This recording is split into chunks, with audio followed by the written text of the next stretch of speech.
mute your line when you're not speaking. It really helps with feedback. I appreciate everybody doing that. You guys know the drill by now. And secondly, when I say raise your hand, it's really raise your icon hand, or if you verbally want to speak, we'll go slow to make sure that we get everybody's comments. I want to, since we're doing it telephonically. So let's go ahead and take a roll call vote and for attendance. And so we'll go down the list. We've got Commissioner Blackshear. I'm here. Commissioner Haynes. Here. Commissioner Johnson. Present. Commissioner Lawson. Here. Council Lady Murphy. Here. Commissioner Sims. Present. Commissioner Tibbs.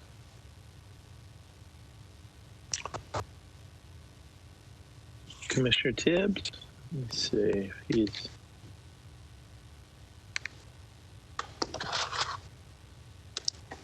I'm looking here. I don't see Commissioner Tibbs. Do you see Commissioner Tibbs, Director? I do. He's muted. Oh, yeah. Commissioner Tibbs, you are muted. Sometimes you have to go back to the main screen. I'm sorry. I'm here. I just got on. No, so I'm here. Hello, Commissioner Tibbs. So welcome. And Chairman Atkins is here. And so we have enough for a quorum. We will get started. So our next is the item B, which is to establish that COVID-19 requires a telephonic meeting as permitted under Governor's Executive Order number 16. And I do believe that our attorney, Alex, are you on the line? I am, yes. This is Alex Bonner, the attorney of Metro Legal. And I move that the proposed agenda constitutes essential business of this body and that meeting electronically is necessary for the health, safety, and well-being of Tennesseans in light of the COVID-19 outbreak. And all planning commission rules are temporarily suspended until the commission resumes in-person meetings. And this is Laura Fox from Metro Legal. I'm here too. And I think that motion would probably be made by a member of the commission. Yes, we'll do that. I appreciate Alex explaining the proper language. Yes, thank you. And that would be the language of the motion. And so, Commissioner Blackshear, do you want to make that motion? Sure. I make the motion as previously stated. Thank you, Commissioner. It's a proper motion. And Commissioner Haynes, you want to second it? Second. It's proper second. Any discussion? If you would raise your icon hand or verbally speak if you have any discussion. Seeing none, we're ready for a roll call vote. Commissioner Blackshear. Aye. Commissioner Haynes. Aye. Commissioner Johnson. Aye. Commissioner Lawson. Aye. Council Lady Murphy. Aye. Commissioner Sims. Aye. Commissioner Tibbs. Aye. Ayes have it, and we've established to have a telephonic meeting. C, which is the adoption of the agenda, which was sent out to everyone and posted on the website prior to the meeting. And so you should have that in front of you. And so we will need a motion to adopt the agenda. Is there a motion? Move to adopt the agenda. Commissioner Lawson moves to adopt the agenda. Council Lady Murphy, you want a second? I second. All right, it's a proper motion and second. Any discussion on the agenda? If you would raise your icon hand or verbally state you'd like to speak. Seeing none, we're ready for a roll call vote to adopt the agenda. Commissioner Blackshear. Aye. Commissioner Haynes. Aye. Commissioner Johnson. Aye. Commissioner Lawson. Aye. Council Lady Murphy. Aye. Commissioner Sims. Aye. Commissioner Tibbs. Aye. Ayes have it, and the agenda is adopted. Now we're on to item D of the agenda, which is the approval of the January 21st, 2021 minutes. And those have also been sent to you and posted on the website prior to the meeting. And so we will need a motion to adopt. If you, Commissioner, will raise your hand, or Commissioner Blackshear, you want to? Yes, I'll make a motion to adopt them. That's a proper motion. Councilor Murphy? Would you like to second, Council Lady? I am seconding.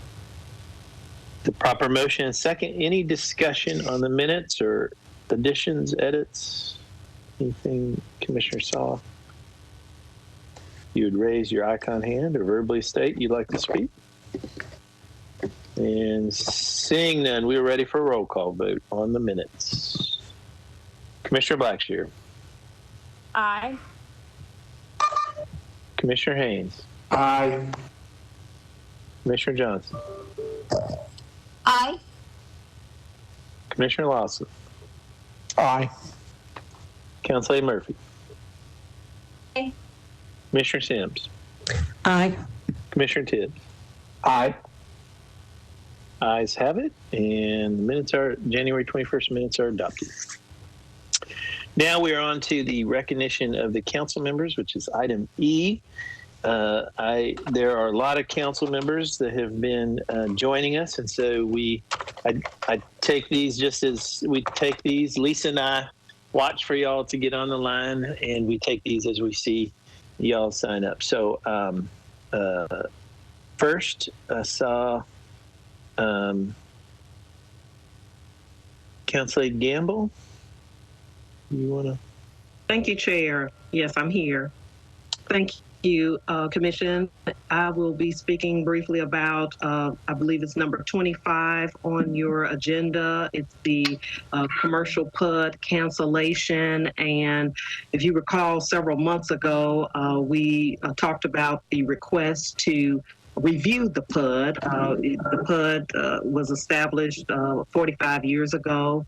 And when it came to our attention that the property owner was interested in developing a commercial development, actually a Dollar General store, then there was a lot of opposition in the neighborhood about that. And we requested that the PUD be reviewed, which the staff did. You all recommended the review of the PUD, and the staff has since recommended canceling the PUD, which is something that the community really wants to see, as the property is zoned R20 for residential. And while the community is open to possible mixed use development there, the idea of just commercial is not something that the current community, having 45 years since it was established, feels would be a good enhancement of the neighboring communities. So with that, I just ask that you approve the staff recommendation to cancel the PUD. I look forward to working with the property owners and finding a more suitable development for that property and taking it to the community as we move forward. Thank you. Thank you, Councilor. Appreciate it. Councilmember Bradford, I saw next. Thank you all. I'll be speaking on item 6 if it does not get deferred till next meeting. Thank you for the recognition. Thank you, Councilman. Appreciate it. Councilmember Van Rees. Well, good afternoon, everybody. I am calling in just to speak briefly on item 14, which I believe is still on the consent agenda. It's regarding a property that is proposing an addition.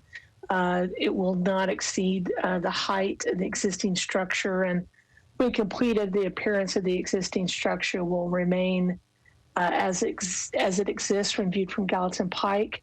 You're reviewing this because it does fall in the neighborhood landmark overlay district along Gallatin Pike, which I applaud my predecessor, Karen Bennett, for having implemented. It does preserve and protect landmark features, and I do support this particular thing because the landowner and the applicant is actually protecting the quality and character of the neighborhood by doing the addition in the way that he's proposed. The BZA saw fit to agree, as has the planning staff. And I just want to let you know that the community as well appreciates the property owner's attention to making sure that much respect is given along this corridor to the properties, and it has our support. Thanks so much. Thank you, Council Lady. Council Lady Allen. Thank you, Mr. Chair, and thank you, commissioners, for your service. I'm here to speak on item 10, which is dark skies legislation that was on consent agenda, but you have received one letter with some concerns that I intend to address. So it will be deferred, but I just wanted to briefly speak today in case there are folks who showed up and are listening that wanted to speak in support. The purpose of this bill is to reduce light pollution, which and save energy. It's better for the environment and for human health, and often can be better design lighting can even increase safety. This is based on the model lighting ordinance developed by the International Dark Skies Association and the International Illuminating Society. And I've been working on stakeholders with this since 2017. I've gotten a lot of good input from subject experts, including electrical engineers and designers, architects and contractors. I've met with Metro Codes on this several times, and I've worked with planning. I especially want to thank Eric Hammer and Jenny Williams for their wise input. And they have already crafted, I believe that Eric has worked mostly on this, a substitute, and that incorporates the input from him as well as addressing some of the concerns in the letter that you received. But I do want to work to accommodate the rest of the concerns that were mentioned, dealing with the unique needs of the downtown entertainment district. So I will have some changes that I'll be ready to discuss at the next meeting. So I just want to thank the folks who I hope came here to speak in support, and I hope that they will come back on February 25th when we'll be able to have a more in-depth discussion on this, and I will ask for your support at that time. Thank you for the opportunity to speak. Thank you, Council Lady. Appreciate that. Councilmember Roberts. Yeah, I'm here. Thank you, Hello. Mr. Chair, and thank you, Commission. I appreciate you all and all that you do. I'm here talking today about number 11, which is on consent. We've been working for about a year. I've been working with Sean Shepard and Harriet Brooks and Bob Lehman and Joni Williams, and we've kind of come up with what I think is really the perfect legislation for this. It's just a new zoning tool that's going to require street trees and corridors in specific areas. I think it's something that's going to help us build on the existing legislation that Council Lady Henderson and others have put forth, and I'm just really excited about it, and I would ask for your support today.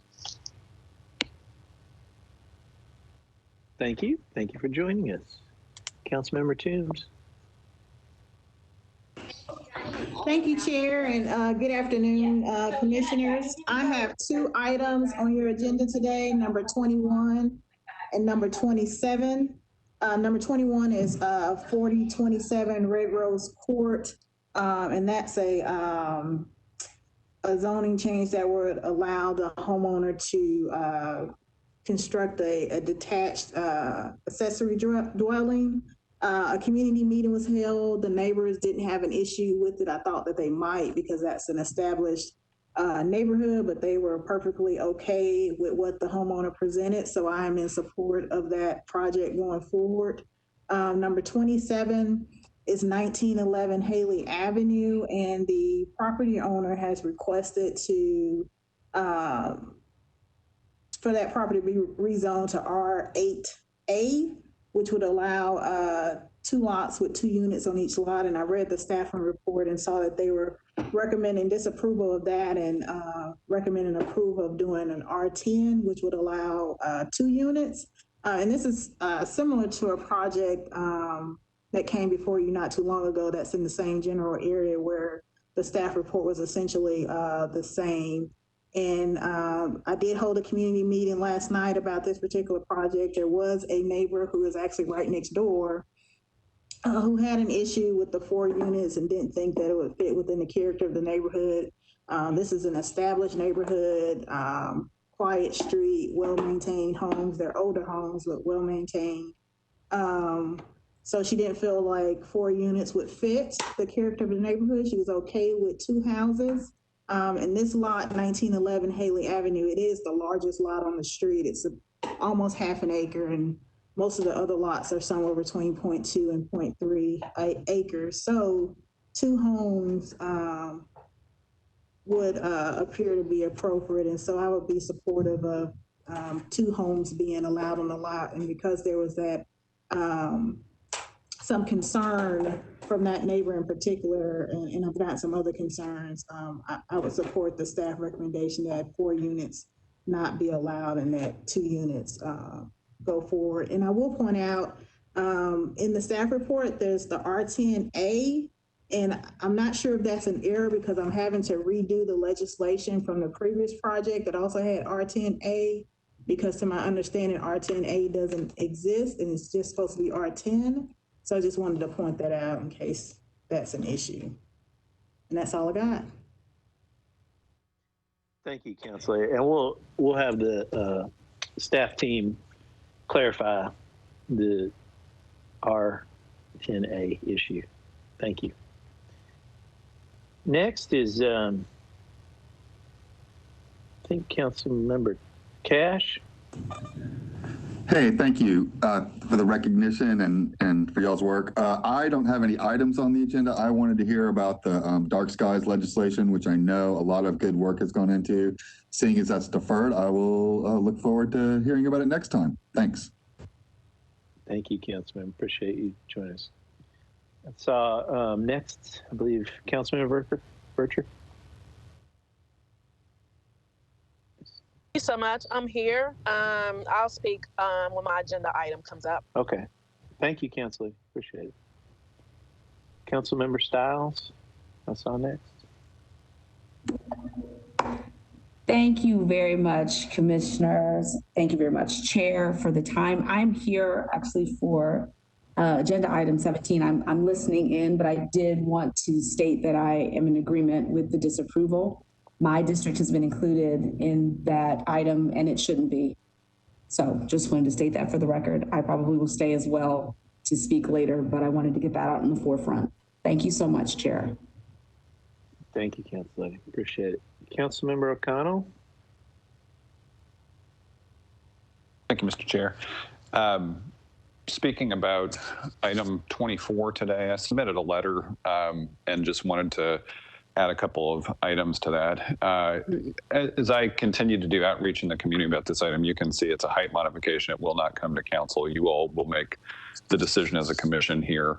And my letter details a couple things. First, I want to actually speak to the community concerns. We've seen some concerns about sort of the way traffic impact studies are considered and how they actually wind up affecting traffic. And I do think that the planning department, public works, and actually in some ways we go public transit, and the entirety of how we think about mobility in the urban core need to probably improve some processes here to give confidence to existing residents that, you know, increasing development will be, will look for appropriate strategies for mitigation on traffic and parking issues. So that's something I can't assign uniquely to this project. If something were built as of right here, the concern would be similar, but I think as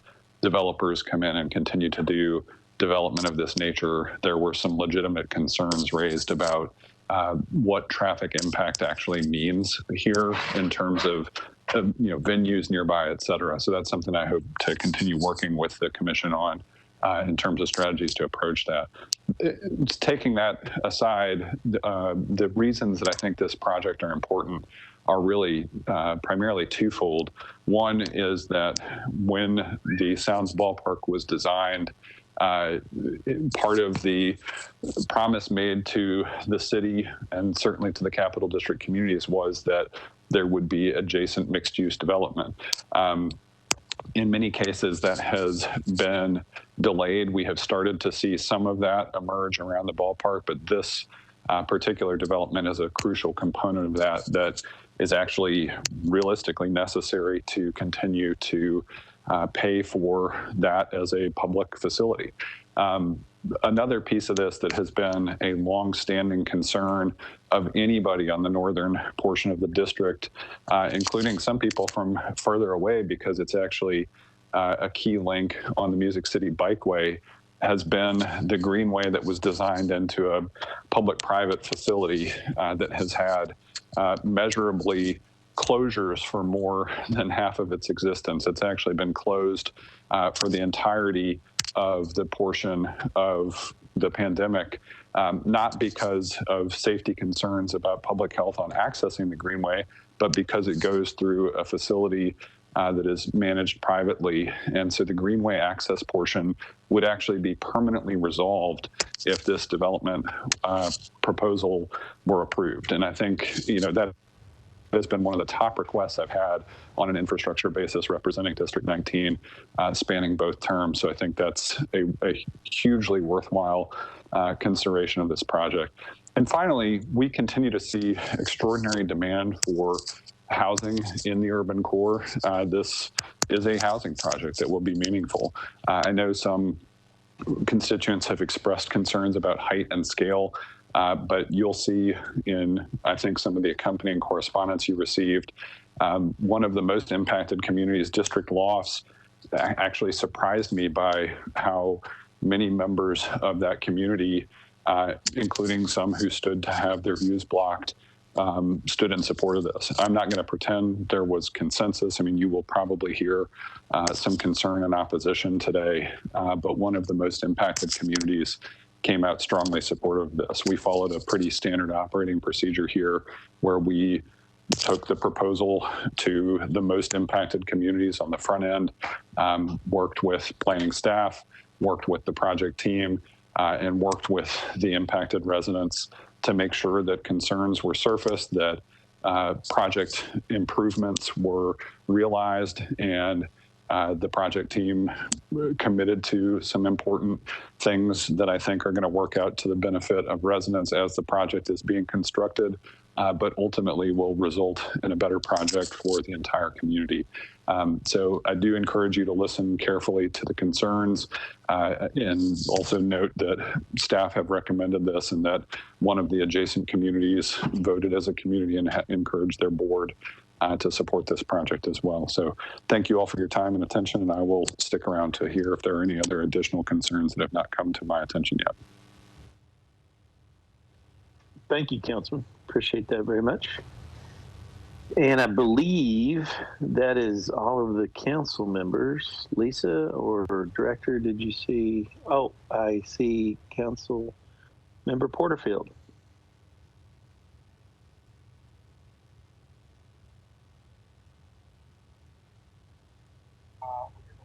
Hey, can you all hear me okay? Yes, go ahead.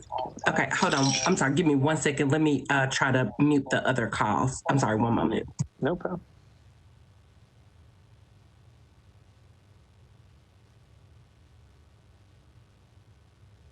Okay, is that better? Yeah, perfect. Go ahead, Councilor. Okay, thank you so much. I apologize. We had two 4 o'clock meetings today. I believe item 4 on the agenda, which is in District 29, is being deferred. Is that correct? I have it as being deferred, but let's make sure Lisa. Hi, Chairman. Yes, that's correct. That item is being deferred. Okay, so that item is being deferred. And then we do have items 13, which is the Couchville Pike property. We are having a community meeting to address some of these, some of the particular rezonings that have been requested. And we will be discussing this at an upcoming community meeting. We did discuss item number 15 as well. And on item number 15, we did not have any opposition to that particular project. So the community was in support of that project. So that was all that I had that I was sponsoring. So thank you. Thank you, Council Lady. And we'll make sure we get all of the council members. So let's, Lisa, I don't see anyone else, and Lisa doesn't see anyone else. So we are now ready. I want to say thank you to all the council members. We always appreciate y'all joining the meeting and working with us on planning and zoning issues as we both have to work together on them. So thank you very much for joining us. And just a reminder to the council members on your particular item, if you we'll make sure that if you want to speak at the end of the item, just like we always do, I always want to make sure we get you all in that as well. So I will make sure that we call on you, and if I don't call on you, hopefully the commissioners will remind me, and they always do. So thank you very much. Now we are on to item F, which is items for deferral or withdrawal. Lisa?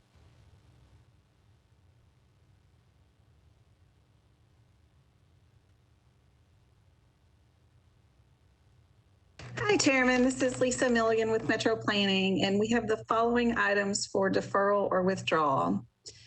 On page 3 of your agenda, item 1A, 2007 SP 037002, Bell Road, Blue Hole Road SP amendment. Staff recommendation is to defer to the March 11th, 2021 Planning Commission meeting. Item 1B, 95P 025007, Millwood Commons PUD cancellation. Staff recommendation is to defer to the March 11th, 2021 Planning Commission meeting. On page 4 of your agenda, item number 2, 2021 SP 003001, 0 Old Hickory Boulevard. Staff recommendation is to defer to the February 25th, 2021 meeting. Item number 3, 2004 UD 002011, Villages of Riverwood Section M modification. Staff recommendation is to defer to the February 25th, 2021 meeting. Item number 4, 2021Z 017PR 001. It's a rezoning on Couchville Pike. Staff recommendation is to defer to the February 25th, 2021 meeting. Item number 5, 2021S 026001, subdivision of the Tony and Pamela Adams property. Staff recommendation is to defer to the February 25th, 2021 meeting. Item number 6, 2021S 014001, Carlton Estates. Staff recommendation is to defer to the March 25th, 2021 meeting. Item number 7, 2021 on page 5 of your agenda, 2021 SP 006001, 6103 Mount View Road. Staff recommendation is to defer to the February 25th, 2021 meeting. Item number 8, 2020S 051001, 1411 Dickerson Pike SP. Staff recommendation is to defer to the February 25th, 2021 meeting. Item number 9, 2021S 015001, Rivergate Station, Section 1, second resub of Lot 2. Staff recommendation is to defer to the February 25th, 2021 meeting. And I would like to note that Commissioner Blackshear is recusing herself from that item. Item number 10, 2020Z 014TX 001, Dark Skies text amendment. Staff recommendation is to defer to the February 25th, 2021 meeting. On page 6 of your agenda, item number 12, 2020 SP 043001, 4120 Murfreesboro Pike. Staff recommendation is to defer to the February 25th, 2021 meeting. On page 7 of your agenda, item number 18, 2019 SP 007002, Sonia Drive Mixed Use Development Amendment. Staff recommendation is to defer to the February 25th, 2021 meeting. Item number 20, 2020 SP 052001, Pillow and Merit. Staff recommendation is to defer to the February 25th, 2021 meeting. On page 8 of your agenda, item 23A, 2021 UD 001, the Wedgwood Houston Chestnut Hill Urban Design Overlay. Staff recommendation is to defer to the February 25th, 2021 meeting. The associated case, item 23B, 2021Z 016PR 001. It's a rezoning for properties within Wedgwood Houston Chestnut Hill. Staff recommendation is to defer to the February 25th, 2021 meeting. Thank you, Lisa. And so commissioners, will go slow. Make sure I get these right, Lisa. These are the following items that will be deferred or withdrawn. Items 1A, 1B, 2, 3, 4, 5, 6, 7, 8, 9, 10, 12, 18, 20, 23A, and 23B. Is that correct, Lisa? Yes, that's correct. All right, commissioners, you've heard the items for deferral withdrawal. Commissioner Blackshear, would you like to make a motion to defer or withdraw those particular items? I can make a motion. I don't know. I'm recused from one of them, so I'm not sure if I. Okay, well, we'll get. How about Commissioner Tibbs? Would you make a motion to approve? That's a proper motion. And is there a second? Is there a second? Councilor Murphy, I second. Councilor Murphy seconds. Any discussion? If you would raise your icon hand or verbally state you'd like to discuss. All right, seeing none, we're on a roll call vote. Commissioner Blackshear. Aye. Commissioner Haynes. Aye. Commissioner Johnson. Aye. Commissioner Lawson. Aye. Councilor Murphy. Aye. Commissioner Sims. Aye. Commissioner Tibbs. Aye. Ayes have it, and those items are deferred. Now we are on to item G, which is the consent agenda, and I believe that Lisa is going to lead us through the consent agenda. Hi, Chair. Yes, I will be handling that as well. First, as information for our audience, if you are not satisfied with the decision made by the Planning Commission today, you may appeal the decision by petitioning for a writ of cert with the Davidson County Chancery or Circuit Court. Your appeal must be filed within 60 days of the date of the entry of the Planning Commission's decision. To ensure that your appeal is filed in a timely manner and that all procedural requirements have been met, please be advised that you should contact independent legal counsel. As noticed to the public, items on the consent agenda will be voted on at a single time. No individual public hearing will be held, nor will the commission debate these items unless a member of the audience or the commission requests that the item be removed from the consent agenda. The following items are on the consent agenda. Item number 11 on page 5 of your agenda, 2021Z001TX001. It's a request to amend Title 17 of the Metropolitan Code of Laws, the zoning ordinance, to amend chapters 17.24 and 17.40 to add language pertaining to plans for street trees and streetscape. Staff recommendation is to approve with an amendment. On page 6 of your agenda, item number 13, 2020S190-001, Air Park East. It's a request for final plat approval to create 3 lots and open space on properties located on Couchville Pike and Air Park Center East. Staff recommendation is to approve with conditions. Item number 14, 2014 NL 001004, Gallatin Pike Neighborhood Landmark District Revision. It's a request to revise the Gallatin Pike Neighborhood Landmark Overlay District for property located on Gallatin Pike, zoned OR 20, to permit an addition. Staff recommendation is to approve with conditions. Item number 15, 2020Z 139 PR 001. It's a request to rezone from R10 to ON zoning for property located on Smith Springs Road. Staff recommendation is to approve. Item number 16, 2021Z 013 PR 001. It's a request to rezone from RS 7.5 to RM 20A NS for properties located on Whites Creek Pike. Staff recommendation is to approve, and I would like to note that Commissioner Blackshear is recusing herself from that item. Under other business, on page 9 of your agenda, item number 29, a contract renewal for Miranda Clements and Amelia Lewis, and item 33, to accept the director's report. Thank you, Lisa. And so under the consent agenda, commissioners, these are the following items, and Lisa, make sure that I get these correct, but it's items number 11, number 13, 14, 15, 16, 29, and 33. Is that correct, Lisa? That's correct.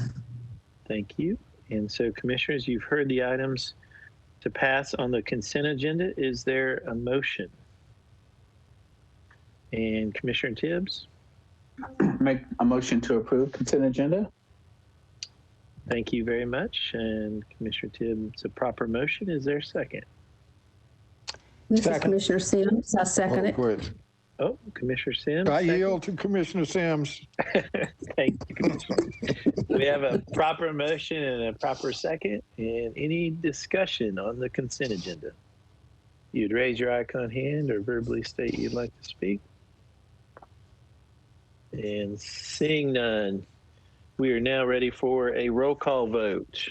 Commissioner Blackshear. Aye.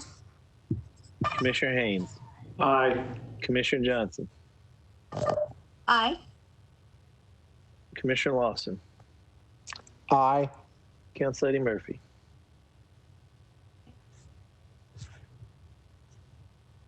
Council Lady Murphy. Aye. Commissioner Sims. Aye. Commissioner Tibbs. Aye. Ayes have it, and the consent agenda is adopted. And so I appreciate that. And before we get onto the, and so what leads me to the items that we will consider, and I believe this is the list. We have 9 items, and Lisa, make sure, or Director, make sure I'm correct here. We're considering items number 17, 19, 21, 22, 24, 25, 26, 27, and 28. Is that correct? Am I missing it? Hi, Chair. Yes, that's correct. Okay, so we have 9 items. Perfect. And before we get started, unfortunately, I have a conflict at 5:30, and so I will be getting off the call at 5:30, and I apologize to the commissioners. And then the vice chair is not on the call. So for tonight's purposes, when I leave the call, Commissioner Blackshear has agreed to chair the meeting, and then Councilor Murphy, she's agreed to vice chair the meeting. So without objection, I hope that's okay. I don't see any objection to that. So I want to thank Commissioner Blackshear and Council Lady for covering. Very nice of you, and I apologize for that. So now we are in the portion of the meeting for item H, which is items to be considered, this is the public hearing portion of the meeting. For the listeners at home, We've provided multiple ways to participate in this telephonic meeting. Normally, we take the applicant first and then the supporters and then the opponents. But because of the different ways people can participate, we'll be taking supporters and opponents together. And so to help us, please state your name and address and whether you support or oppose the item when you speak. As usual, we took email comments through Tuesday at 3 p.m. At the start of each public hearing for each item, Lisa will give a summary of how many email comments were received on that particular item. We have a call-in number for members of the public who wish to call in and testify. Please wait until the public hearing item to call in that you are interested in. And you don't have to wait to call in on the item because we have a queue system, and so all you'll need to do is call in and you'll be placed into a queue for that particular item.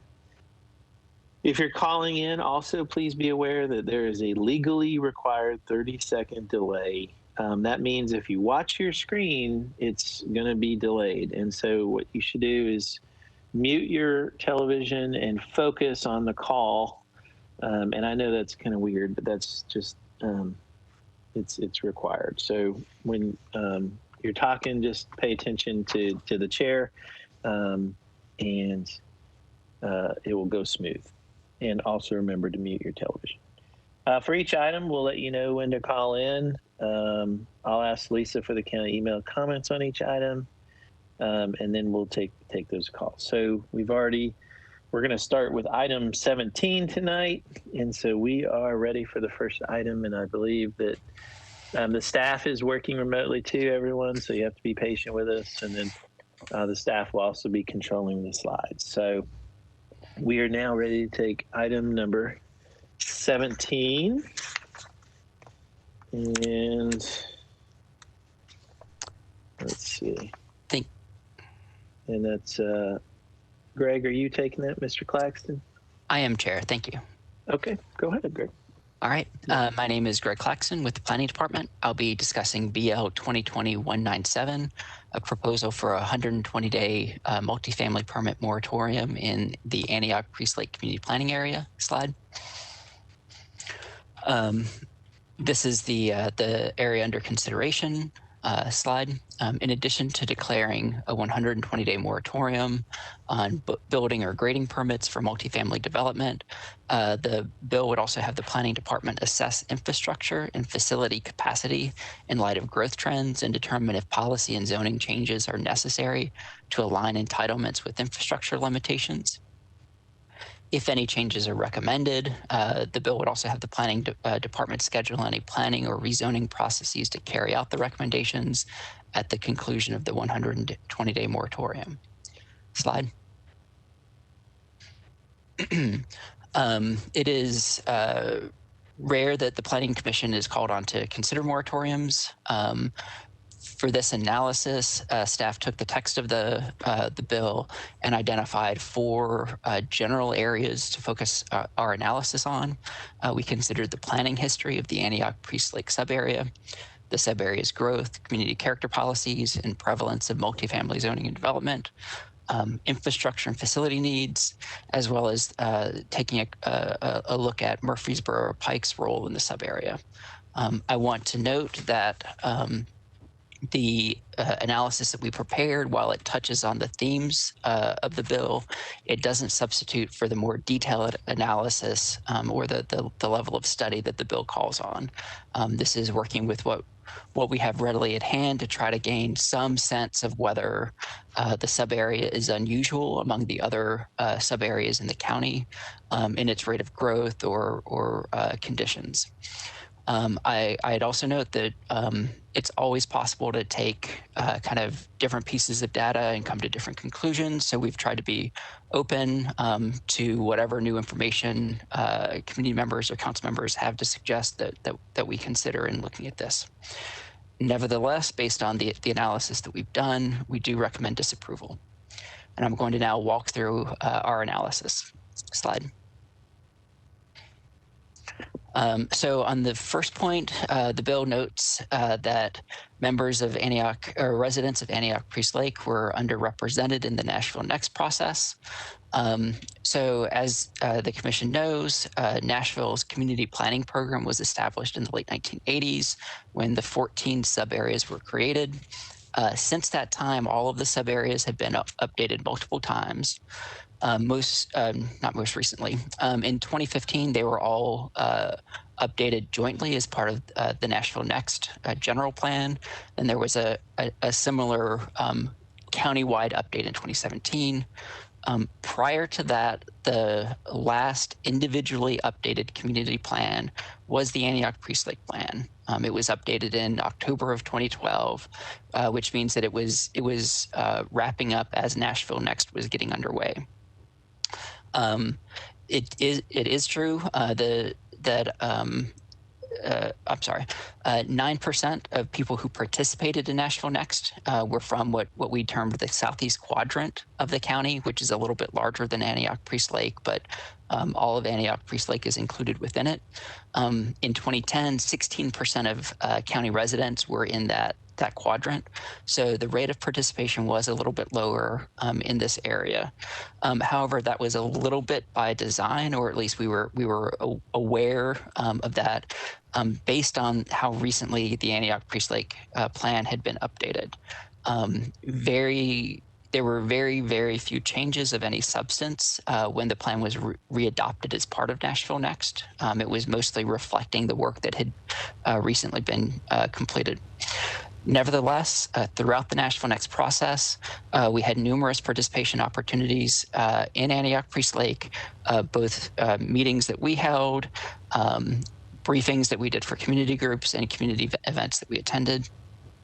In addition, on our 34-member community engagement committee, 3 members were from the Antioch Priest Lake area, which is as many as any other community planning area had.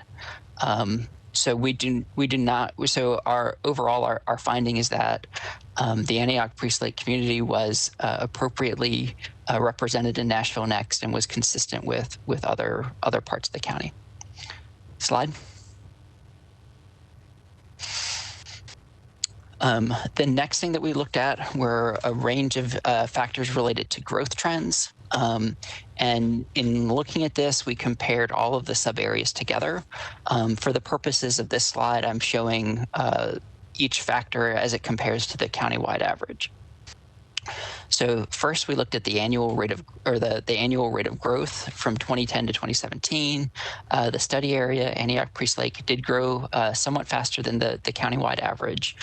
However, I will note it was not the fastest growing sub-area and is in a group of similarly somewhat faster growing sub-areas, including Bordeaux, Whites Creek, Haynes Trinity, and Green Hills Midtown. Next, we considered the community character policies that are the basis of many zone change decisions. Here we kind of grouped some together into what we informally called growth-oriented policies. They aren't strictly speaking focused on growth. They're focused on the future character of a community. But these are things like our center policies, our corridor policies, and neighborhood evolving. When we look at the amount of land dedicated to these policies, about 14% of the county, or 14% of the study area has these growth-oriented policies, compared to 13% of the county as a whole. We find that to be very close together. That puts the study area about in the middle. Next, we did a similar exercise for multifamily zoning. Here we're looking at both RM zoning per se, as well as mixed-use zoning and office residential zoning. Here we found that a little bit less of the study area than the county as a whole is given over to multifamily zoning, 3.7% compared to about 5%. Again, that's pretty close. It puts the study area, in the broad middle.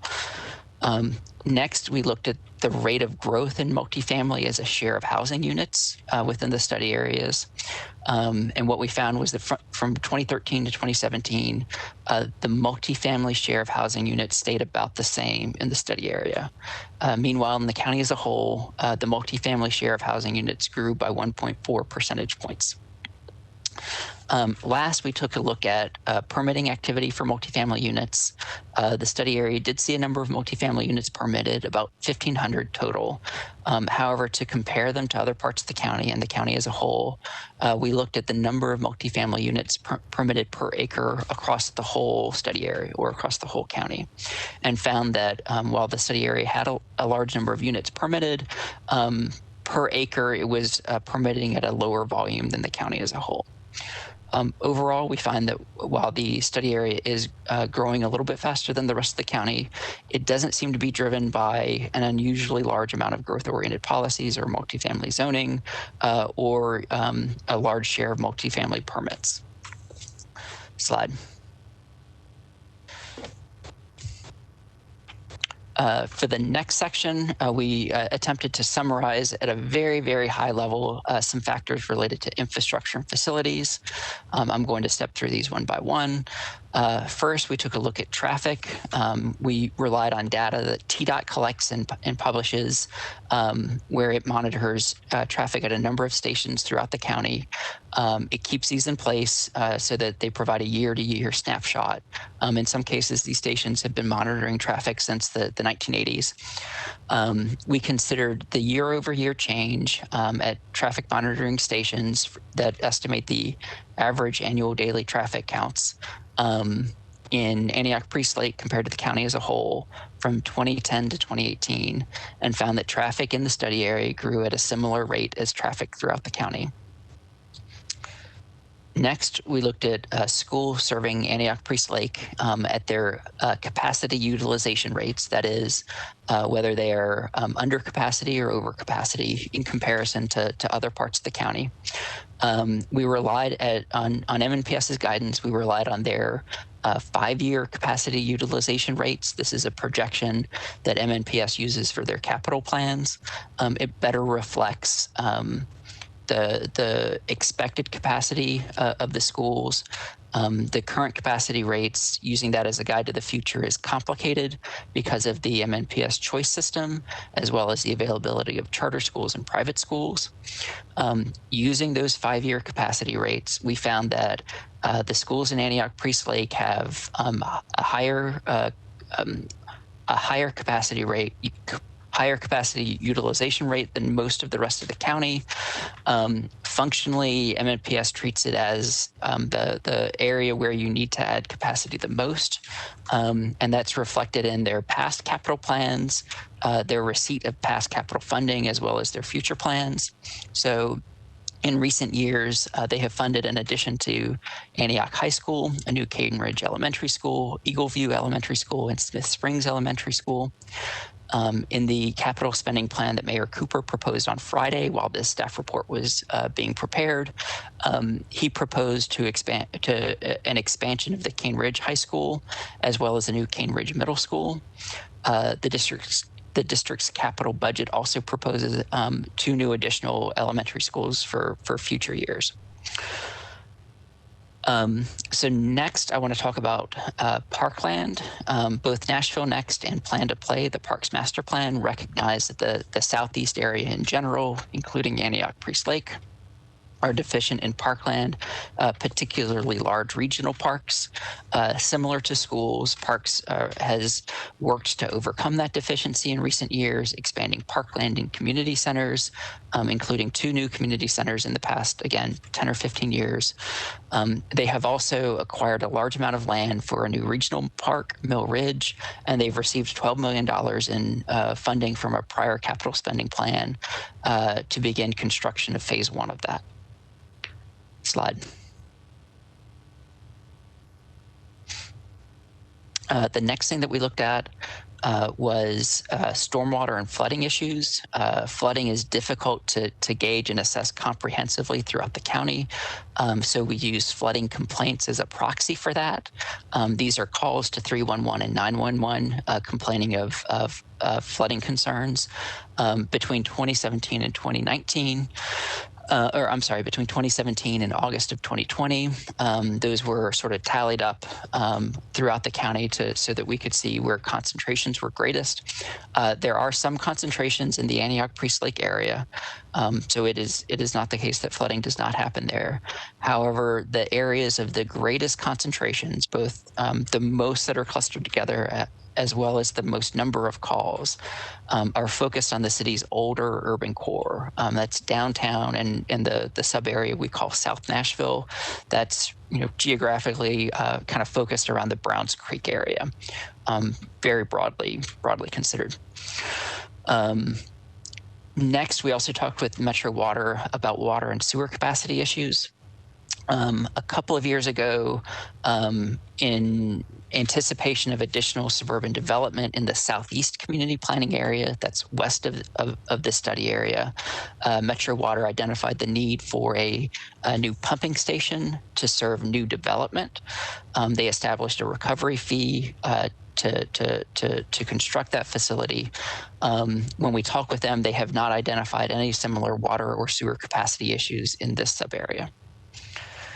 Last, residents have expressed concerns about safety for a number of years, and they have long sought the creation of a Southeast Police Precinct.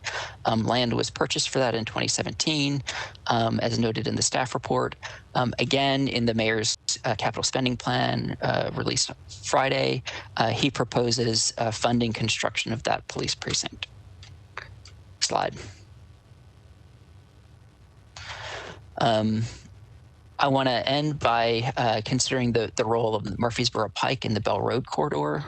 It's been identified as a priority for transit investment in every consideration of transit, going back at least to Nashville Next. That includes NMotion, some corridor design studies that followed NMotion, as well as the mayor's recent transportation plan. That transportation plan recommended bus rapid transit for Murfreesboro Pike. This corridor also received the first transit signal priority installation, including some improved pedestrian infrastructure.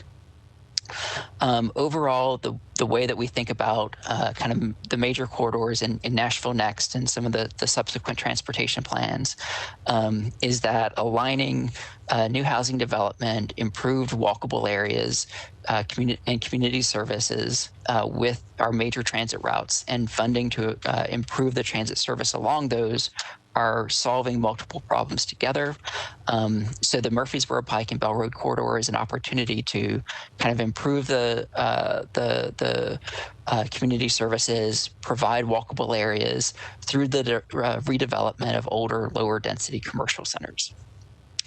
Slide. Based on this foregoing analysis, we find staff does recommend disapproval of the bill. Thank you. Thank you, Mr. Claxton. Appreciate it. So we will go ahead and open this item for public hearing. And the applicant is Councilor Vercher. And so Councilor Vercher. Thank you, Chair. I asked to speak last out of courtesy of the neighbors that continues to be engaged in the process and just strong advocates for their community. I'd rather you let them speak before me. Okay. Yeah, that's fine. I always want to, as the applicant, it's traditional that you speak first. So that's perfectly fine. And that's not a problem. Okay. Thank you, Council Lady. And so we will.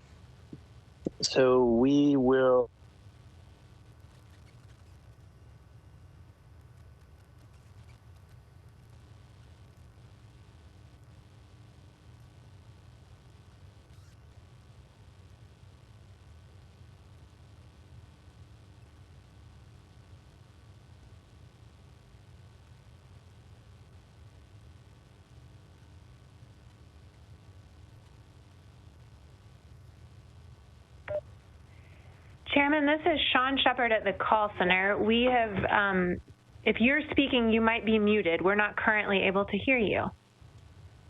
Whoops, I was muted, Sean. I'm so sorry. So members of the public can go ahead and call in now. I apologize. You can hear me now, Sean, can't you? Yes, Chair, we can hear you now. Okay, sorry. So sorry about that. So we are ready to take calls from members of the public who wish to call in. Your screen should show the call-in number now. As a reminder, you don't have to wait to call in on this item because when you call in, we'll put you into a queue. Everyone will have 2 minutes to speak, and please state your name and address when you call in. As a reminder, call in on the current case. When you begin your testimony, make sure that you state your name, address, and whether you oppose or for the item. Also, we can't show a timer, so Sean will let you have 2 minutes to speak. Sean will let you know when you have 30 seconds left of the 2 minutes, and also will let you know when your time has ended.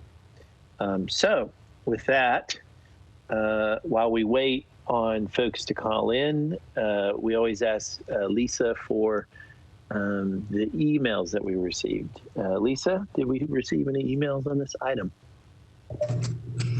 Hi, Chairman. This is Lisa Milligan. We received 6 emails in opposition to the moratorium. Okay, thank you very much. And so now, Sean, do we have any callers in the queue? Chair, we do have callers in the queue. We're getting ready to place the first one in. I do want to let you know that the first caller was requested additional time on behalf of a group in advance, so I'll be running the clock accordingly if you approve that. Okay. And Chairman, you do have the first caller. Hello, caller. Hi, which group do you represent? I represent the Homebuilders Association of Middleton. Okay, we can't hear you very well. I'm going to cut that off. Can you hear me better now? There we go. I can hear you now. And which group do you represent? I represent the Homebuilders Association of Middle Tennessee, and once that's clarified for the 5 minutes, Chairman, I'd like to just procedurally address one other issue with you. Okay, you're allowed to do that. Sean, 5 minutes. Okay. Second, Chairman, there's a group of 8 or 9 people that are not affiliated with the Homebuilders Association that have gathered here. There's significant opposition to this bill. They're here in the same room, socially distant. So what I wanted to clarify with you is when I finish my 5 minutes, just for simplicity, they're going to come to the same mic one at a time. They fully understand they're limited to 2 minutes. They'll identify themselves and their position. But I just wanted to clarify with you, I was going to do the 5 minutes, and then those that are here are going to come to this same phone at 2 minutes apiece. Okay, let me begin. All right. Chairman, thank you for your time today. Members of the commission, appreciate as always your service to the community. At the front end, I wanted to clarify, I'm Tom White, attorney with Toon Entrican and White, 315 Dedrick Street. With respect to the proposal, the staff report was very direct and complete in this point, and I'll start by making the comment that as the staff did, and this commission certainly knows, moratoriums are very, very rarely considered or enacted by a planning commission, either in Nashville or in other jurisdictions. And the consequences are draconian, as you can imagine, and that's a reason why almost always there is a study done before a moratorium is enacted. It's not legally required, but that's obviously what should be done. It's somewhat the cart before the horse to have a moratorium proposed and then a study done during the period of time. With respect to the driving factors behind this legislation, I'll comment as follows. The staff is recommending disapproval for some very key reasons. One is there's similar growth rates in other parts of the county. Number 2, there's current and proposed infrastructure investment within the study area. And there's clear uncertainty around what's the specific purpose of this moratorium and what can the moratorium meaningfully accomplish in respect, with respect to neighborhood investment. I'll also comment that this is a proposal for a moratorium against multifamily permits. Multifamily housing is clearly one that has a variety of forms, densities, and these housing types are critical to allow Nashvillians to fund housing that suits their needs, whether the price of the housing or the form of the housing is most important. I'll also comment that the staff was very clear about the fact that the policy for this area, having been updated, was the most recent update of the 14 community plans in the county, immediately before Nashville Next. With respect to land use policy in the area, I thought it was particularly important that the study concludes that there's less area zoned to allow multifamily than the average sub area in the county, which I think is particularly telling. I'll also comment that with respect to the reasons I participated in the public comments at the Metro Council the other evening when this was discussed. A number of the folks that called in and said they were supportive emphasized crime. Now, we all know crime has nothing to do with multifamily housing. There's no nexus there whatsoever. In addition, I'll compliment the council lady who has advocated for a police precinct in this area for some time. It's not only been proposed, but in the capital improvements budget has now been approved. That is something that I think is a credit to the council lady. Again, I don't think it has anything to do that would support this bill. I want to comment for just a moment about affordable housing. We hear that repeatedly, and this is a proposal where if there's a form of affordable housing in Davidson County, it's clearly multifamily. And that's something that's clearly being delayed by this proposed moratorium. I'll also make the comment, a reason is there wasn't enough involvement by the Antioch residents at Nashville Next. There's a number of members of this commission, certainly staff members, that participated in Nashville Next. There was no lack of opportunity nor lack of participation from this area with respect to Nashville Next. I'll also comment that perhaps one of the most telling things as the staff did the presentation was that there are 25 permitted units in the Antioch area for multifamily per acre. The countywide is 69 per acre. That's almost 3 times what's permitted in the county as a whole versus this area. I think the bill is a very, very poor bill. It does not have any direction as to exactly what's to be accomplished. I would urge the Planning Commission to disapprove this bill.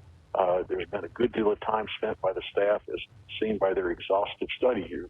And frankly, there is no good reason to support it. There's very significant reasons not to support it. So, Chairman, those are my comments on less than my 5 minutes. With your consent, I will have this phone passed to the people here that are going to speak in opposition.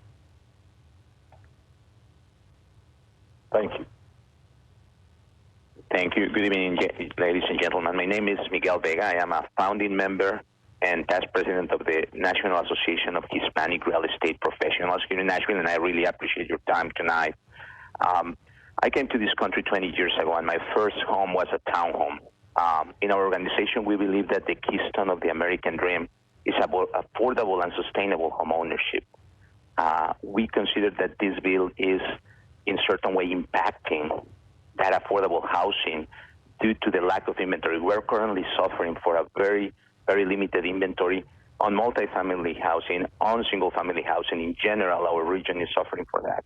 So we respectfully request to disapprove this bill that affects a lot, especially our minorities, our diverse community. The Antioch area is very well known for the diverse population that resides there, and we are proud of the growth that this region has having. We really wouldn't want to have this community growth being impacted by an increased lack of inventory. Those are my points, and I appreciate your consideration. I will pass the phone to my fellow colleague, the president of the association. Thank you. Thank you. Good evening, all. My name is Janet Abeja. I am the current president for the NARUP, National Association of Hispanic Real Estate Professionals here in Nashville, but I'm also a resident of Antioch. My address is 2989 Baby Ruth Lane in Antioch, Tennessee. And again, my name is Janet Abeja. And I ask respectfully that you please defeat this bill. I have lived in Antioch for a very long time, and one of my first properties was actually a rental townhome. And I believe that this is an opportunity for our young community to be able to get into a property and be able to achieve the dream of home ownership. So I respectfully ask that you defeat this bill and advancing affordable housing. And I thank you for your time, and I would respectfully pass this phone along to the next person. Thank you. Thank you, Andy Newman. I live at 2812 27th Avenue South, Nashville, Tennessee. I am a property owner of Davidson County. I work in Davidson County, and I own quite a few properties in Davidson County.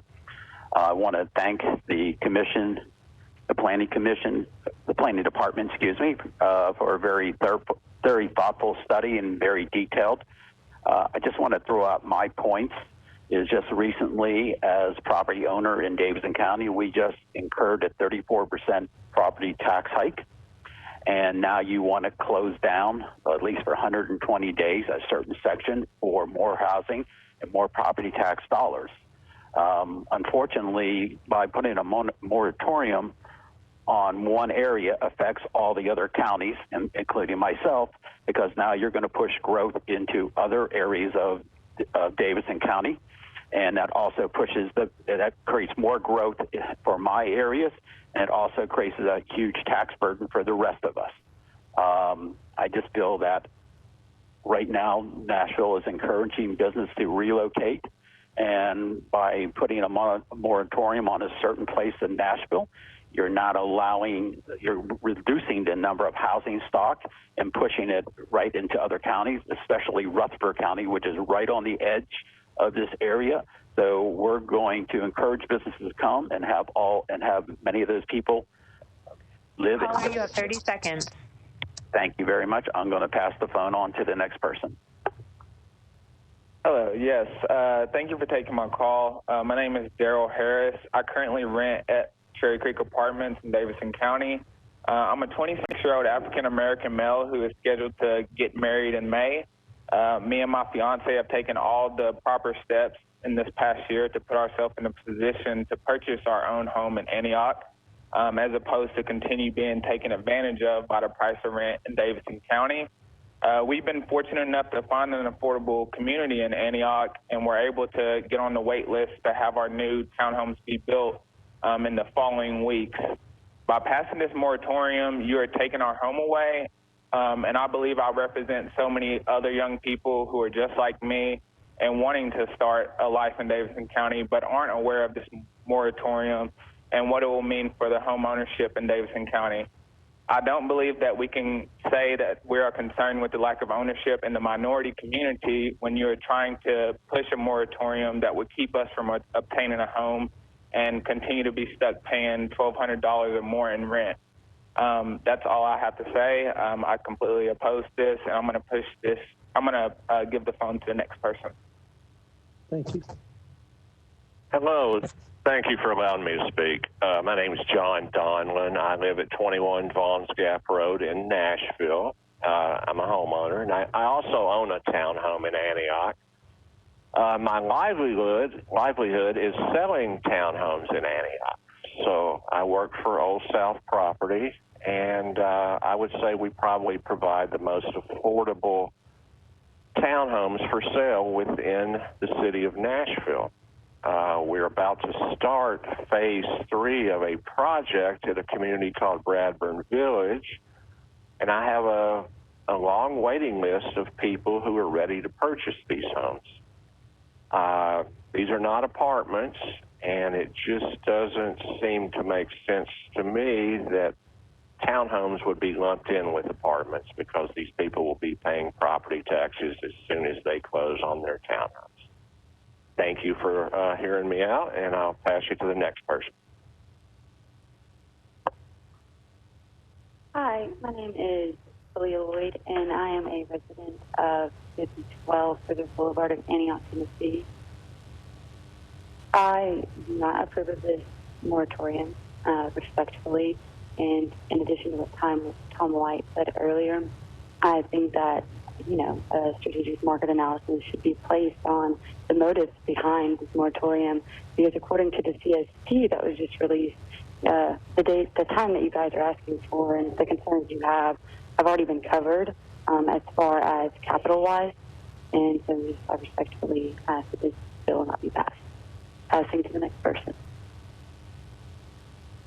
Hi, my name is Marvelyn Curiel. I'm a real estate agent with Realty One Group, Music City. I am opposed to this moratorium because it will affect our community to have an opportunity to be able to purchase an affordable housing, and this will also create jobs within our community. My first opportunity for home ownership was a townhome, and I would love for others to be able to have the same opportunity I once had. I am opposed to this moratorium. Thank you. Hi, my name is Tyler Normand, and I'm one of the people that's on the waiting list for one of the townhomes. I've been on that waiting list for 6 months to move me and my family to Antioch, and with such low inventory, finding an alternative is pretty much impossible, it seems like, and this moratorium could cause me to lose my chance to become a homeowner in Antioch, and I strongly disapprove this moratorium. Hi there, and thank you so much for your guys' time. My name is Lali Mejia. I reside at 4836 Demerana Way in the heart of Antioch, and I respectfully oppose this moratorium as well.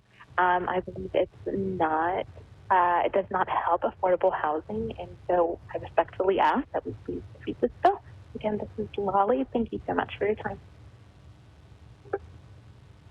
Hello, my name is Nicole Salazar. And I am opposed to this bill because I am a husband and I were expecting a baby and we're on the wait list for one of the townhomes that's being built. And this moratorium would actually impede us the opportunity of actually becoming homeowners and having an opportunity to start a life in Antioch, which would make us, drive away because there is nothing affordable around here. So I would beg that you do not pass this moratorium. Thank you so much for your time, and I will pass you to the next person. Good afternoon. My name is Wanda Matos, and I live in 166 Brenda Lane in Antioch, Tennessee.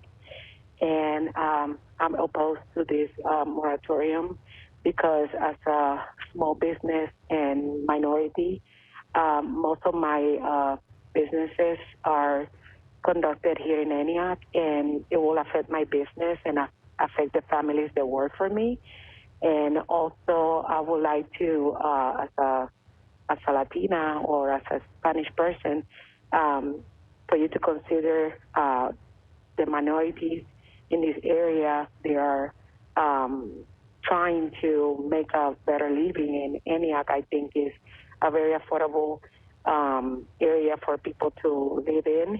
I've been living in Antioch since 2005, and I really been seeing the development in the area, and so far it's been good for the neighborhoods and good for kids and families, and I completely oppose to this. I am the last one speaking, and I hope you guys have a great day. Thank you very much. All right, Sean, we are ready to take the next caller in the queue.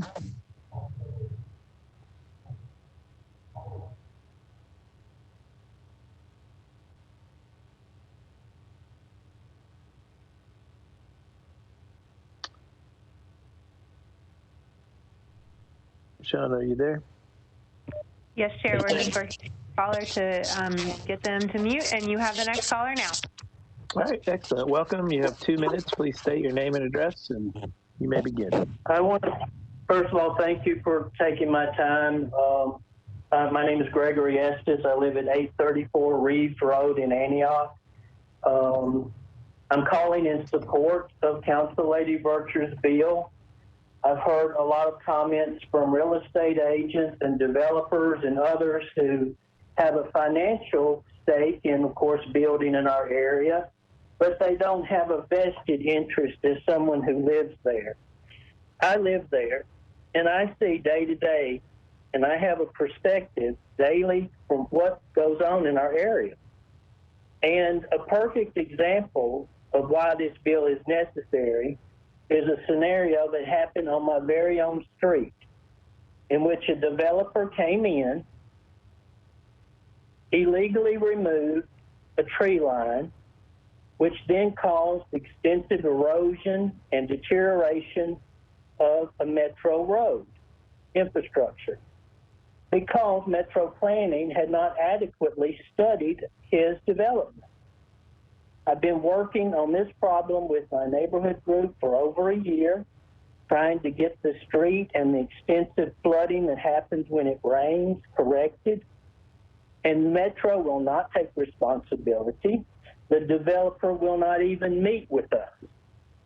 So I don't understand, and I'm very disturbed, why Metro Planning Department— Caller, you have 30 seconds.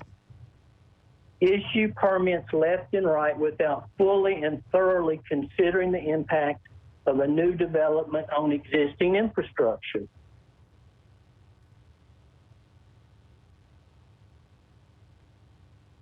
This bill would only give more time for the Planning Commission to study such possible problems as we're encountering in our own neighborhood. Thank you. Thank you. Next caller, Sean.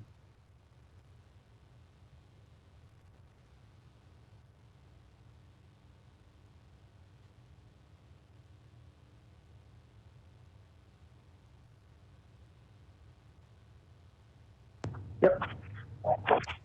Chair, you have the next caller. Hello, welcome, and please state your name and address, and you may begin. 2 minutes. Sure.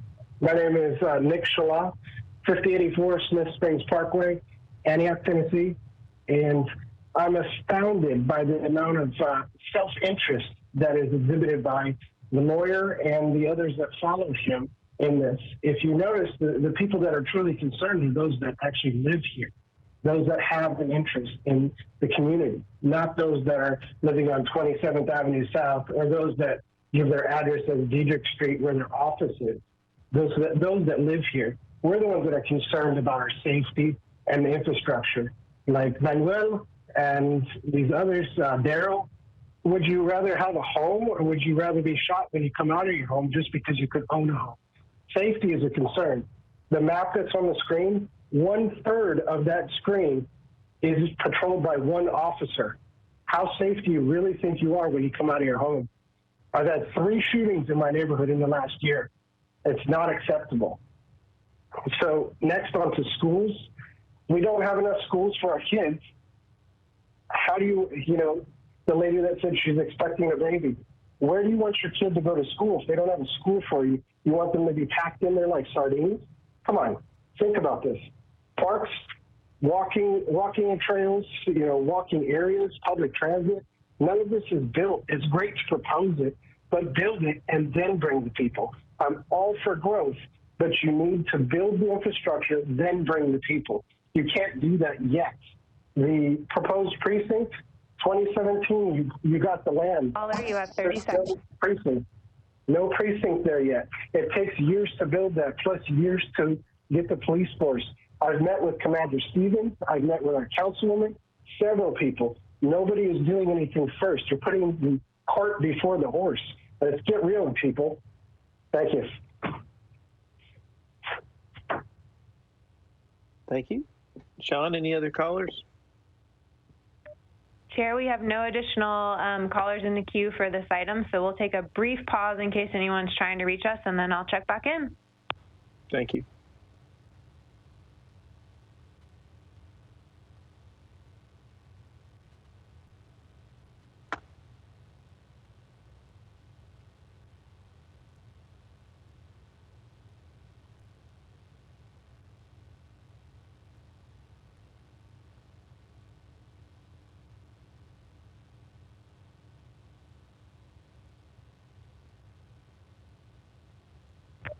Chair, we have no additional callers in the queue for this item. Okay. Thank you, Sean. Councilor Vercher, are you ready to speak now? You're the last one. Thank you so much, Chair. The community is very familiar with Attorney Tom White. He was the lawyer that advocated for the asphalt plant to be within close proximity to the neighborhoods out here. So they're very familiar with him. As it relates to this legislation, let me first state what it is not. This is not trying to regulate apartments. This is not an anti-affordable housing push. This is not a bill about anti-growth. What this bill is trying to do is to provide an avenue for our planning department to forecast growth. The Planning Commission's disapproval, what that does to the community, it continues us on the trajectory of continuing to build overcrowded schools. Your disapproval continues us having landlocked neighborhoods. What your disapproval means, from one department 3 years ago, the infrastructure demand at this time was over $400 million. The legislation is clear. It was stated that they didn't know what it meant.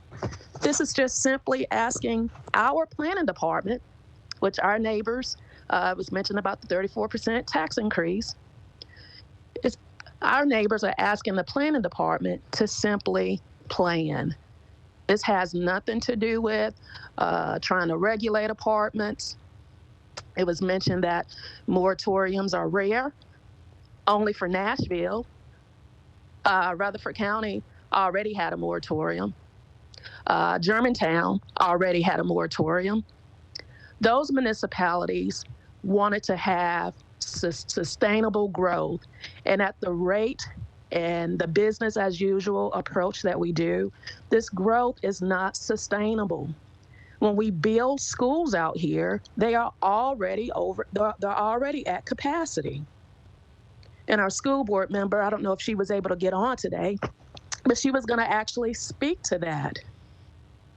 This is just simply asking the planning department to help the council make decisions as it relates to growth. That's the role of the department. And we often mention Nashville Next and planning discussions. But we have to remember Nashville Next was birthed as a vision for revitalizing Nashville's downtown and urban core up under the Dean administration. And it's also been stated, we can't do certain things because of state restrictions. Not true. Other municipalities have enacted it, moratoriums, because again, they're trying to align growth with the resources. And admittedly, by the Planning Commission, Planning Department, it continues to be stated that infrastructure in the Southeast has not kept up with growth. So when we make these decisions, we already knowing that we're creating failing communities. This police precinct is 20 years overdue. Schools, longer than that. I say this to say, commissioners, poor planning is going to cost the entire city even more dollars down the road. Similar growth, the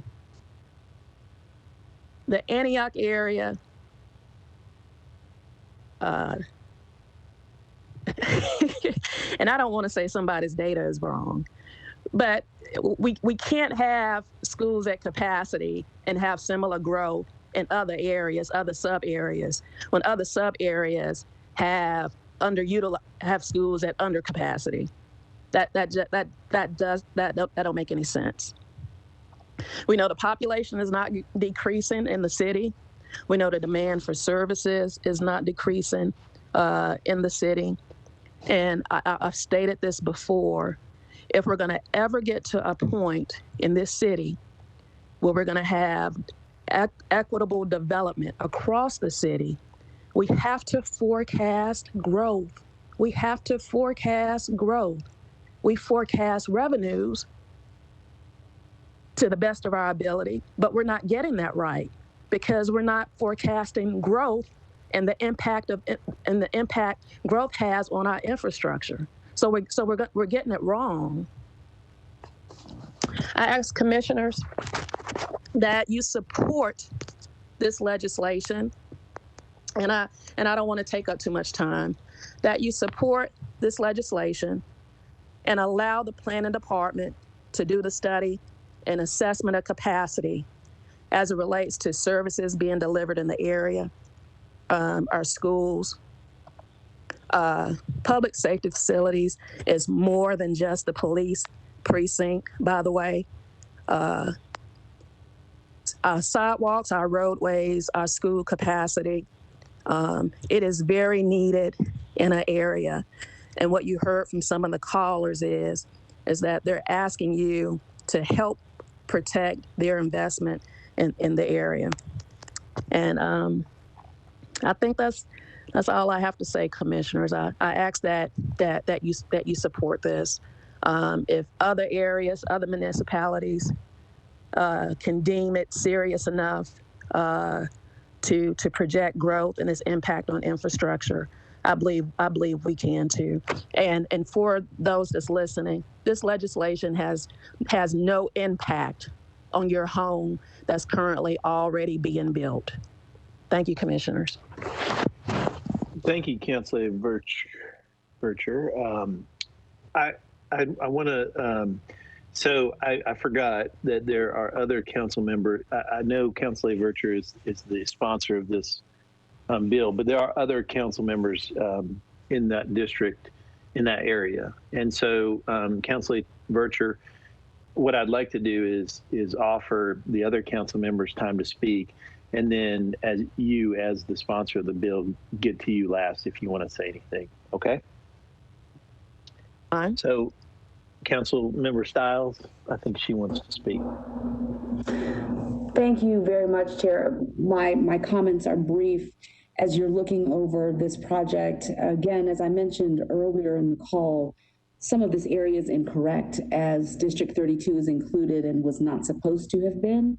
So if you are considering approving it, this would need to be represented with the correct area included.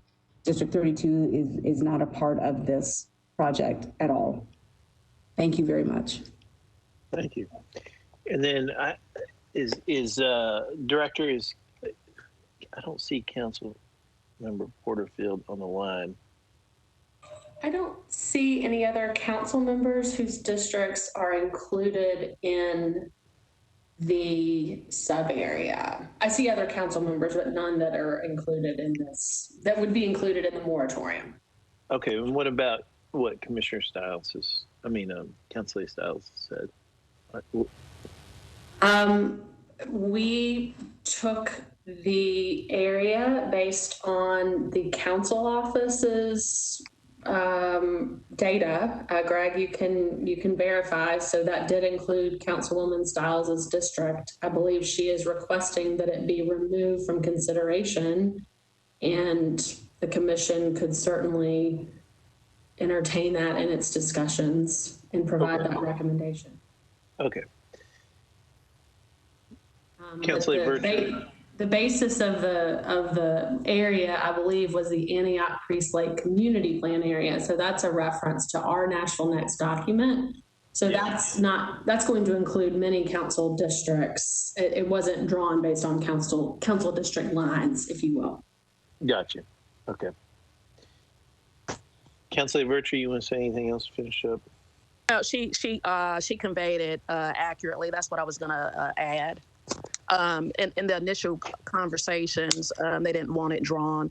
According to council, by directive from the planning department, it made it easier in comparison up under the timeline for you guys to do it by the sub area. Okay. Thank you very much. Seeing no one else wishing to speak, I declare the public hearing closed.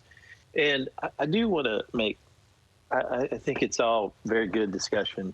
And I appreciate all the members of the public and the council members. I do want to make one, I know I don't talk a lot, but I do want to make a couple of comments as far as just the planning department in general. One thing that we really do strive for, and I know the executive committee and the entire commission, quite frankly, know that we we would love to have more planners, and every department is in a squeeze.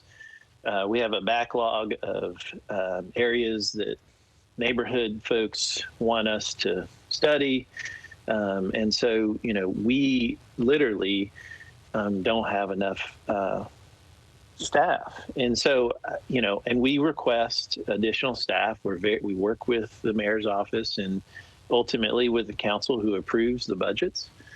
And so I do want to point that out, is that we don't take that lightly. I think that the planning department does an excellent job with the amount of folks that we have. I think the director and the director's leadership and all of the managers within the planning department really do know that we need more people. And I think sometimes the planners work lots and lots of overtime. They're very committed. And so I just want to make that particular comment before we begin our discussions. But how about we go to Commissioner Blackshear? You want to start us off? Sure. Yeah, well, first I'd like to echo what you just said, and we know that our planning staff is great and they do incredible work, and they do it with relatively limited resources, particularly human capital. So yeah, it'd be nice to have some more fabulous people on the team. Okay, so I have a few questions, and I think my first question would probably be directed to Greg. And if you talked about this and I just missed it, my apologies, but some of the data was a bit dated, particularly the annual rate of growth and the multifamily share of housing units. I mean, that was only through 2017. And we know that Nashville as a whole, and then the area of Antioch, East Lake, has experienced significant growth since 2017. So I just wonder if and when more recent data could be available on those couple of points. Thank you, Commissioner. This is Greg Claxton with the Planning Department. So those two are derived from census estimates through a survey that they call the American Community Survey. Unfortunately, the way the census publishes those estimates, it's tied to the county level for their kind of annual updates of it. For which the most recent data is 2019. However, to get any insight at a geography smaller than the county level, whether it's a council district or our community planning areas, you have to rely on their 5-year estimates. And so those inevitably lag a little bit. So the years that you see on those are the midpoint of those estimates. So we're using 2008 to 2012 through 2015 to 2019, and that's the most recent census American Community Survey data that we have. Okay, that's helpful, and I understand the limitations when we're relying on anyone else, particularly the federal government, to provide data. So that makes sense. I bet. Well, I don't know, but there's a high chance that those numbers could look a little different if we got more recent data. So I guess that's just something that we should keep in mind if we're using the data points to kind of argue for or against the bill. We might just collectively keep in mind that some of the data points are not as recent as we would like them to be. So I know the planning department has recommended disapproval, and obviously you've done a really good job of giving us a quick analysis of some of the reasons for the proposed ordinance, and explaining, I guess, the recommendation against approval. But I guess I just want to make sure that I'm clear on the staff's position. Is it that staff doesn't think that the type of study that the bill proposes is warranted, or is it that maybe the type of study that the bill proposes is warranted, but that for policy reasons, there shouldn't be a moratorium while the study is undertaken?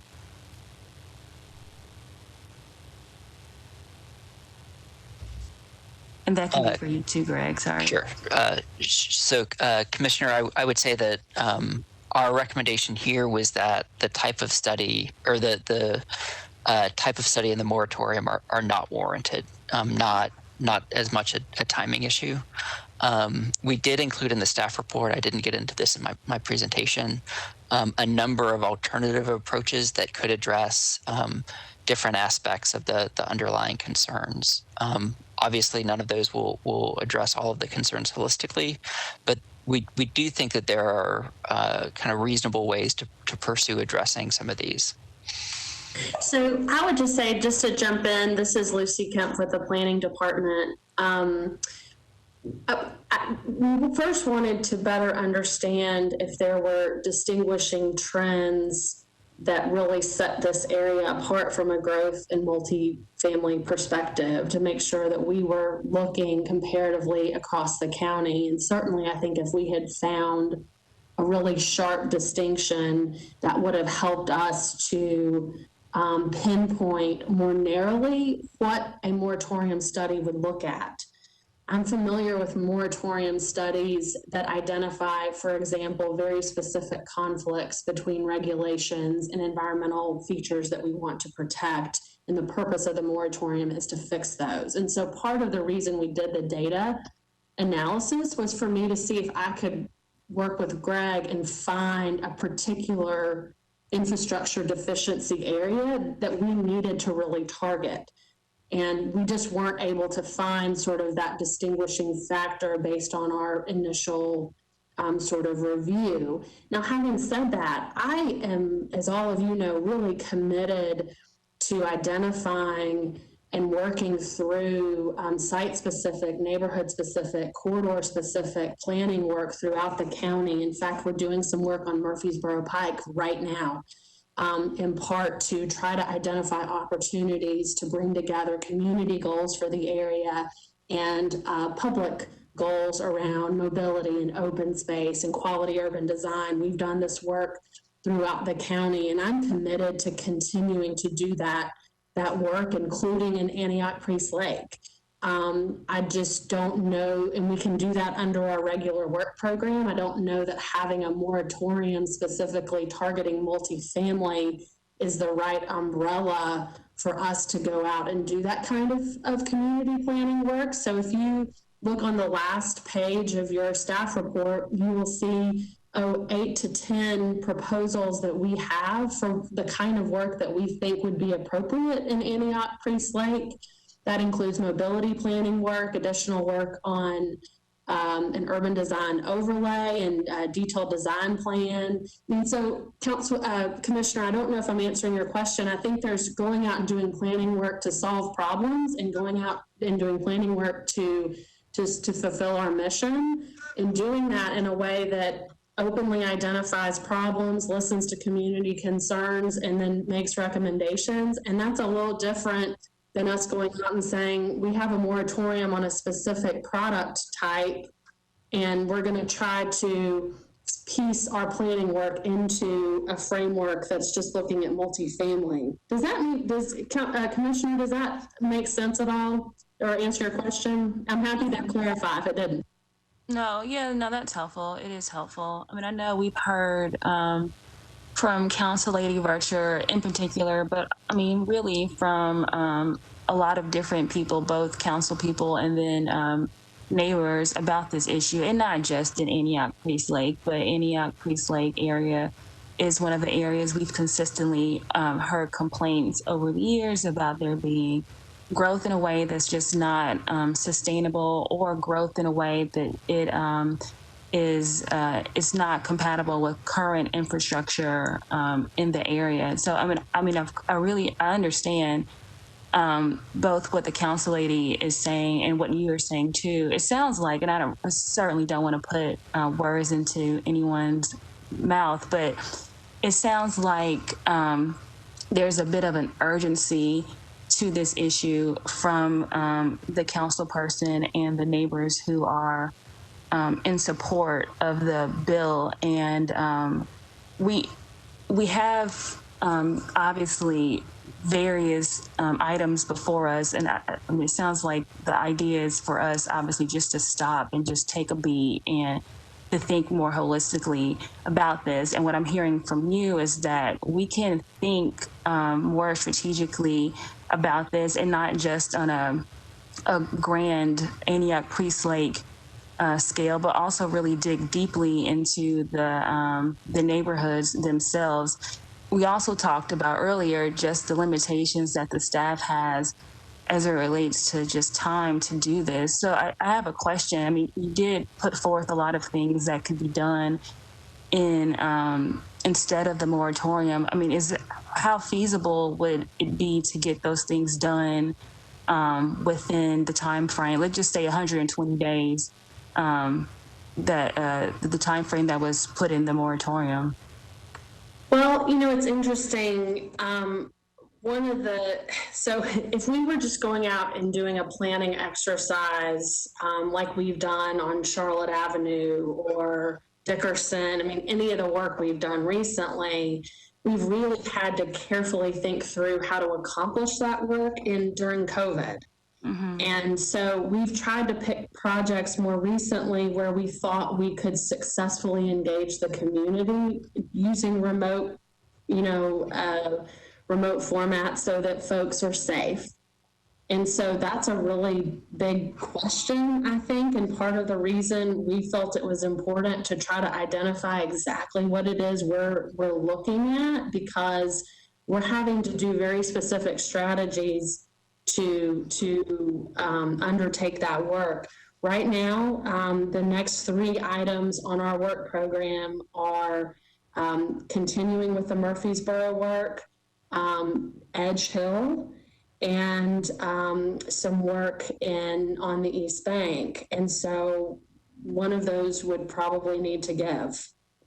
We have 3 staff who are community plans folks. And so those would be the kinds of things we would be, trying to think about. But, we communicate with council members all the time when we get requests to come in and do work. And if one of those items on the last page of your staff report there is one that the council member thinks really connects to some of the issues that she's seeing, I am more than happy to look at sort of the projects we have on the table and tell her, reasonably when I think that we could come out and do that, understanding that a lot of our cues around public engagement are coming from council members right now. So some are more willing to do work remotely and others are saying, let's wait until COVID passes. And so I think that's, if that makes sense, that's something we would need to take into account. Yeah, no, that makes sense. I just wonder if it's fair to say let's not have a moratorium.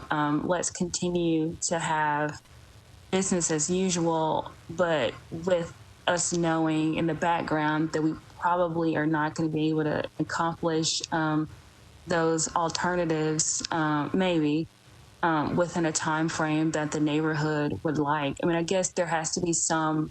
Well, it doesn't have to be, but I would be in favor of some movement on this from the neighbor's perspective. And maybe you're right. Maybe a 120-day moratorium is not right, but I don't think business as usual is appropriate either. And it sounds like the alternative would be to not have the moratorium, but to have these other studies done. And, to the point you made, there are just a lot of other things that the planning department has on its plate right now. And so I'm really interested in hearing what the other commissioners have to say. But I mean, just being on this commission for as long as I've been, I've heard this complaint many a times, and it seems like there should be something that is done, and maybe the moratorium is not it. Maybe it is it, maybe not 120 days, I'm not sure, but there seems to me like there needs to be real work done on this. And maybe the answer is whenever we have something that comes up, an item that comes up in this area, we give it a closer look, or at least look at it in the context of these studies that are yet to be done, and maybe there's a different analysis that can be applied to it. Maybe that's an answer. But like I said, I'm interested to hear what the other commissioners have to say. Thank you, Commissioner. Commissioner Haynes. Thank you, Chair. So this is a very difficult issue for our city. It's not one that we haven't heard before because we have. We have a lot of council people on this call. I think the biggest thing you council people can do is to give Lucy and her staff and the entire planning department more resources. They have limited resources, they have limited staff to perform these kinds of studies. I agree with my counterpart, Ms. Blackshear. We do need to do a study. I don't agree with a moratorium. That's bad business, especially given what's happened in our city the last 90 days with the bombing. Getting permits is very difficult anyway. For business people who have been working on projects for 2 and 3 years, who have financing lined up, who are waiting on a grading permit or a building permit and are being delayed because of what happened in downtown, moratoriums are unfair. So I'm going to support our staff's recommendation.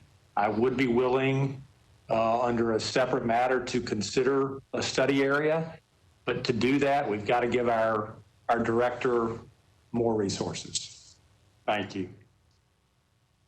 Thank you, Commissioner. Commissioner Johnson. Thank you, Chair.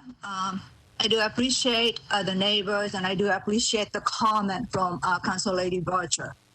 I understand because Nashville Next was adopted 2015. And prior to that, we did have annual 14 community plan update. So each sub-area, 14 communities, had more ingrained update every 6 to 7 years. But as previous commissioner says, because in order for us to accomplish, we need planning staff and we need resource. Unfortunately, we do not have those staff to conduct, to take a look at, granular level of, fine tuning of each community. And that's not excuse. So I do appreciate a staff recommendation on the last page of the staff report. We absolutely need all of those. And I'm really pleased here, our director, Kemp, is committed to do those studies. So I understand, the frustration from the community because traffic and safety, it's a big issue, and especially, old infrastructure. But I have a concern about the way this bill is written.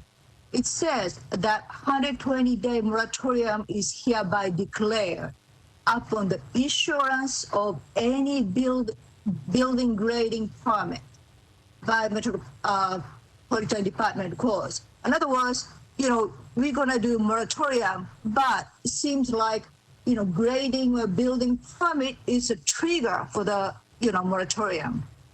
I am concerned about liability and fairness to the people who have been working towards making plan, invested, and then they are ready to proceed the project according to the laws and regulations existed right now. But as soon as they submit a grading permit or building permit, boom, it's going to be moratorium. That's the way I read this bill, substitute bill ordinance BL 2020-197. So I do have great concern about the proposal.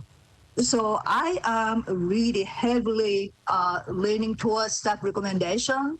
I am in support of aerial study, not only Antioch Priest Lake area, but all Southeast Antioch area, North Nashville area, East Nashville area, and so forth. And we literally need to do that.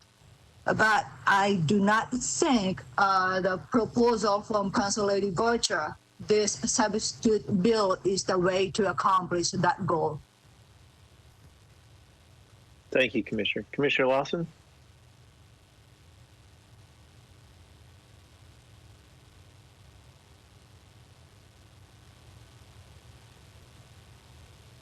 Commissioner Lawson? Commissioner Lawson? Let's see. I'm looking. We'll go to Councilor Murphy and come back to Commissioner Lawson. Thank you, Chair. I think that over the last 6 years of being on council, I have heard frequently from the council members representing this area that they do feel that they have a disproportionate amount of apartments and we hear that at public hearings for rezonings very frequently last term. Last term sticks out more because it was in person rather than the virtualness that we have now. And so I think that as a council, we would all say, yes, we have heard this from the council members and we have heard it from the constituents of this area. And so I get that and I understand it, but I think what is interesting about the data, which, it's not easy to have up-to-date data all the time, right? These are all, we're pulling data points from studies that, can't be done every day. It's not just like entering an Excel file and getting the right formula in there to get the output of the numbers.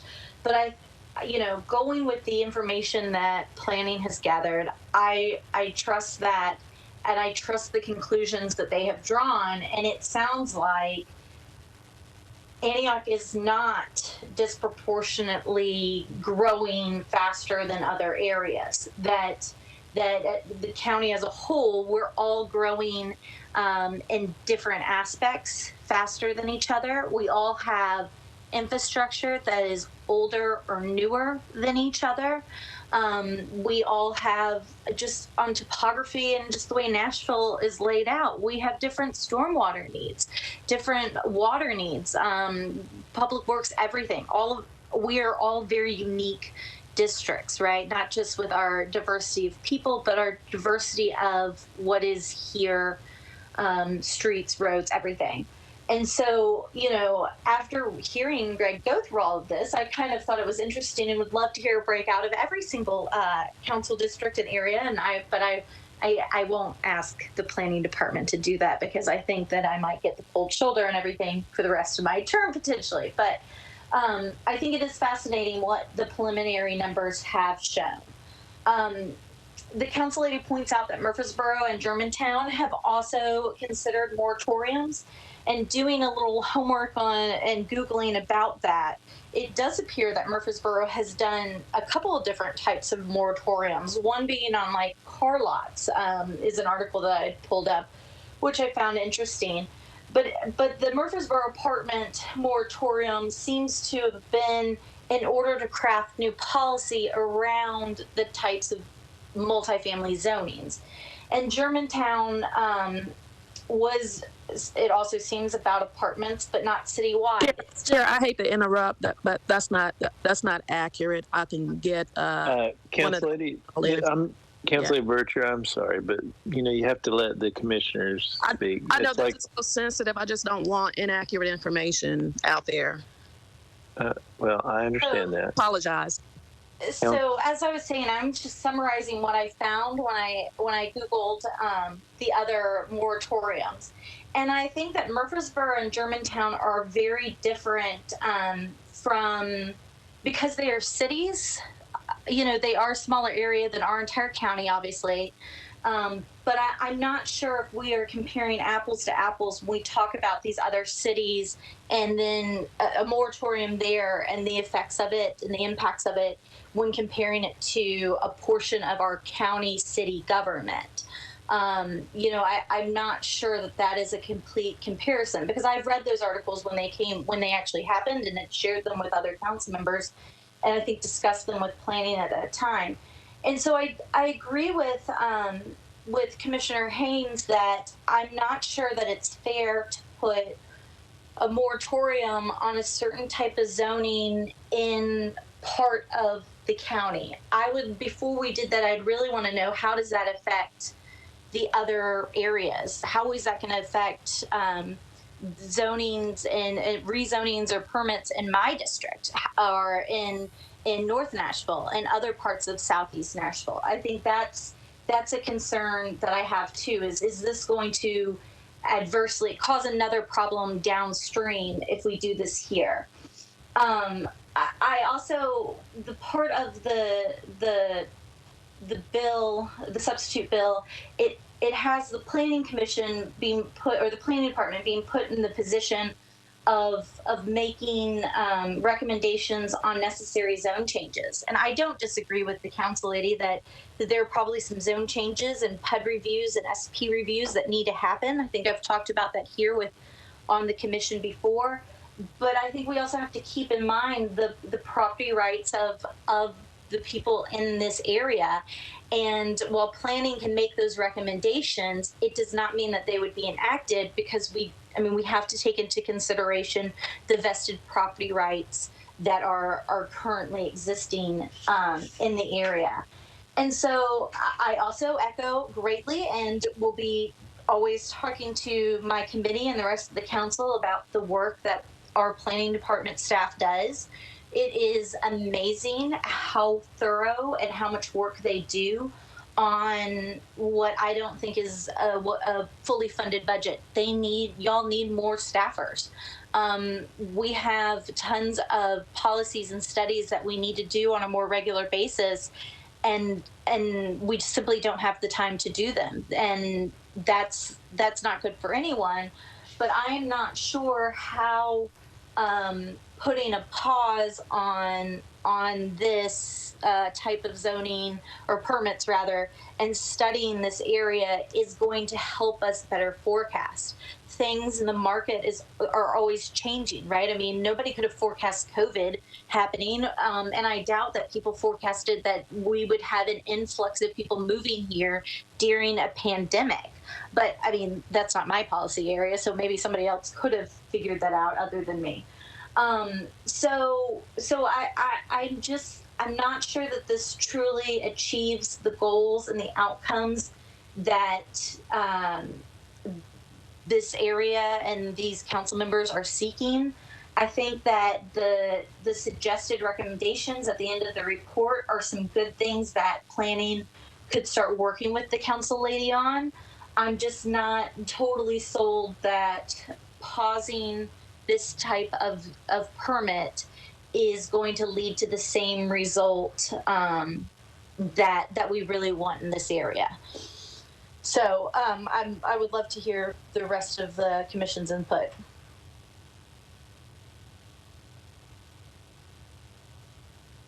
Thank you, Council Lady. Commissioner Sims. Yes, sir. First of all, I really do want to thank the councilwoman. I love her passion and her deep concern for trying to really meet the needs of what's going on out there. And I also probably infrequently appreciate Attorney White but he was so articulate tonight in trying to explore the root of this problem. And I think the councilwoman did a great job of getting to a root problem, and that is not uncommon to the rest of us in our city, and that is the Nashville Next Plan, which is our general plan, which is a foundation for all good planning, particularly for growing cities, is in desperate need of updating. None of us could have predicted the unprecedented growth that we've seen in our city, the issues that have come along with it, and particularly given that we've had 3 major crises in the last 2 years, and the amount of weight that the planning department has to carry during those kind of crises. But I'm not sure that in analyzing the problem, we got to the right solution. And I did a root cause analysis to figure out just what would be a right solution for this. And I kept coming up and none of us are allowed to talk to each other, so we certainly didn't plan all this. We do not have the staff. I did a kind of an informal scholarly work as I could do on my own, looking at the staff patterns of cities our size. And I can tell you that we are grossly understaffed. And a lot of cities our size actually have dedicated staff members to neighborhoods, have neighborhood liaisons, have actually partners that work with different sections through the council, all kinds of resources that we can't bring to bear. And so I think the solution here is we can put a moratorium on, but then we'd have nobody to send to do it. So we're still left with not, when you do a root cause analysis, you keep asking why. And the why in this case is we can't do anything about being grossly understaffed. And I am one of those neighborhoods. I live in the Edge Hill community, and we have asked literally since 2016, unlike the Antioch area, which is huge, we're small, we're 1 square mile, and we are getting swallowed up.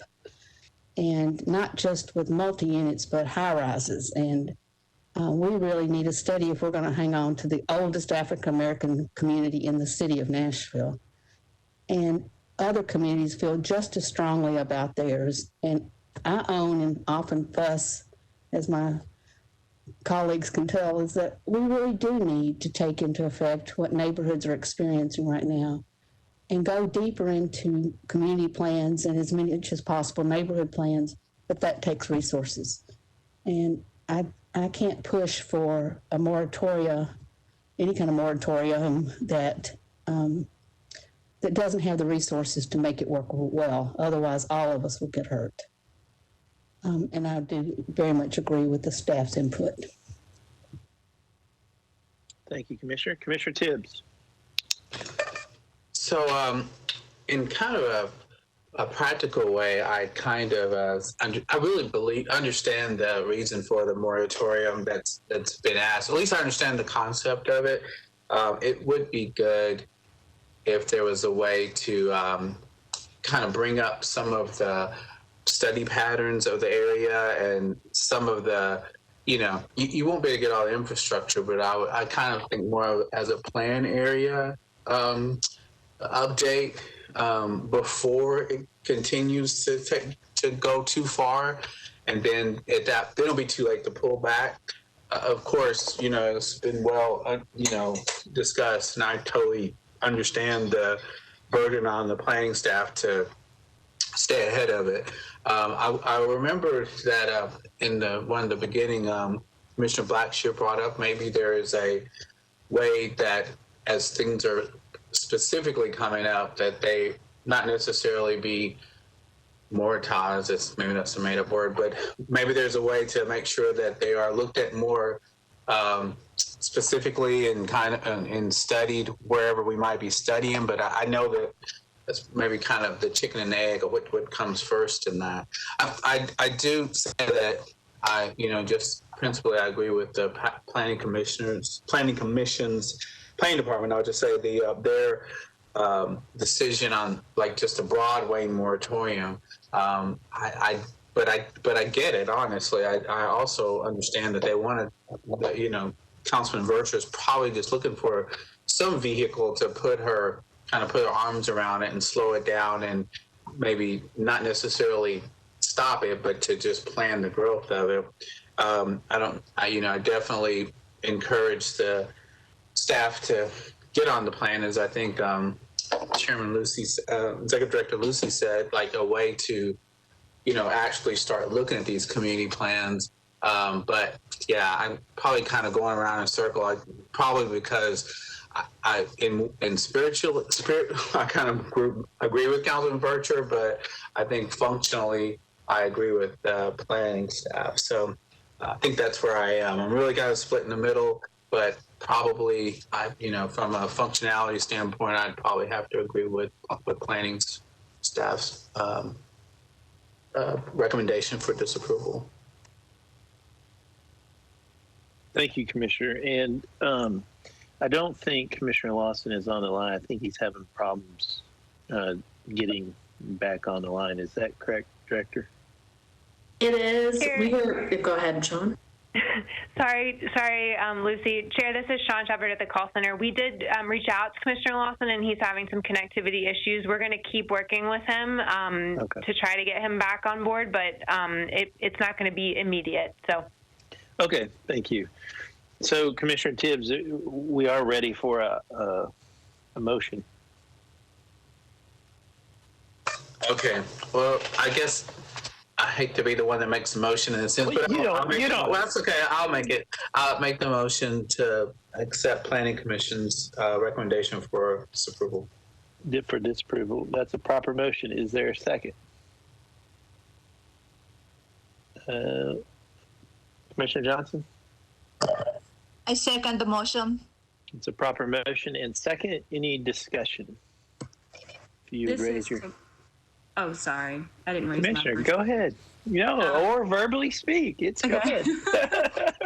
Go ahead, Commissioner. So we talked about, if the moratorium were not to be approved, what would be the alternatives to help the area? And obviously staff, I think, did a great job listing out those alternatives. Also with the caveat that it would take clearly additional time, but potentially additional resources to make those happen. Do we need to have any type of formal direction from the commission to ask that to the extent that any of those alternatives, the other studies could be undertaken, does the commission need to take any formal action to request that the staff do that? Sorry, go ahead. Director, go ahead. But, usually, Commissioner Blackshear, if, what we really, as you know, we always, if there's a request or a, intent from the commission, on particular items, we ask the director, and the director works on coming up with a solution. And I would see that the same way. Director, what are your thoughts? I agree. I think what I might recommend is to present to the commission the work program that we have. We've scoped some of the work that we'd like to for how we'd like to approach Edge Hill, but we haven't begun those community plan discussions yet. So I might suggest bringing the work program to the commission. I'll include these items. And I can also reach out to the council member to see if there are any in particular that might, in her view, be most effective. And we can talk about, the resources that we have and priorities and timing, if that would be satisfactory to Commissioner Blackshear. Yeah, that's fine. I just didn't know if there needed to be anything added or that I should add from my perspective to the motion, but it sounds like potentially not. Well, we would I think the intent is clear from the commission that, while we've had a robust discussion, the one thing that we have to be very careful of is we don't want to kick any other current study or, off of the plan for another. I mean, obviously, there's a lot of need across the county, and some there's faster growth than others. And I think that the staff and talking with the council member and trying to figure that out. And maybe there are some areas that there's been, a tremendous amount of development. And sometimes we see that within sub-area plans where there's a specific area that's taken off very, very quickly for one reason or another. So I think you bring up a very good point, Commissioner Blackshear, and I think the director has clear guidance here, and we can look at that work plan again and try to figure that. And I think with communication between the director and the council member, I think that's important as well. So any other discussion? Or Commissioner Blackshear, anything else? I want to make sure you got all your... No, that's fine. Thanks, Chair. Okay. Any other commissioners would like to... Yes, I would. This is... I think... Yes, yeah. I think if I understand right, in the mayor's capital improvement budget, there is some money for studies. Is that a reality, or is that something the council still has to approve, and that it does include some of South Nashville? And is that correct, Lucy? Yes, that was some good news that I wanted to share, but I'm a little superstitious, so I didn't want to get out in front. There are additional steps that need to be taken, but we do have support for doing additional planning work, including in Southeast. And so really, once those steps are taken from a budget process, we'll have an opportunity to, make sure that we scope the work correctly, but those would be to get additional consulting and expert resources. So I think the trajectory is very good, but I just don't have the information yet. to share in detail. Thank you. Yes, that certainly will have the councilwoman's ability to push that along. So those studies would be, the extra money would speed the whole process up. So, so there are two council members that have their hands raised, and generally, council members speak during the time of the public hearing and not during the particular commission meeting. But I want to make sure, since just to be on the safe side, we do have a proper motion in a second. We are in discussion, but I want to maybe, I don't want to suspend the rules, but allow them, if they have just very brief statements, just to hear from them, just to be fair. So first is Council Member Lee. Hi there, and I want to say I'm so sorry. I was on another call and I wasn't on the beginning of this. I just wanted to add a little bit from my district. I see the way that this is going, and I see what is up for our area, but I just wanted you all to please include mine, because how this has hit our area so hard is that now when I have community meetings, my constituents are saying, let's not build here. We don't want anything else here. We need infrastructure. So they are kind of doing the moratorium themselves. But I just want you to know how that has hit my area. I disagree with the comment about that our area isn't growing that fast. It is one of the largest spillovers. So I just wanted to put my voice in the room as well when it comes to that area. Thank you so much for allowing me to do so. Thank you, Council Lady. I appreciate it. And then really quickly, Council Lady Virtue, did you have another? We're really not supposed to do this. Thank you, Chair. Wasn't you supposed to come back to me before you went into deliberation with the commissioners? No, I mean, generally when we, I know it's virtual and I know it's changed. No, when we, so generally the council members speak, and you can speak as long as you want during the public hearing portion. Now, when we go into the commission hearing, just like we do in person, it's the commission's meeting, not a council member meeting. Just like if a commissioner showed up at the council, we're not allowed to speak. It's the council meeting. You see what I'm saying? So, but I'm allowing a lot of leeway. Please make it very brief, because I think all the arguments have been made. Yeah, thank you so much for being so gracious. I do want to add that the planning alternatives does not get us where we're trying to get. It still doesn't provide an assessment of capacity as it relates for infrastructure. How we got here is many years and conversations, the community with department heads. Department heads, they only assess and evaluate for the project at the time. When you talk to them, they will tell you that anything beyond the project at the time, that's up to the planning department. And it was and it was stated by one of the commissioners about the language. I am able to modify the language on the legislation. I'm just trying to get us to a point where the community is feeling comfortable with even one conversation as it relates to development, because this trajectory that we're on now is pitting our area against other areas, and that's not healthy for any of us. Thank you so much for being so gracious. Thank you, Councilor.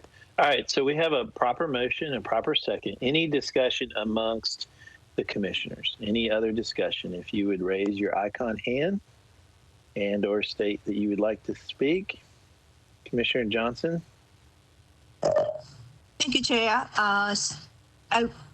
I'm aware, Council can amend the bill at the third reading because regarding to the zoning. So I raised the concern about how this was written, triggered by a permit, grading and building permit. But not only that, I would like to add by properly address the growth in that area.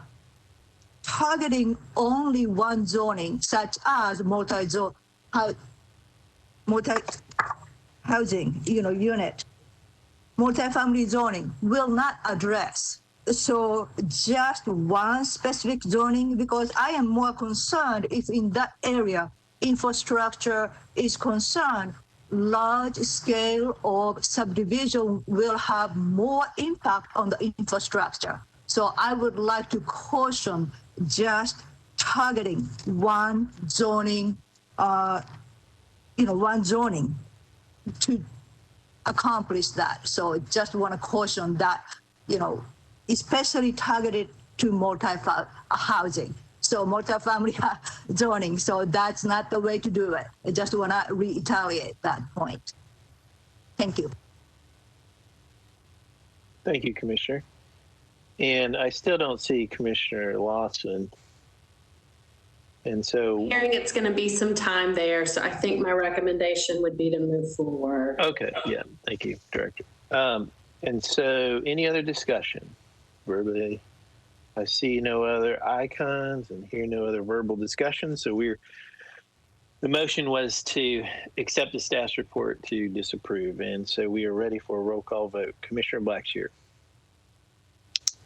I'm going to vote aye just because I'm not convinced that a 120-day moratorium is the best way to tackle the issue. But obviously, I think I've made it clear that I think the council person's concerns are extremely valid, and I'm looking forward to seeing some movement and studies on the area to the extent we have the resources to do it.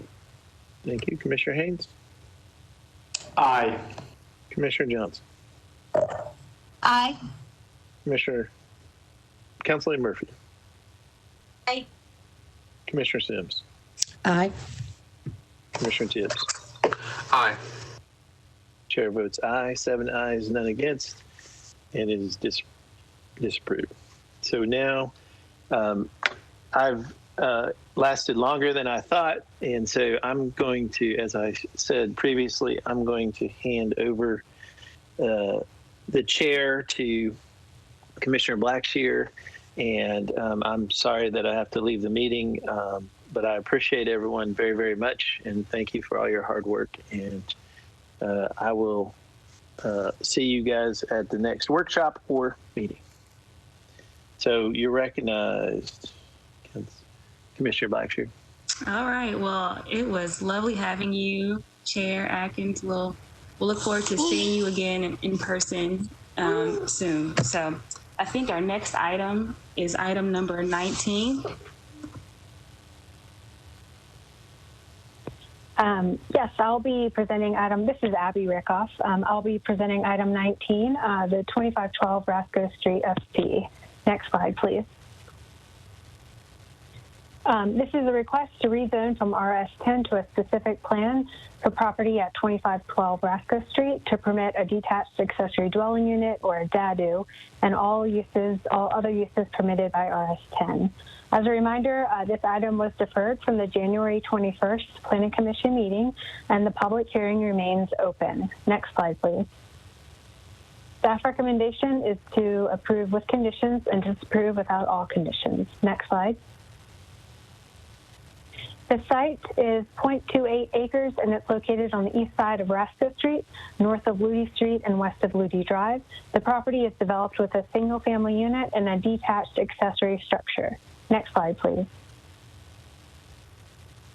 The site is within a larger area of RS10 zoning. The area to the north and west includes primarily single-family residential uses, and the pattern to the east and along and north of Ludi Street includes a higher concentration of two-family residential uses. Property located immediately to the east is developed with a two-family residential unit. Next slide, please. The plan proposes to permit one DADU and all other uses of the RS10 zoning district. Development standards of any newly constructed DADU would comply with the requirements of Metro Code, and no additions or expansions will be permitted to any existing detached structure that is to be used as the DADU. Next slide. Guidance from the Suburban Neighborhood Maintenance Policy recommends that the developed character be maintained, and then when change occurs, Efforts should be made to retain the existing character. Next slide. The site is outlined in blue on this slide and on the next slide. In this case, the site has previously developed with the residence, primary residence, and detached structures to the rear, similar to many of the surrounding developed properties. The site's existing detached structure is located at the rear of the property, close to the existing detached structures developed to the north and east. Next slide, please. Here is another view showing the existing accessory structure where the yellow star is, as it relates to the detached structures on the surrounding properties. Next slide, please. You'll notice that the development pattern shifts from single family to primarily two-family residential. Single family is the yellow color, two-family residential is the orange color on the land use map. So you'll see that the land uses change pretty dramatically directly east of the site, where it shifts to a two-family residential uses for properties along Ludi Drive and State East. Next slide, please. Given the existing development pattern and locational characteristics, staff finds the proposed SB standards to be consistent with the intent of the neighborhood maintenance policy and recommends approval with conditions and disapproval without all conditions. This concludes my presentation. All right, well, thank you for that. And with that, we will open the public hearing. If the applicant is on the line, can you please let us know so we can unmute you? Yes, I'm on the line. Okay, great. So you'll have 10 minutes. Sean will be keeping track of time and we'll give you a 2-minute warning if you'd like to reserve some time for rebuttal. So you can go ahead. Okay, thank you. Good evening, everyone. My name is Joshua McDonald from XE Development Company, and my personal address is 1416 Breckenridge Court, Whites Creek, Tennessee. And what we've got today before you guys is we're just presenting again the application to allow a DADU at 2512 Rasco Drive. So I was given a zoning presentation a while back, and Mr. Nate Jones, the owner, reached out to me about helping him out to figure out how we could figure out how to allow for him to take his already existing garage, which is it's already an existing building and it's a permanent space and it has electric, water, and the whole 9 yards ready to go. Now we can take the living space above it in order for him to be able to create a DADU out of it. So after talking with the Planning Commission and Councilwoman Welsh, we kind of sat on, okay, we're going to have to write up a SP. So going through that process, we got all of the details hashed out. And we think we came up with some pretty good legislation that basically mirrors legislation that was adopted over in District 5 in the McPherson Park area. Mr. Jones has also spoken to many of his neighbors who there's been no objections from them. Councilwoman Welsh, who has given her explicit support, also reached out to people, and we didn't really hear any negative feedback. I believe last week, however, there was an email opposition from a woman, but she lived in Green Hills, so I wasn't entirely certain why she was opposing this project. I did look tonight, and there was another opposition email, but it was listed for this, but it was actually in regards to another SP. So, you know, sometimes those things can get kind of mixed up. But again, we've presented this before. It's our second time going around this. We all know that DADUs have become increasingly common, and they're very popular, you know, as our housing choice situation in the city. Our housing supply begins to become more limited, so we need more housing choice in order to accommodate, you know, more residents. And off of that, making sure we have more affordable housing options as well. So we believe that this is a good request. We believe it's overall good for the area. And that's about it. I'm open to any questions. All right. Well, I bet you have some time left for rebuttal. So after any opposition or support is expressed in the public hearing, you'll have 2 minutes for rebuttal afterwards. So thank you, applicant. So we are now ready to take calls from members of the public who wish to call in. Your screen should show the call-in number. Please call in now. You don't need to wait to call until others have called in or have finished speaking. And as a reminder, please only call in on the current case. And when you begin your testimony, please state your name, your address, and whether you support or oppose the item. We're not able to display a timer visually, unfortunately, but Sean will be keeping track of time.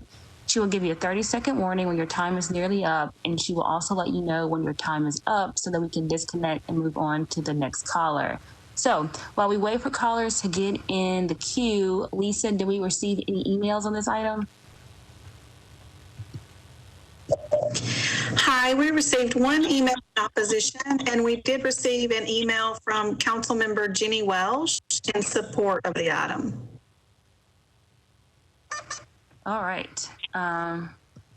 So thanks for letting us know about the emails. Do we have any calls, Sean, on this item? Chair, we do not currently have any callers in the queue, so we'll take a brief pause in case anyone's trying to reach us, and then I'll check back in with you. Okay.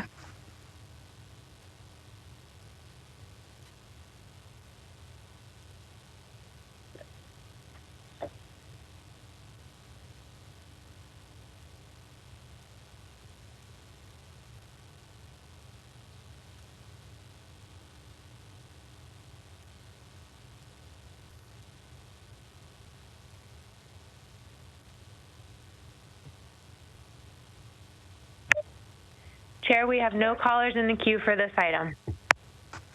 All right. Well, since we have no one who called in, I suppose we don't need a rebuttal from the applicant. We've not been asked any questions to respond to. And I suppose we're not going to hear from the council member if we've received an email. I'm not sure if the council person is on the line. Okay, it looks like they're not. So we have obviously their email that can speak for them. So I guess we can go ahead and close the public hearing, and then we can open it up for discussion amongst the commissioners. So I will go ahead and start with Commissioner Haynes. Would it be inappropriate for me to make a motion for approval of staff's recommendation? I don't think it would be inappropriate. Do we have a second? I have a question though. This is Commissioner Sims. Well, when we have the second, I think we can open it up for discussion. Okay, thank you. This is Commissioner Tibbs. I second that motion. Okay. Thanks, Commissioner Tibbs. All right, so let's open up this item for discussion. Commissioner Sims, you had some questions? Yeah, and I'm a little embarrassed to ask this, but are we actually talking about 3 separate residents on this? So you've got the existing one that's going to have an upstairs unit?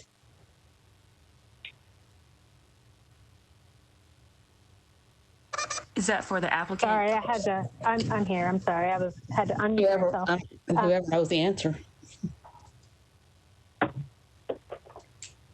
This is Abby Rickoff speaking, and no, there's one single family residence right now, and so this SP would permit 1 detached accessory dwelling unit, as well as all standards of RS10. So it's got 1 primary residence right now, and the SP would permit 1 DADU in addition to the primary residence. Oh, so the barn that's on there is actually going to become a DADU? Because I drove by it and it looks just like it's livable now. So, I mean, he may be wanting to redo it somehow and actually name it a DADU, but I couldn't decide if you were actually adding a DADU. And then this one, which appears to be livable, actually, so I wasn't sure what we were doing here. Hi, this is Lisa. No, it would be for the existing accessory structure to become a dwelling unit. Okay. And then what about short-term rentals on this? What does this do? Because I wasn't sure what all use is permitted. Hi, this is Lisa. RS10 zoning district permits owner-occupied short-term rentals, but it does not permit not owner-occupied. That is consistent across the entire county. Thank you. That's what I was wondering if it had 3 or 2. Thank you so much. Okay. All right. Are there any other questions or comments on the motion? Okay. Well, if not, then let's just go ahead and do a roll call vote. Chair, I have a comment. Oh, I'm sorry.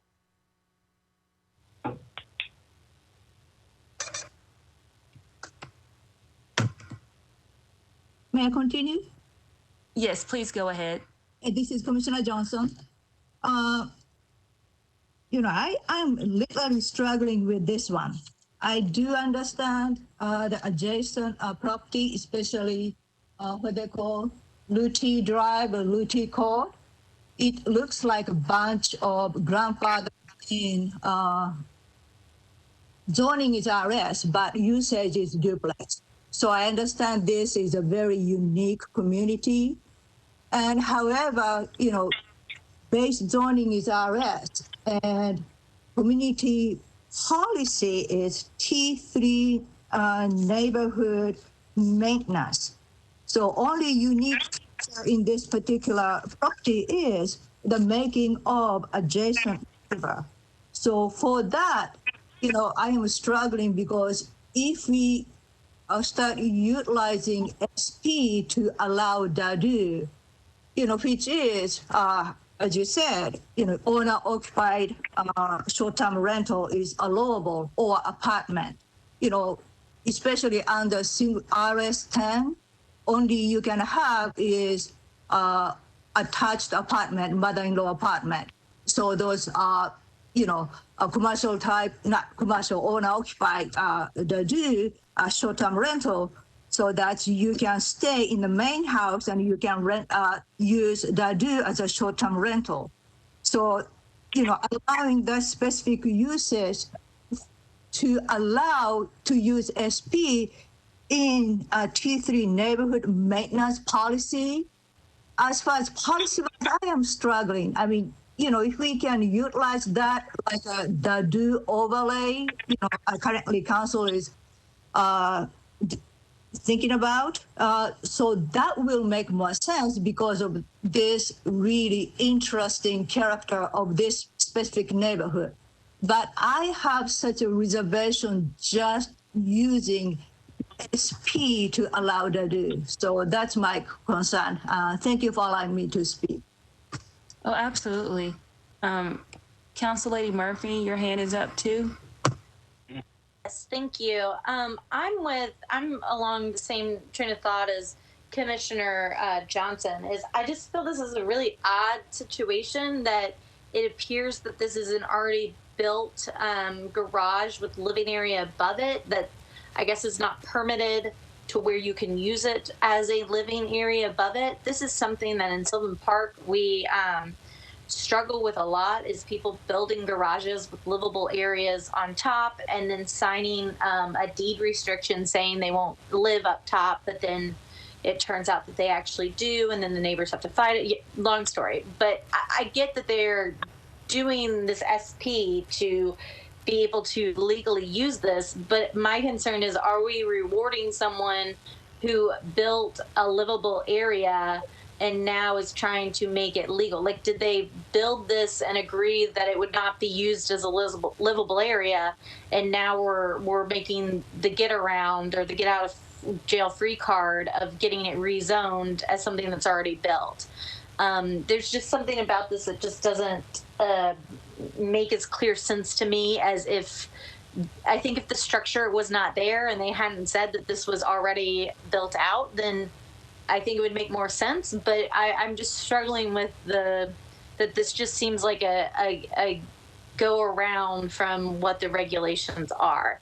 So I'm with the council, Commissioner Johnson, that I'm not 100% on board with it. I'm not necessarily against it.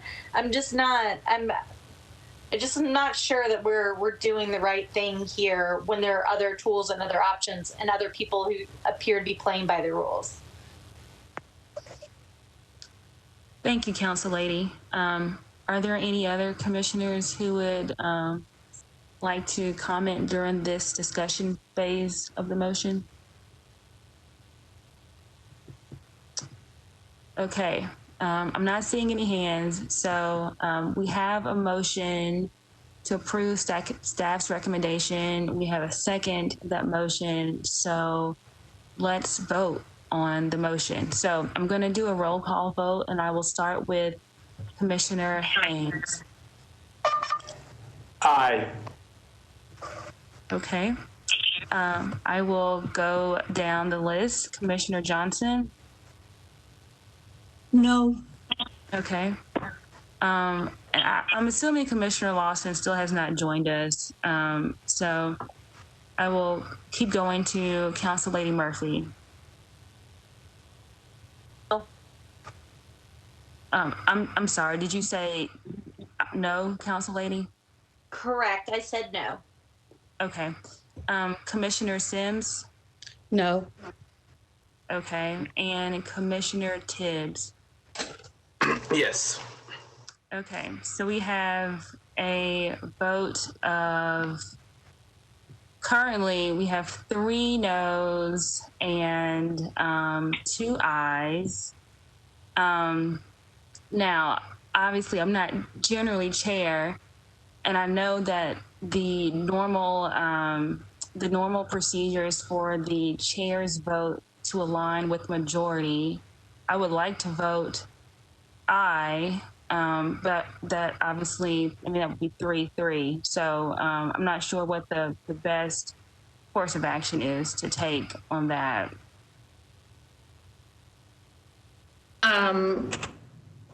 I'd open it up for council if we wanted to hear a recommendation. Typically, if you're at a 3-3 tie, we would defer and wait until we had more commissioners. You have the option of also putting another motion on the table, but I think my sense from staff is that the rezoning is sort of the only option.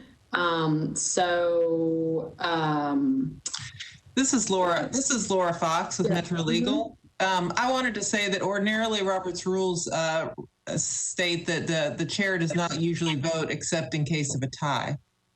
So that would be my recommended course. Okay, so then I don't get a vote, basically. So it's 3 noes and 2 ayes.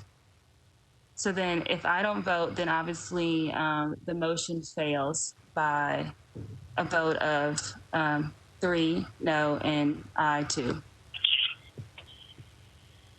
All right. Well, I'm thinking by listening to our council that that's the way to move, and so I've just stated the vote count, and we can move on to the next item.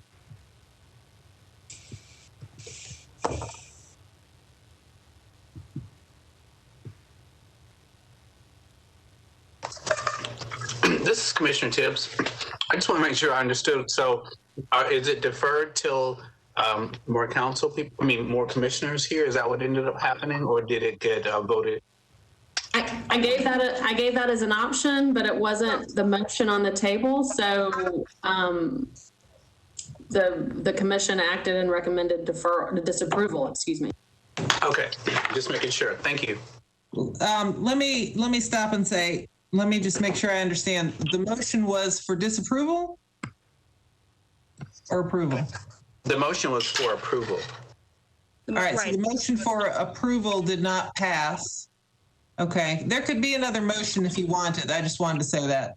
Okay, well, that's helpful. So the motion to approve did not pass. And so, obviously I'm not normally chair, so clearly any Robert's Rules of Orders tips that you have to offer, please offer them. So the motion to approve did not pass. We could have another motion presented. Would someone like to make another motion?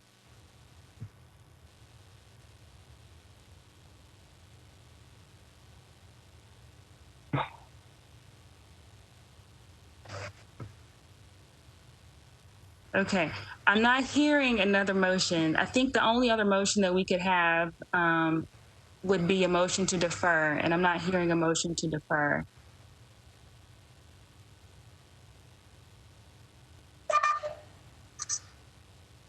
Okay, so we did not approve. The motion to approve staff's recommendation was disapproved by a vote of 3-2. We have no other motion on the table.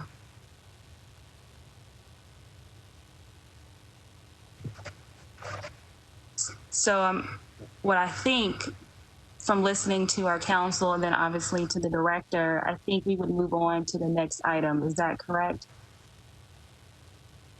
I'm just clarifying with our council, so they don't need to take another action. The item is disapproved, correct, Laura?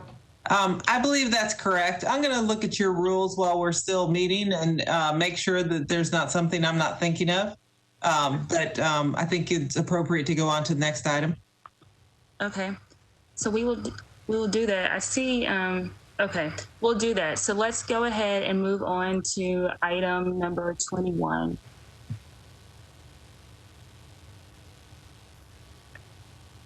Hi, everyone. This is Amelia Lewis in the call center.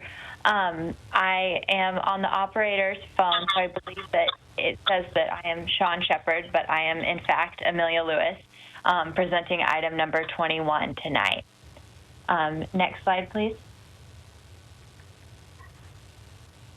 The request is to rezone from RS15 to specific plan SP zoning to permit a detached accessory dwelling unit or a DADU. Next slide, please. Staff's recommendation is to approve with conditions and disapprove without all conditions. Oh, next slide, please. Thank you. The existing zoning on the site is RS15, and the proposed zoning is SPR. This would be a regulatory specific plan, which is more of a text-based plan, so it doesn't have an associated site plan, but it would permit the addition of a DADU on the existing site. The site is located at the end of Red Rose Court, a cul-de-sac that extends from Windover Drive west of Ashland City Highway. The western property line abuts an existing rail line, and the properties on the other side of the rail line, as you can see on the map, are primarily AR2A and have been developed with industrial and vacant land. The properties to the northeast and south of the subject site are zoned RS15 and have primarily been established with single-family residential uses, as has the subject site. Next slide, please. The policy on the site is suburban neighborhood evolving. In these policy areas, we really look at ways to create and enhance the existing suburban neighborhood, and where opportunities for infill development are limited, we just make sure that if any infill development is proposed, it doesn't negatively affect that existing character of the neighborhood. So with this proposal, they would be permitted to construct a DADU on the site, which would go along with the lines of the policy to add density without disrupting the development pattern. The density proposed on the site is not incompatible with the surrounding uses, as it would only permit one additional unit. Additionally, the lot itself is larger than the minimum lot size of the zoning district and is located at the end of an existing street. With the proposed DADU, all Metro zoning code standards would be met. Next slide, please.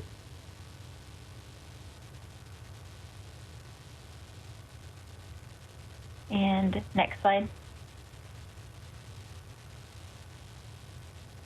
Given the proposal's consistency with policy, staff recommends to approve with conditions and disapprove without all conditions.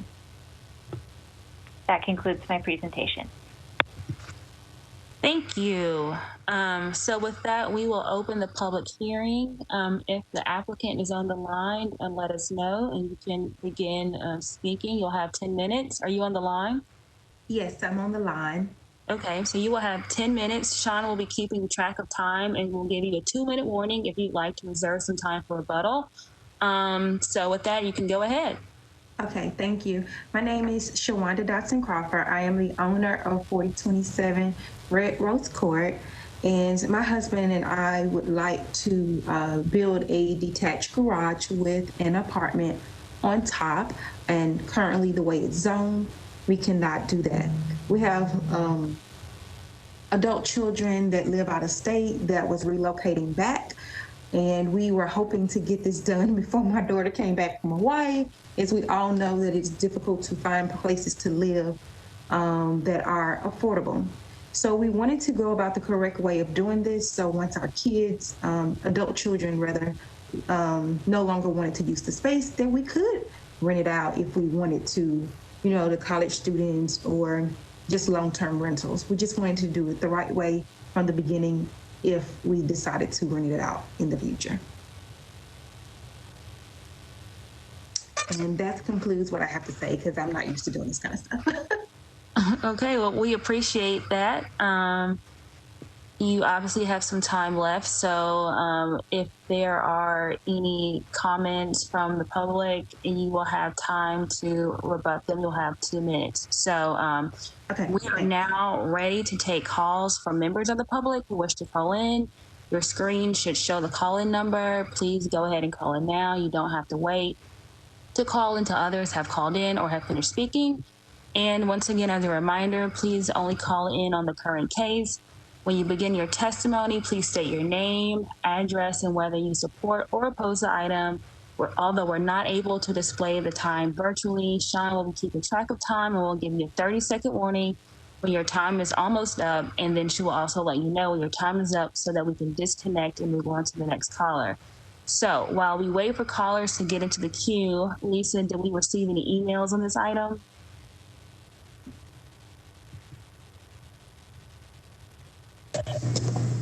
Hi, we received, no, we received one email in opposition. We did hear from the council member who indicated that she was supportive of this item.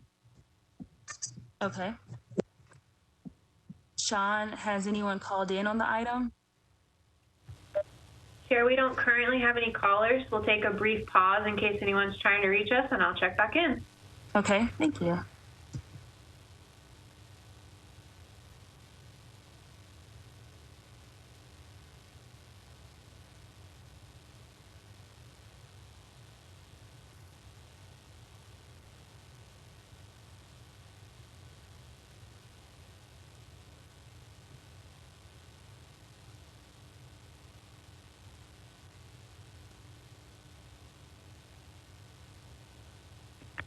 Chair, we have no callers in the queue for this item.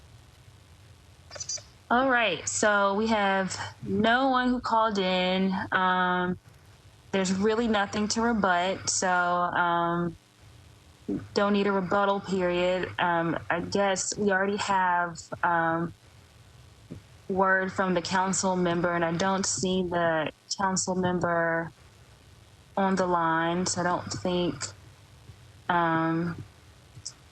she's here to speak. So with that, we can go ahead and close the public hearing, and we can open it up for a discussion by the commission.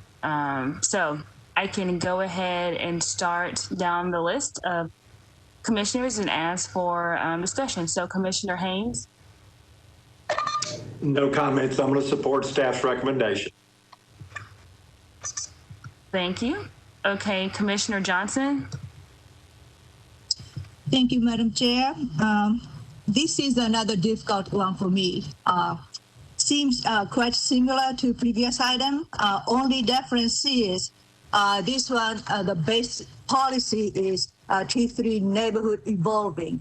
So for that, you know, I totally understand the policy to, you know, encourage infill development in that area. So to do that, you know, adding one modest dadu will accomplish that policy decision to introduce moderate density.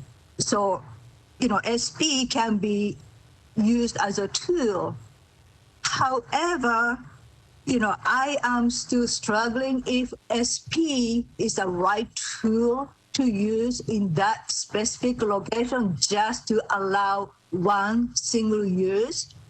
So as a policy point, you know, if we do that, we have to do one by one with, you know, neighborhood evolving area. So to me, again, it seems like this area, entire neighborhood can be like a dadu overlay. That would make more sense to me. So for that reason, I am not really convinced staff recommendation is the right one. Thank you, Commissioner Johnson. I don't see Commissioner Lawson on the phone or on the call, so I'm going to continue on to Council Lady Murphy. Thank you. You know, we are in the middle of kind of starting, well, I guess we're starting the discussion about DADU overlays. And this is a neighborhood evolving policy. So I'm more comfortable with this DADU going in here just as a one-off because it is a neighborhood evolving. But again, when I see these, you know, I wonder whether it would be better for the neighborhood as a whole to be looked at and rezoned, or if this overlay, if we go through with enacting it, if that is a better option for this area to fulfill its policy goals of neighborhood evolving. And so that's where I'm a little torn, where I'm okay with this, but I, you know, I wish we were having a discussion about the broader area, but we're not here to discuss policy and theory in general. We're here to discuss this one application. And so with this one application and the policy that is here and our options, I think I'm okay with it. Thank you, Council Lady. I'll move on to Commissioner Sims. I have no questions and support the staff's recommendation. Thank you, Commissioner. Commissioner Tibbs, do you have anything to add? Nothing to add.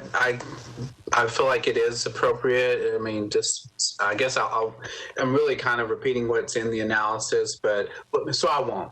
I agree with the staff recommendation, and if there's no other comment, I make a motion to approve. Okay, we have a proper motion. Do we have a second? Okay. Commissioner Haynes seconds it.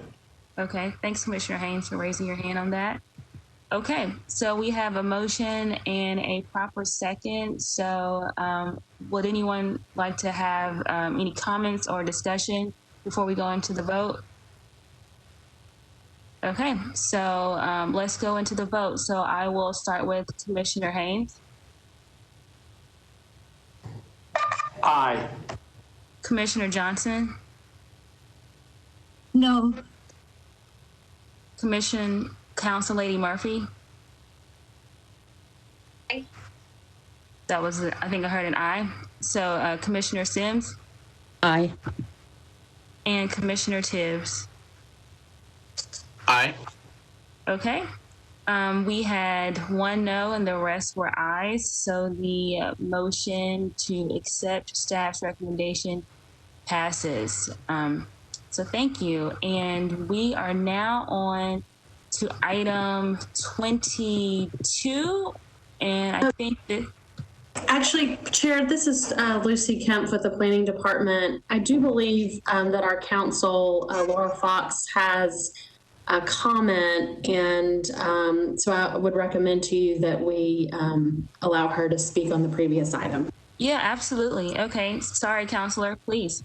That's fine. I have looked at the Planning Commission's rules, and the Planning Commission is a little bit different than most of Metro's boards and commissions, and so the chair is permitted to vote. So I apologize for saying that you couldn't, but you're welcome to cast a vote.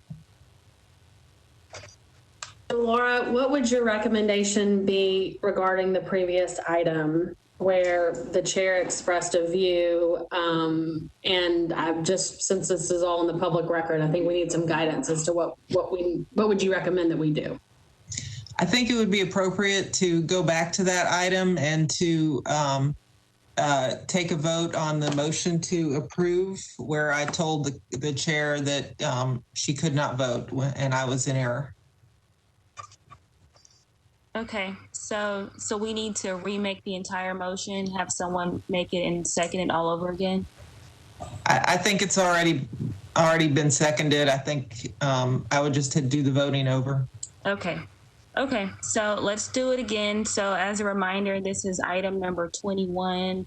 The motion was to accept staff's recommendation of approval with conditions and disapproval without all conditions. And let's start the vote over again. So Commissioner Haynes.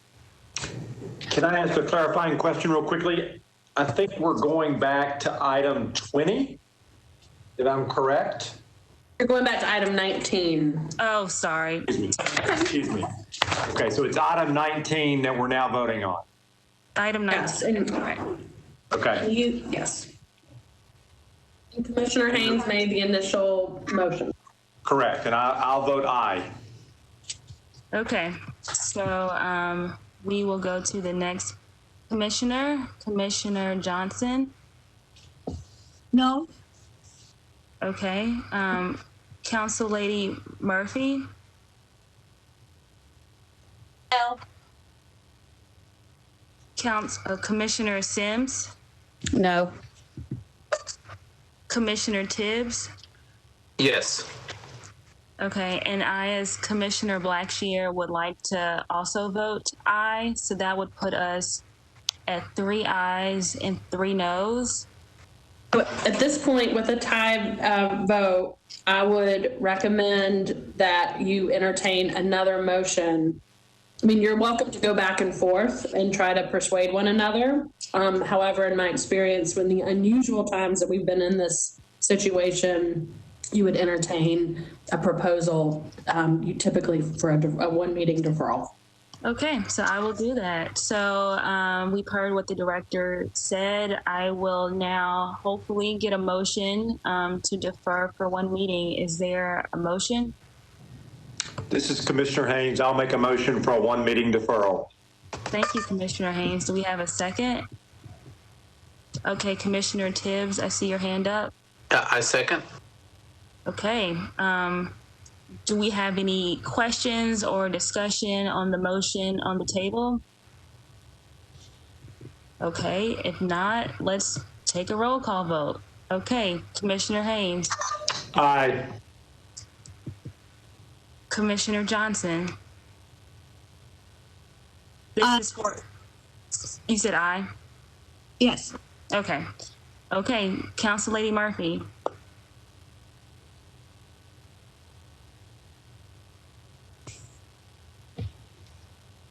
Council Lady Murphy? Yes. Okay, I didn't hear you, so that sounds like an aye. So Commissioner Sims? Aye. All right, and Commissioner Tibbs? Aye. Okay, so the motion to defer for one meeting has been approved by unanimous vote. So we will hear that again at the next meeting, item number 19. Okay, so now we are on to item number 22. And I think for this item and for item number 24, Council Lady Murphy will serve as the chair. Thank you. So we are on item number 22, and that's 2021 SP 005001. And so we have someone presenting the slides.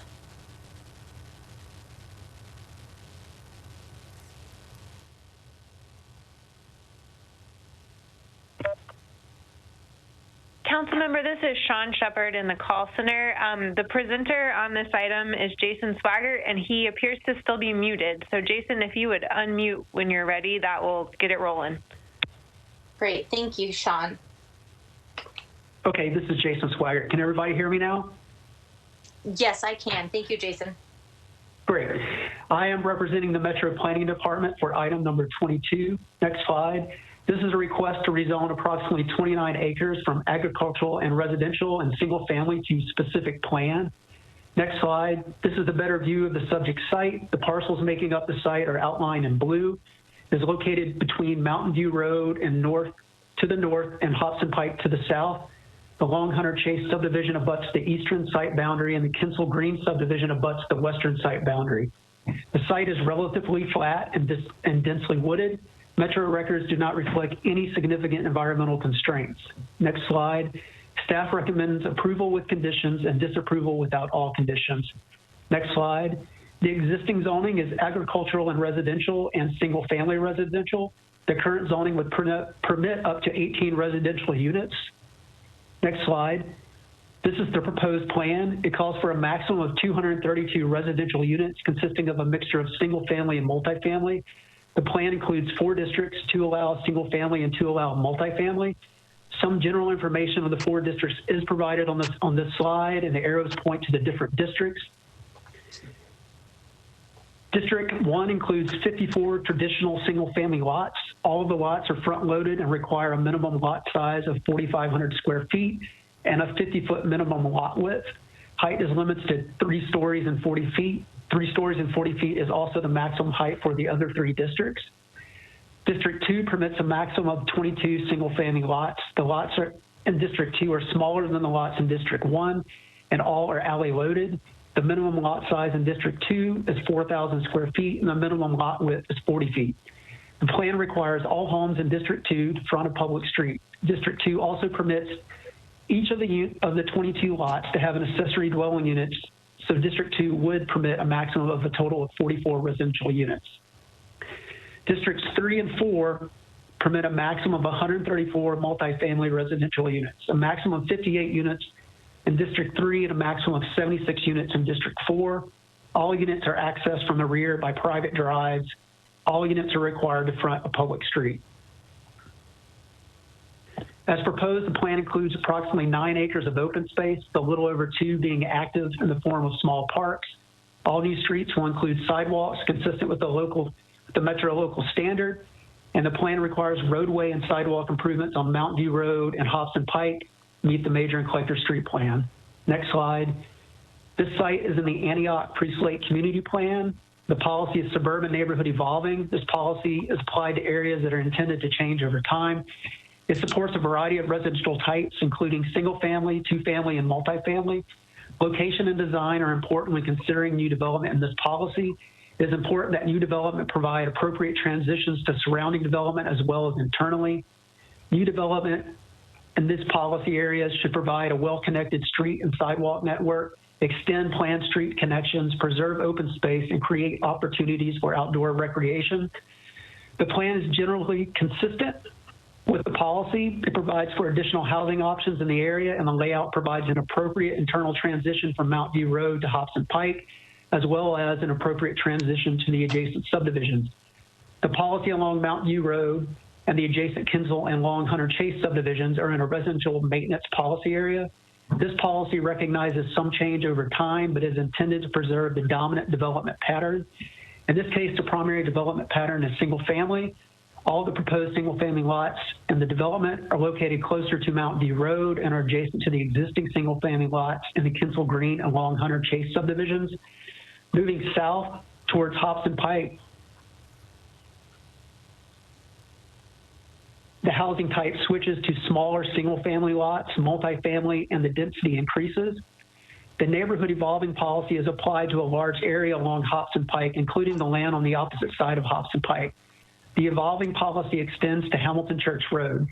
As proposed, the transition provided from the maintenance to the evolving policy area and surrounding residential areas is appropriate. Next slide.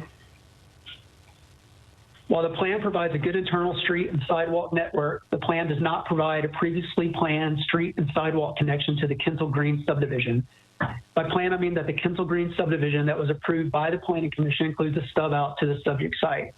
The original plan submitted for this proposal and was considered in the previously published staff report included this connection. This is the previous plan on this slide. Staff's recommendation includes a condition requiring the connection be added as previously shown on this slide. There are many reasons why connectivity is a goal of this policy. Sidewalk networks provide a safe route for pedestrians to move about. It provides additional routes for emergency vehicles. It also helps alleviate traffic on primary streets by providing alternative routes. As stated in the report, a fire and sidewalk connection could offset some of the issues with not having a full street connection, but it would not fully implement the goals of the policy. In conclusion, staff recommends approval with conditions and disapproval without all conditions. That's the end of my presentation.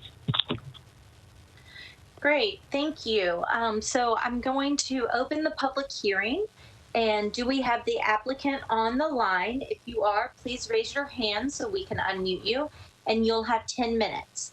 Sean is keeping track of that time, and we'll give you a 2-minute warning if you'd like to reserve some of that time for rebuttal after we go through all of our steps. Hi, Madam Chair, members of the Commission.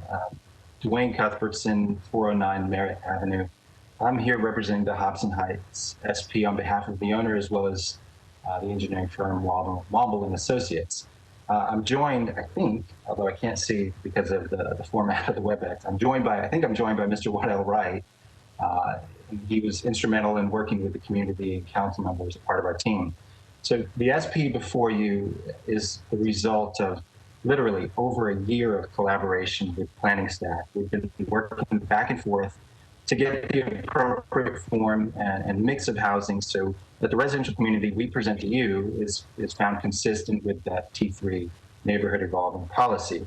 As soon as we felt like we were in a place where planning staff could support the plan, we went immediately to the council member. This was back in May of 2020 to initiate communication and collaboration with the community.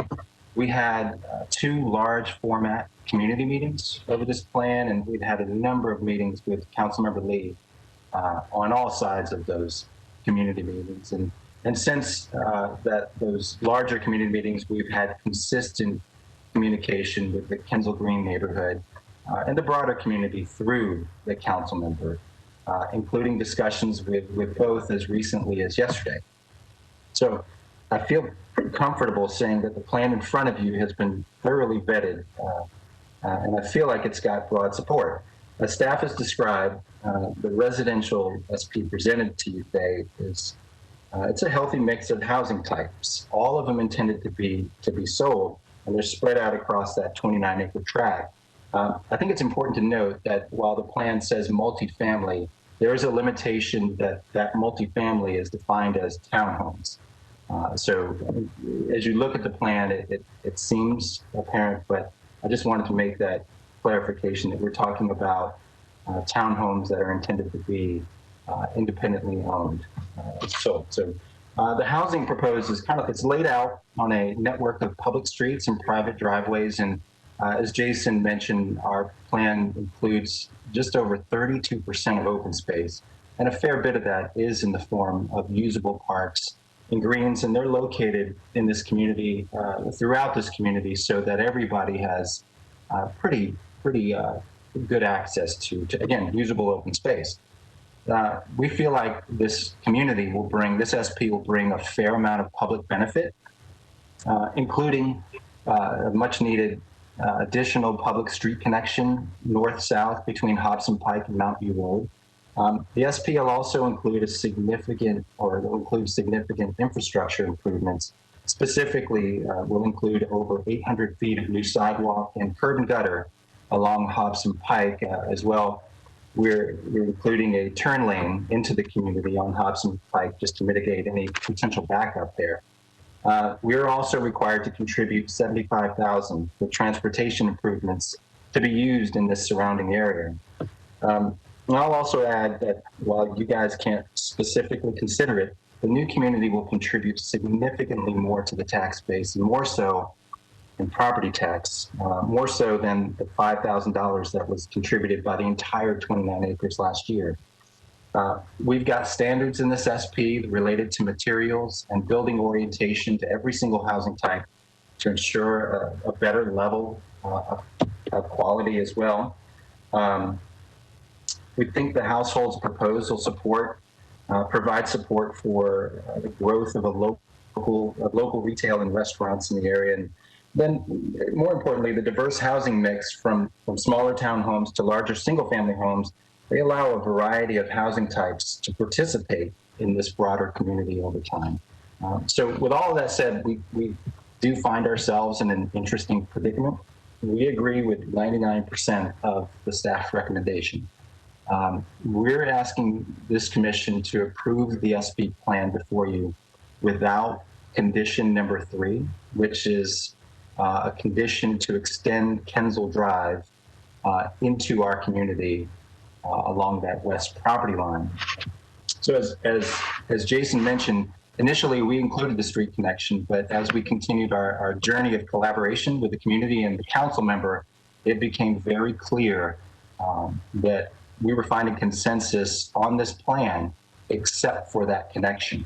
We explored alternatives with planning staff as well as with the community, and we consistently heard back from the community and the council member that the Kensal Green neighborhood, they valued the visual separation and wanted that street connection removed, but also wanted our proposed landscape buffer extended along that entire western boundary. So the plan in front of you, I feel comfortable saying, I think it has 99% of staff support. But at this point, it has broad support from the community, and it's got support from Councilmember Lee. We know we're not done working with the community, and we look forward to continuing that collaboration at the next level. But in order to get there, we need your recommendation, and we're asking for your support for this plan, some support for staff's recommendation with the exception of condition number 3. It's a fairly detailed plan, so I'm happy to discuss any of the particulars with any of the commissioners and respond to any communication you might receive in the public hearing. But at this point, I'll stop and reserve whatever time I have left. All right, thank you. We are now ready to take calls from the members of the public who wish to call in.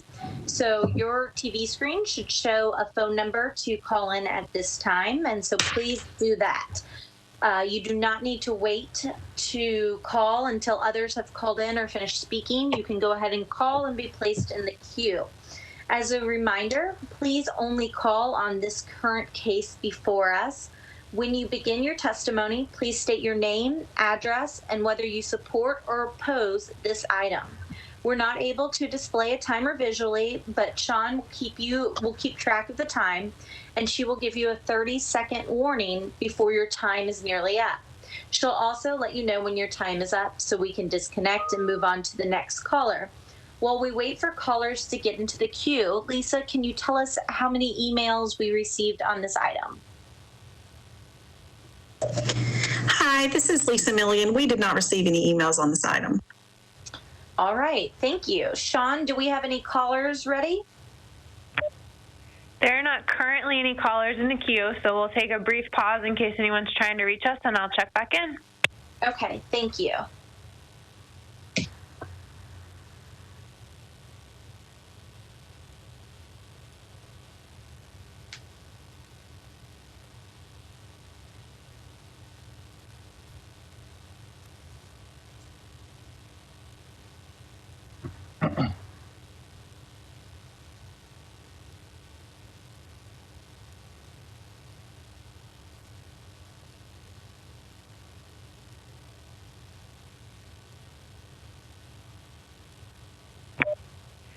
Councilmember, there are no callers in the queue for this item.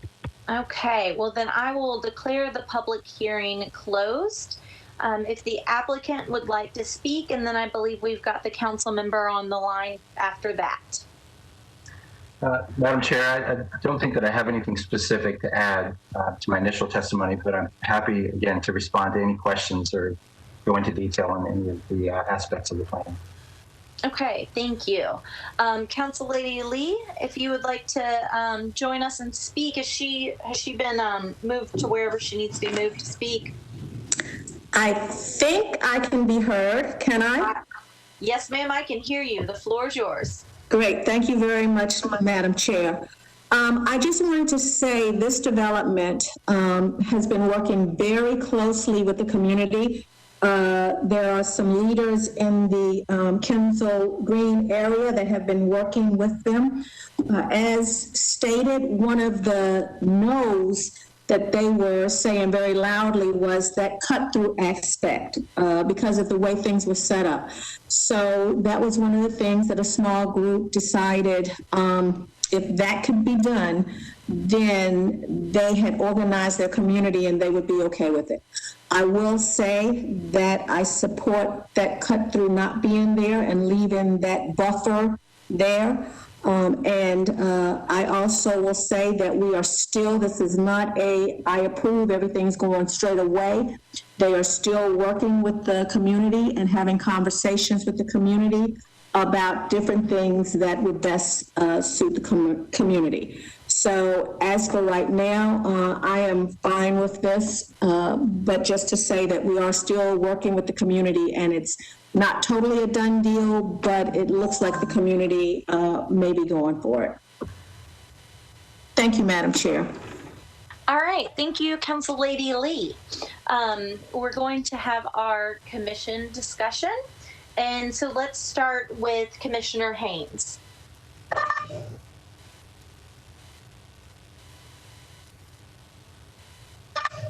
So I know there have been cases in the past where we have studied this connectivity issue, where staff has made recommendations for connectivity, where the neighbors on the other side did not want connectivity, and the commission has approved not having connectivity. Director Kemp, can you speak to the overall issue of connectivity, the importance of this particular plan? Can you give us some education on this matter, please? Sure. I would just say that from a kind of broader perspective, that we have two goals with respect to connectivity. One has to do with health and safety. There are fire safety standards that we want to enforce that protect both the new community, but then may also protect existing communities. And so we want to make sure that fire trucks and emergency vehicles can access the site. The second is really from a mobility perspective, and just ensuring that we don't create or exacerbate pinch points. And so, when you close off all accesses except for one or two, that can create the types of bottlenecks that we see throughout Nashville. And so, Lisa, can you just speak with respect to this project to those 2 points? Hi, yes, this is Lisa Milligan. So when we looked at this, like Lucy indicated, we're looking at it from the perspective of both the existing community that included a stub street and the new community that would tie into what was a planned extension. And so the existing Kensal Green subdivision has 3 stub streets that were planned when it was approved to connect at some point in the future if the properties that are around it were to develop. And so right now there is one entrance in and out of Kensal Green with, I believe, 60 homes on one entrance. And so looking at it from a life safety issue, it's not necessarily ideal to sort of have that many homes with one entrance and exit. And so from our perspective, providing that connection on the planned stub street into the new community provides for that additional needed life safety access for emergency vehicles. When we're looking at it from a sort of a neighborhood level connectivity issue, providing for a street connection, but also for pedestrian connection, allows for travel to take place between the two communities without someone having to get onto either Hobson Pike or the road to the north, Mount View. And so you're allowed to sort of have travel between the two neighborhoods without getting onto arterial or collector streets, which may have heavier traffic. It allows for safer pedestrian and bicycle travel between the communities as well. And so as Jason had indicated during his presentation, we did include a condition that would have a full access. But if the planning commissioners wanted to consider a compromise position, we do think that a gated a gated emergency only access with a pedestrian connection would be a viable alternative. Thank you, Lisa. So let me ask this question. Was the Kensal Green neighborhood always designed with the stub street, with the plan that right away was dedicated, and it would then connect into the next neighborhood? Hi, yes, I've switched back over to an aerial to hopefully let you see a little bit better. When Kensal Green was planned, you can see that there was a stub street here to the west, here to the east, which is the one that we're speaking of now, and then here to the south. And so it did include those future potential connections. And so now when we're dealing with the property that's to the east, we would look at any potential connections. I think, as you all know, when we're looking at sort of improving developments, if there are areas of vacant land that are adjacent, especially, this area is an evolving area. These are maintenance now. But when we look at approving sort of developments, we're always looking at opportunities for future connections. And so that was done at the time that this Kensal Green was approved. And so now we're sort of fulfilling that planned connection. Thank you so very much. That answers my questions. I look forward to listening to my fellow commissioners. Thank you, Commissioner Haynes. Commissioner Johnson. Thank you, Madam Chair. I don't know who should address the question.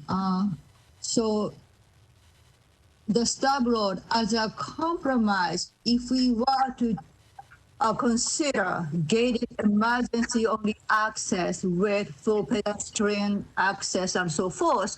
So if we were to compromise, however, in the future, this growing neighborhood actually appreciate the access, would that be the emergency only access will be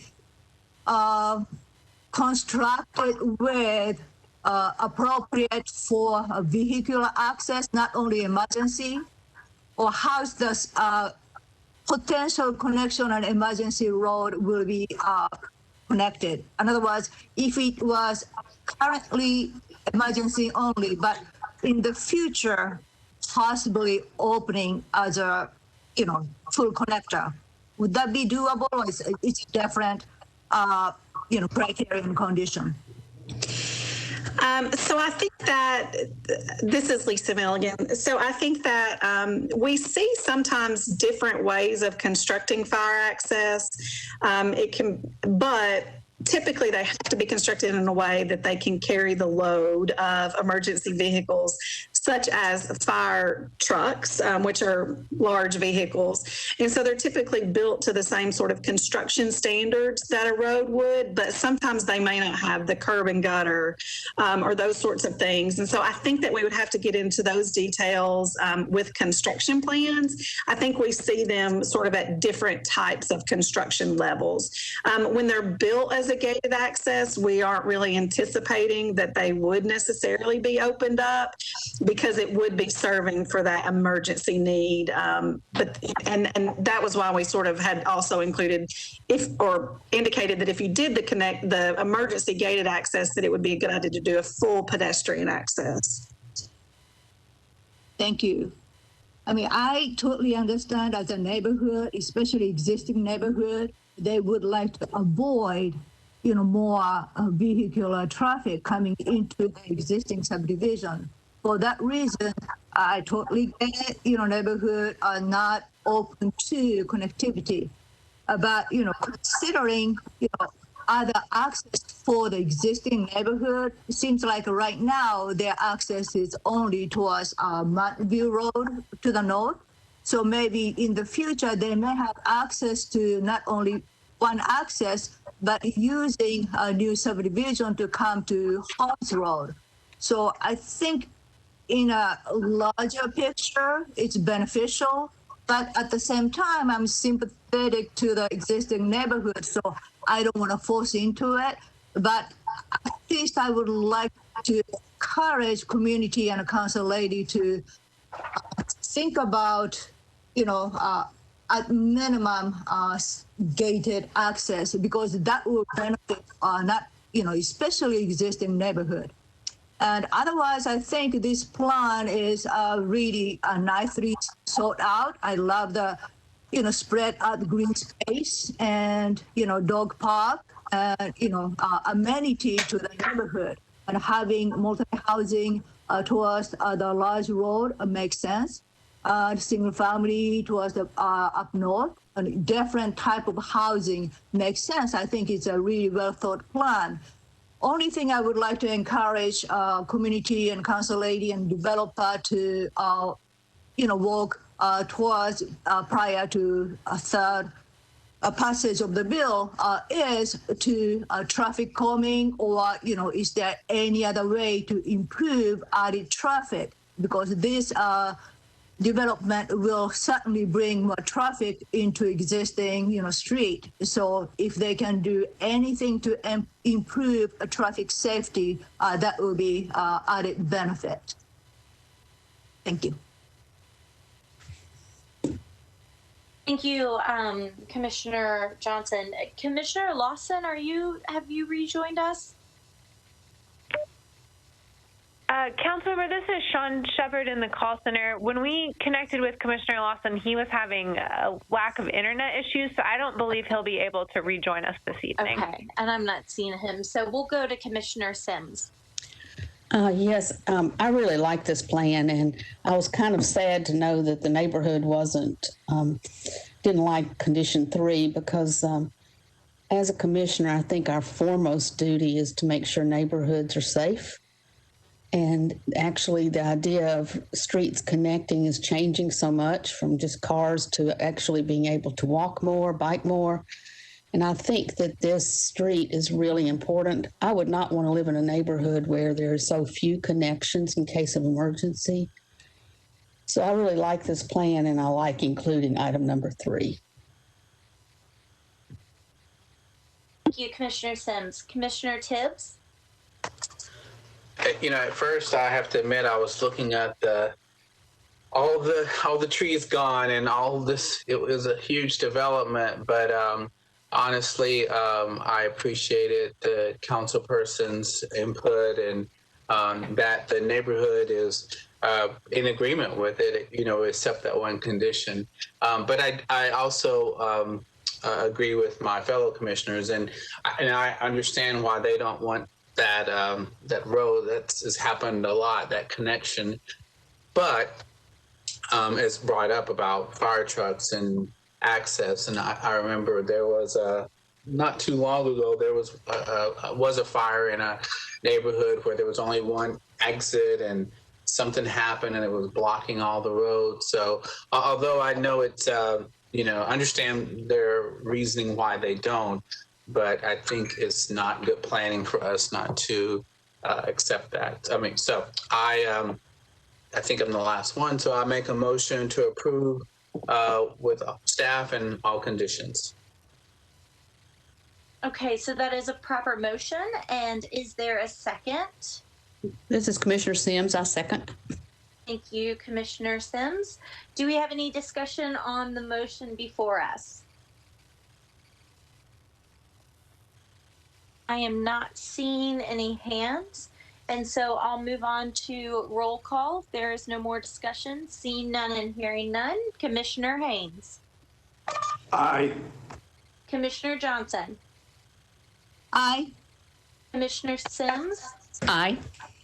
Commissioner Tibbs. Aye.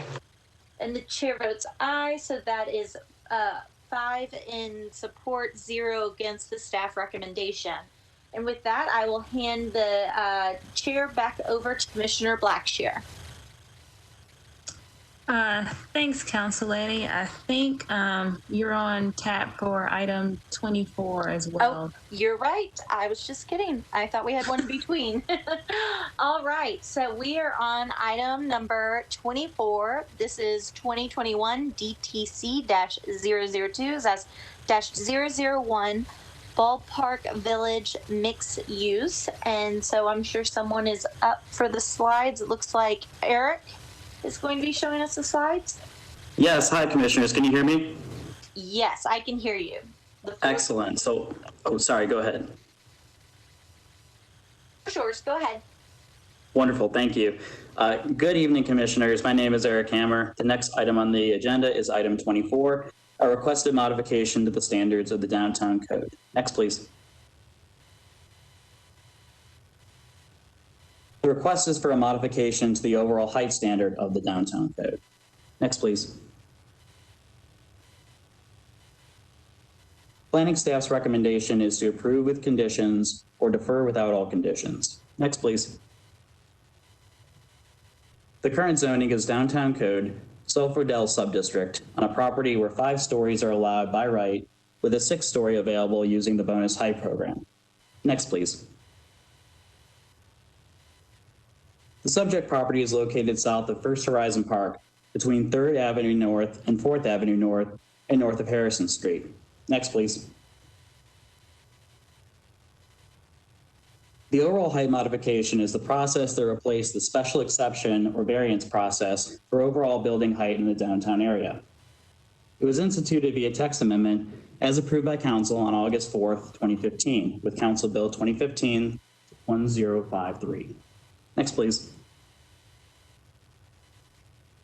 The process for an overall height modification is outlined in the downtown code. The process requires that the executive director make a determination as to whether reasonable efforts have been made to use all available bonus height programs. A letter to this effect has been issued. The applicant is also required to hold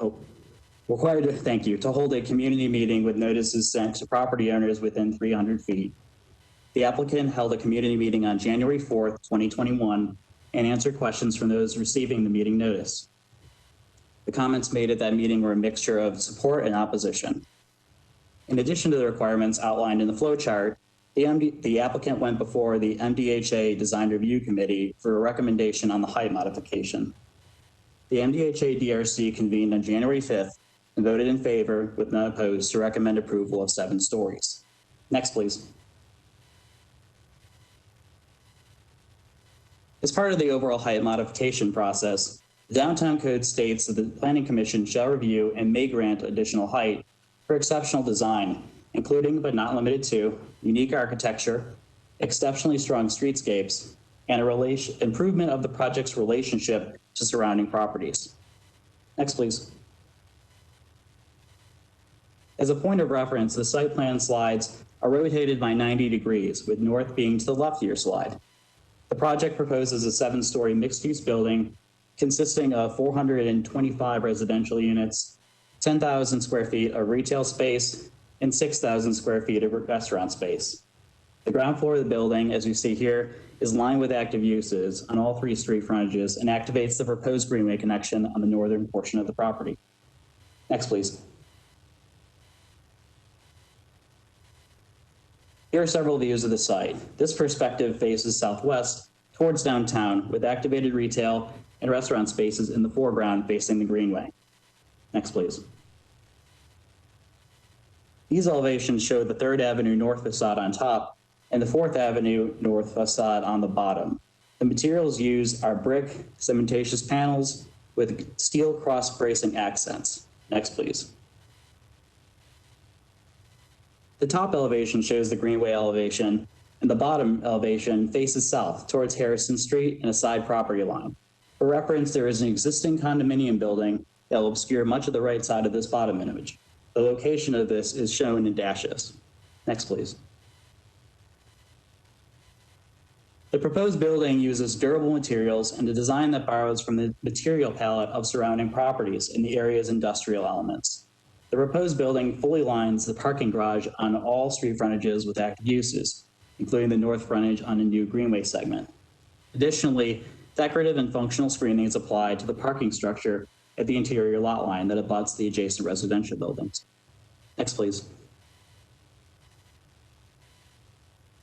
The extension of the Greenway and proposed trailer-oriented development is critical to the design of the site. Next, please. Presently, the Capitol Greenway runs from Bicentennial Mall to Cumberland River Greenway, with a segment crossing through the concourse of the First Horizon Park. This was out of necessity when First Horizon Park was constructed, but means that on event days or shutdowns of the facility, like what is occurring now with the coronavirus, the Greenway is severed in 2, with users diverting onto Junior Gillum Way or Harrison Street. This operational issue hampers the Greenway's value as both a transportation and recreational corridor. Next, please.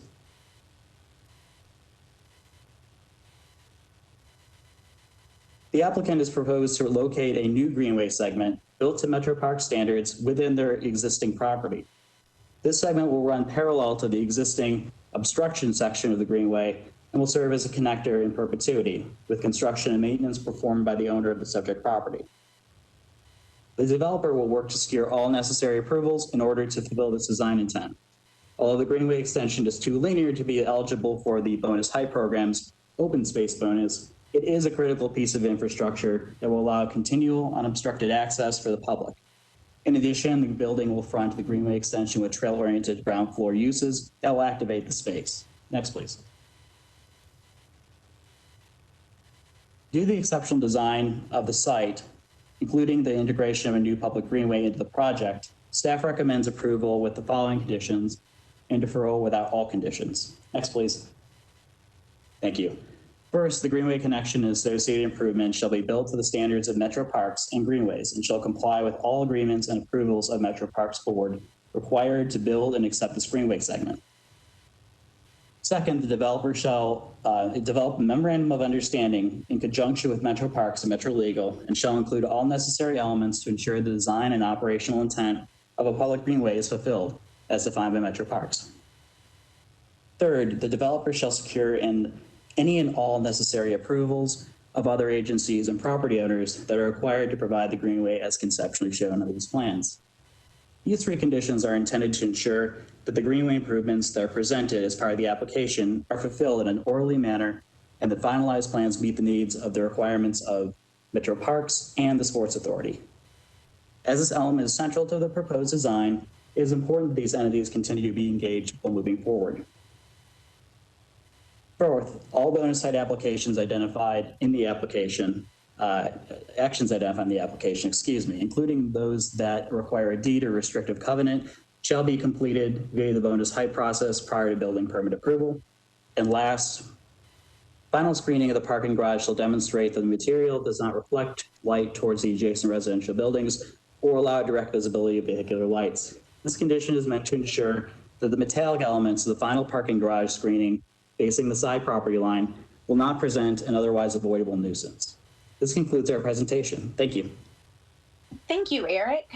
Is the applicant on the line? If you are, please go ahead and raise your hand so you can be unmuted. You will, of course, have 10 minutes, and Sean will be keeping track of that time. She'll give you a 2-minute warning if you'd like to save that for rebuttal. Great. Good evening. My name is Mark Brambrook. I'm with Portman Residential, and my address is 303 Peachtree Center Avenue, Suite 575, Atlanta, Georgia, 30303. I know it's getting late, so I'll try to be pretty quick here, but I wanted to briefly introduce our company. Portman Holdings and Portman Residential is a family-owned and operated real estate development company based in Atlanta. We were founded in the late 1950s. We've developed over 10 million square feet of real estate since that time, and we're active throughout the Southeast and nationwide, including Nashville. We're actually about to start. Hello? Can you hear me? Oh, sorry, I heard some background noise there. And we're about to start construction on an office building in Midtown. So I'm here tonight on behalf of the project with the working title of Ballpark Village Mixed Use Project, which is requesting a height modification to 7 stories via the exceptional design process provided in the downtown code. I'd like to thank the staff, Councilman O'Connell, MDHA's Design Review Committee, and the community for a vigorous and very iterative process.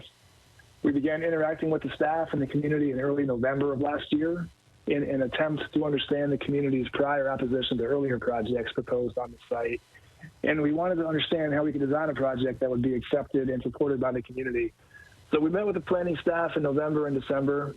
We had several informal meetings with HOA leadership, with our neighbors, the district lofts and Harrison lofts on several occasions.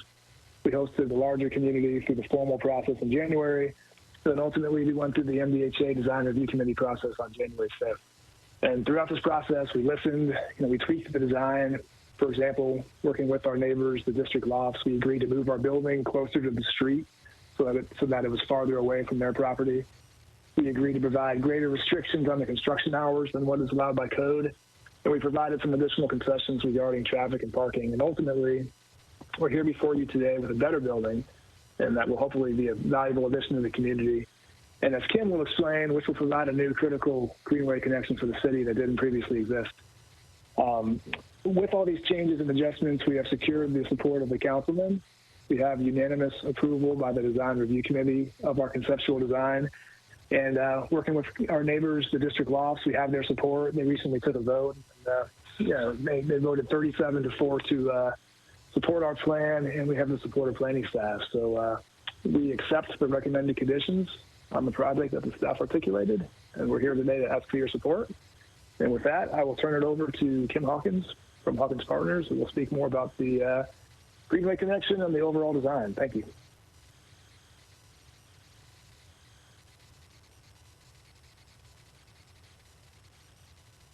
Thank you. Thanks, Mark. Good evening. I'm Kim Hawkins with Hawkins Partners at 1900 Church Street, Nashville, on behalf of the design team for Portman Holdings. Next, please. The site sits in the middle of everything. It's between Germantown and downtown, between the Cumberland River and Bicentennial Mall, all within a quarter mile of this site, making it an ideal location for walkable, bikeable development and a mixed-use site with additional residents to add vibrancy to this portion of our downtown. To allay district parking concerns, this development is providing parking per the urban zoning overlay, despite being in downtown code where parking is not required. And while the mobility network is always a concern in any downtown district, in this projected location, projected movements are anticipated to operate as an acceptable LOS, with one exception, and all queues are anticipated to be within available storage. So the traffic concerns we heard in community meetings have been issues that are really unrelated to this specific project. Next. The overall height modification is for one additional floor above what would be allowed within the Sulphur Dell subdistrict through bonus height, for a total of 7 stories, and this one is 90 feet. However, even with the one additional floor provided, this multifamily building at 7 stories is less height than a 6-story office building built by right under the regulations. That building could range from 90 to 129 feet. The table that you see shows that the project meets all of the DTC regulations for Sulphur Dell, with the exception of the one additional floor sought through overall height modification. In fact, the bonus calculations achieved using the elements allowed through the DTC, including parking garage liner and pervious pavement, exceeded the amount needed by over 75,000 square feet, which is shown in the shading in the diagram. Next. Perhaps the most significant portion of the project is achieving exemplary design is the reopening of the Greenway. So the Central City Greenway runs immediately north of the site at First Horizon Park. As you've heard, the ballpark was opened in 2015 and has not provided permanently open Greenway through the site from 3rd to 5th, often closed for events, and yet a critical link in the Greenway plan and open space network. Next. As Mark noted, Portman Holdings is based in Atlanta, and they've been very inspired by the successful and active engagement of the Atlanta Beltline. The idea of active, engaging greenways occurs really throughout our country and adds a lot of vibrant life and critical open space into our urban areas, and we have that opportunity too. Next. Our team worked really closely with the Sounds Management to utilize a portion of our property, about 7,500 square feet in yellow, to leverage an additional 39,000 square feet of land shown in blue at the ballpark to become permanent, accessible open space and greenway between the Sounds ballpark fence and the proposed building. Portman Holdings would be funding the relocation of the ballpark fence to the edge of the existing Sounds concourse shown in orange on the plan, removing the barriers to this area. And Metro Planning did receive a letter of support from Nashville Sounds in your packet. Next. The project also includes a parallel greenway path from 3rd to 4th on this site plan, and makes adjustments to the fence and gate at the terminus of 4th and trail adjustments to the greenway from 4th to 5th to allow for that permanent free flow throughout the greenway in what would now be available open space. Active retail and restaurant uses are planned for the plaza. And this is a good place to note District Lofts, which is immediately adjacent to us here. That is the neighborhood, the neighbors that Mark mentioned. We made a number of adjustments to the plan based on their feedback and received their District Lofts vote, 37-4 in favor of supporting this project, and you have their letter of support as well. Next. To safely extend the Greenway along 3rd, across 3rd as it connects toward the river, the project is also adding an overhead push-button activated flashing pedestrian signal. The development adds the active uses of retail and restaurant at the ground level with outdoor dining to engage and activate the Greenway that you see shown in this image. We're very enthusiastic about presenting this project to you today with the broader support of our councilperson, Freddie O'Connell, whom you've heard from, and a number of our immediately adjacent neighbors. I defer my remaining time for rebuttal. All right, thank you. So, Sean, you've got that remaining time for rebuttal. And so I will go ahead and continue the open hearing, or the open public hearing. And so do we have members of the public that are wishing to call in? Your screen should show the call-in number now. Please go ahead and call in. Do not wait for others to call or to finish speaking. Once you call us, you will be put in the queue and you'll be teed up, ready to go. As a reminder, please only call on this case. When you begin your testimony, please make sure to state your name, address, and whether you support or oppose the item. We're not able to display a timer visually, but Sean will be keeping track of time. She will give you a 30-second warning when your time is nearly up, and she'll also let you know when your time is finished so that we can disconnect and move on to the next caller in a timely manner. While we wait for those callers to get in the queue, Lisa, could you let us know how many email items we received on this case?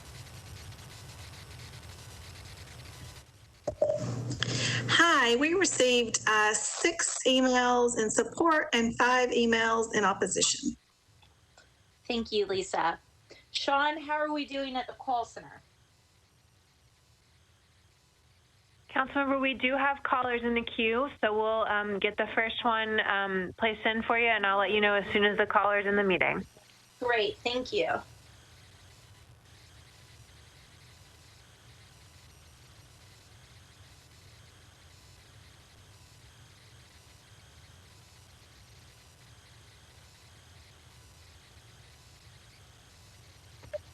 Thank you for your patience, Commissioners. We're reminding callers to mute the meeting behind them.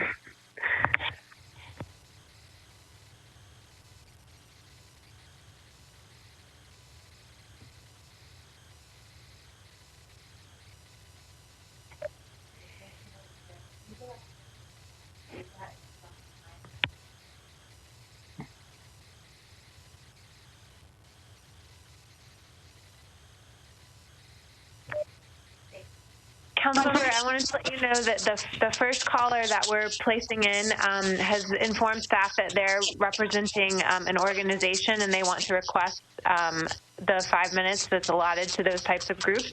So they'll make that request of you, and if you approve that, I will run the timer accordingly. And with that, you have the first caller. Great, thank you, Sean. Thank you, caller. Would you like to let us know your organization? Yes, thank you, Madam Chair and Planning Commission. My name is Bill Pittenger, and I'm representing the Board of Directors for the District Lofts Homeowners Association. Okay, I think that is fine and fits our criteria, so you will have 5 minutes to speak, and so you may begin. Okay. As I said, my name is Bill Pittenger, and I own and live at 815 3rd Avenue North, and I have lived in this spot since 2010, shortly after the flood. And like I said, I'm representing the Board of Directors for the District Lofts Homeowners Association, and we are in support for 2021 DTC-002-001.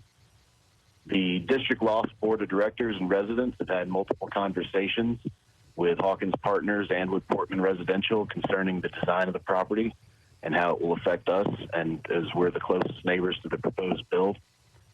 And these include meetings with the District Lofts Board, which is 100% resident owners, with individual district loft residents and at the annual owners meeting held in January of this year.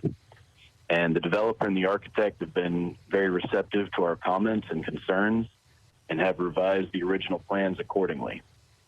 And after the most recent revision of the plan, which was dated January the 11th and emailed to the community on January the 13th by Hawkins Partners, our community held a vote whether to support the proposed development and as a community and have the board of directors issue a letter of support.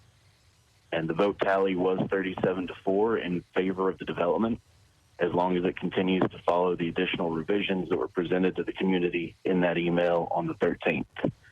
And those were as was already stated, the setback of 38 feet from the district loft building on the western district loft property line, but providing a setback of 30 feet from the district loft building on the northern district loft property line, and that the building height wouldn't exceed the 90 feet per the plan view presented in the community meetings, and limit the commercial loading access to 3rd Avenue entrance, and limiting the construction hours to Monday through Saturday, 7 a.m. to 8 p.m.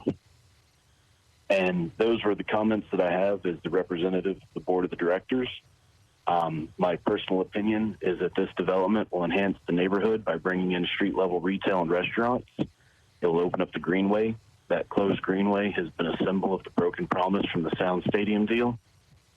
And in addition, we've known since we purchased our home that something would be built in the vacant lot next to our community, and that there would be a 100% chance that the something would be as many floors as are allowed by the downtown code. So whether it's 5 or 6 or 7 stories, the building would be taller than the district loft. And for me, the increased setbacks of the proposed building is the best way to provide a way to minimize the feeling that the proposed building is towering over the district loft. And with that, I yield. Thank you, caller. Sean, is the next one ready?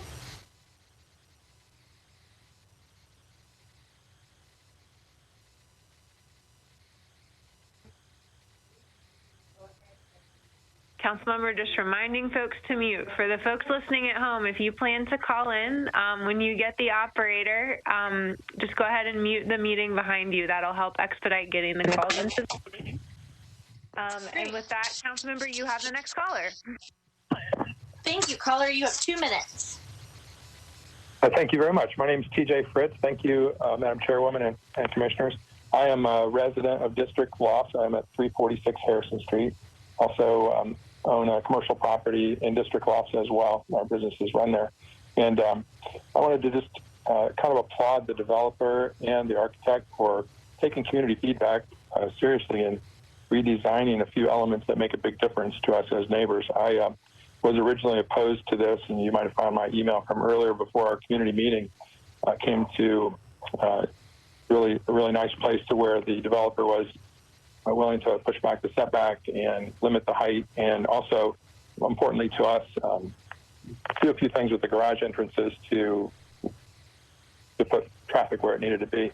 And so I just wanted to speak out in support of the project. We feel like it's going to be good for the neighborhood. We're very happy with the responsiveness and the sort of flexibility of the developer, and I just want to add my support to that. Thank you, caller. Sean, do you have the next one ready?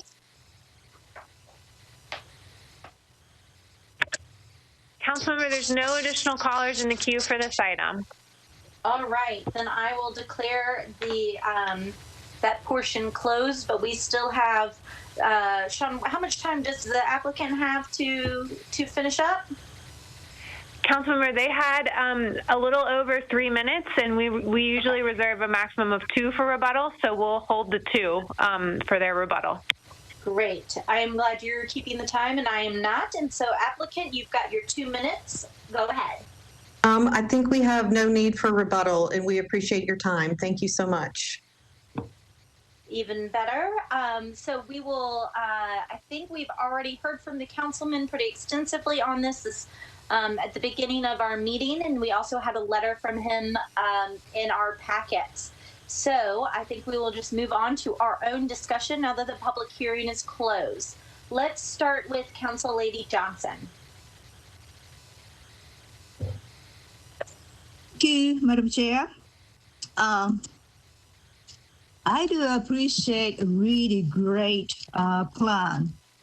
You know, before I attend each meeting, I'd love to check a development tracker.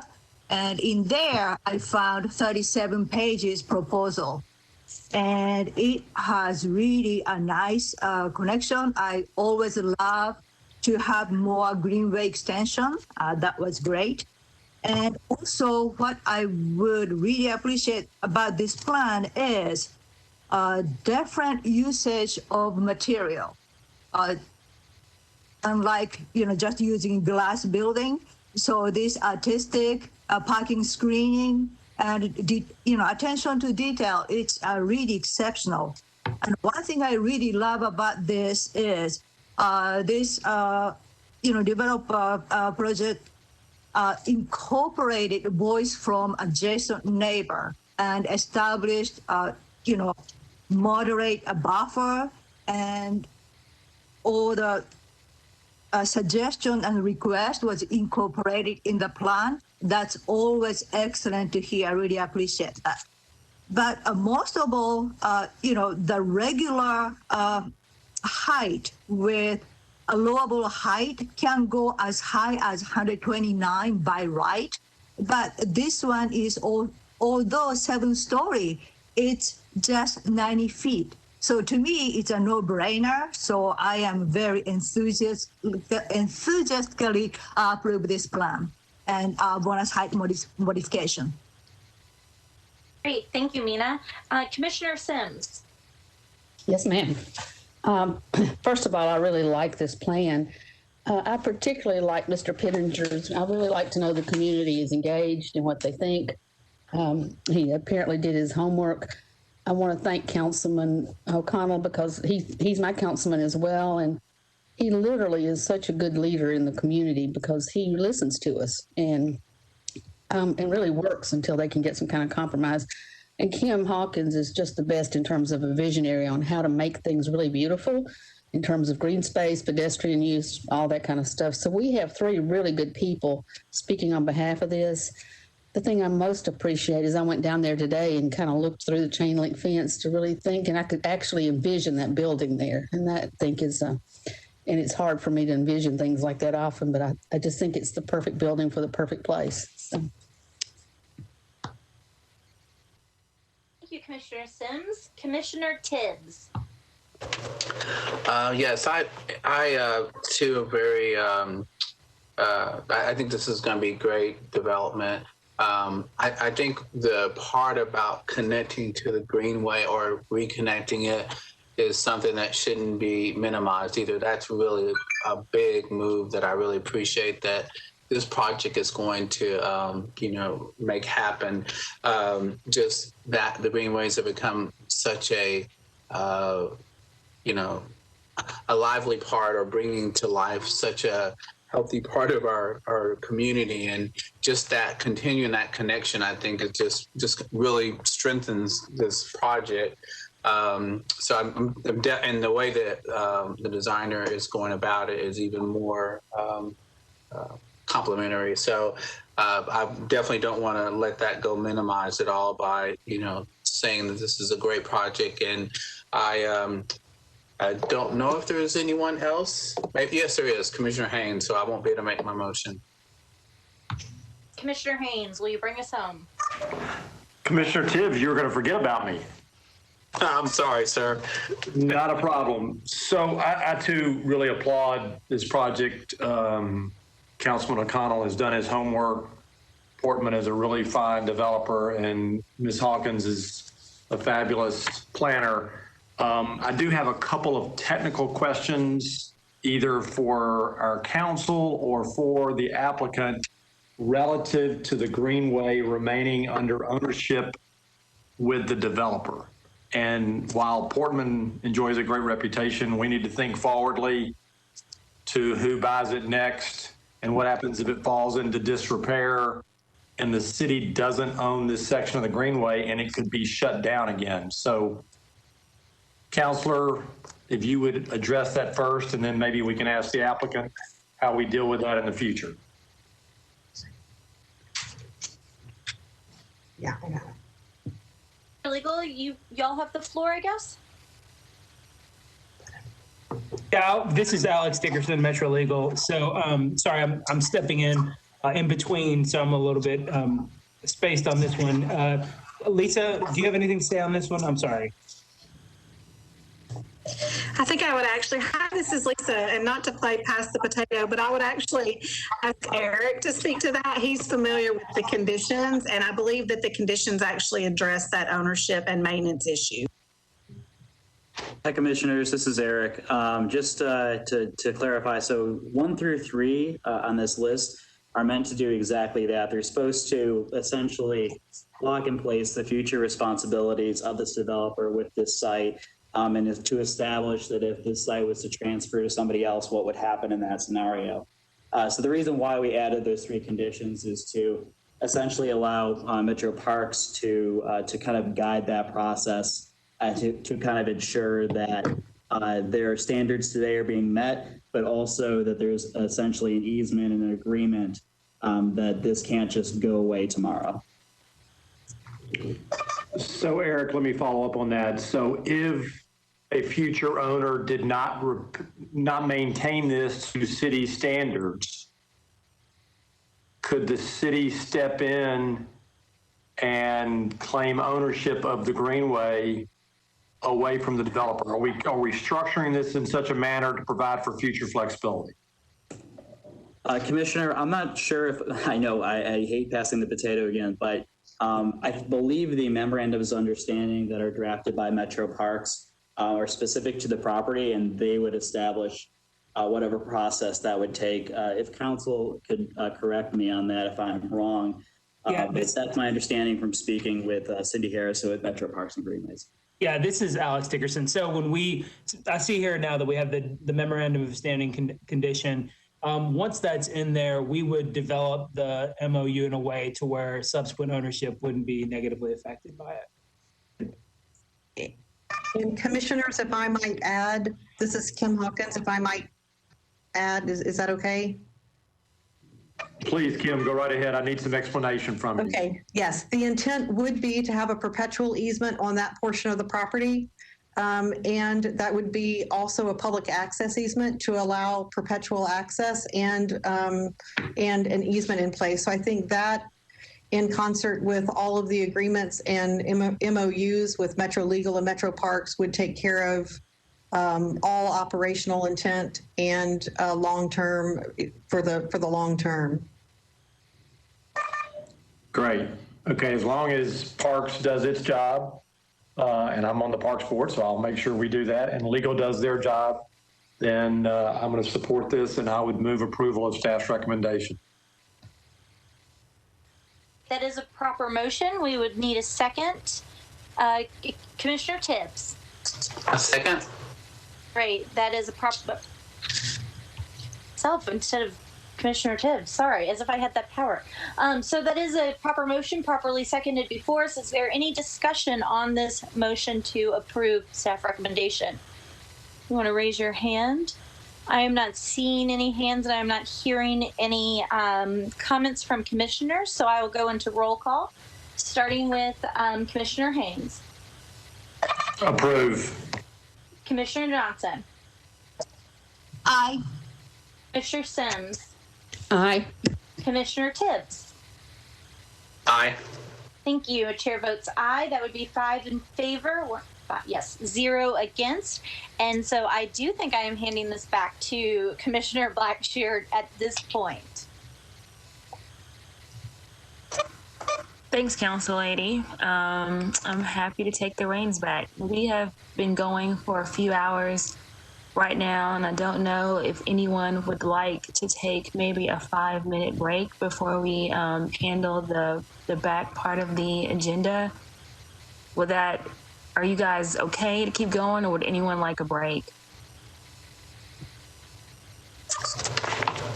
I say we keep going, but if people want to stop, they can, but I say we keep going.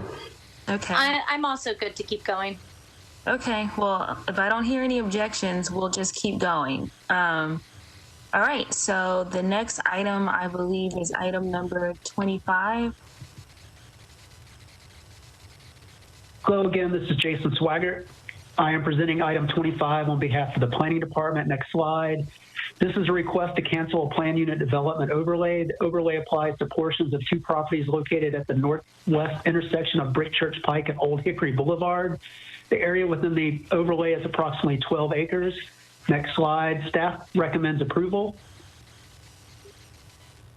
You can go on to the next slide. This is the approved plan. It was approved in 1976 for 38,000 square feet of retail and restaurant uses. Next slide. This slide gives a little background for this plan unit development. On October 22nd of last year, the commission considered a request for a periodic review of the overlay. The commission found that the overlay to be inactive and recommended that the overlay be canceled and rezoned to MUNA. While the commission recommended that it be canceled and rezoned, it is not a requirement. Next slide. The approved overlay is located in the Parkwood Union Hill Community Plan. The policies are conservation and suburban neighborhood center. If canceled, the development entitlements would be based on the R20 zoning district, which permits single and two-family residential. While the R20 zoning district is not an ideal district under the policy, staff considers it a place card until appropriate development is proposed under the policy. So in conclusion, staff recommends approval of the cancellation. Thank you. Thank you. So we can go ahead and open the public hearing on this item. The council lady is the applicant. Council lady, would you like to go ahead and speak now, or would you like to wait until perhaps neighbors have spoken? Your choice. Yes, thank you. I would like to wait until after neighbors and others have had a chance to speak. Thank you. Okay, thanks, council lady. Okay, so we are now ready to take calls from members of the public who wish to call in. Your screens, of course, should show the call-in number. Please call in now. As a reminder, you don't have to wait until others have called in or finished speaking before you call. And please call only on the current case. And when you begin your testimony, please state your name, address, and whether you support or oppose the item. Although we're not able to display the time visually, Sean will be keeping track of time. She'll give you a 30-second warning when time is almost up, and then she will let you know when your time is up so that we can disconnect and move on to the next caller. So while we wait for callers to get into the queue, Lisa, do we get any emails on this item? Hi, yes, we received 5 emails in opposition to commercial development in this location, so supportive of the cancellation. Okay, so they would be in favor of the staff's recommendation of approval of the cancellation, sounds like. Correct. Okay, great. Sean, has anyone called in yet on this item?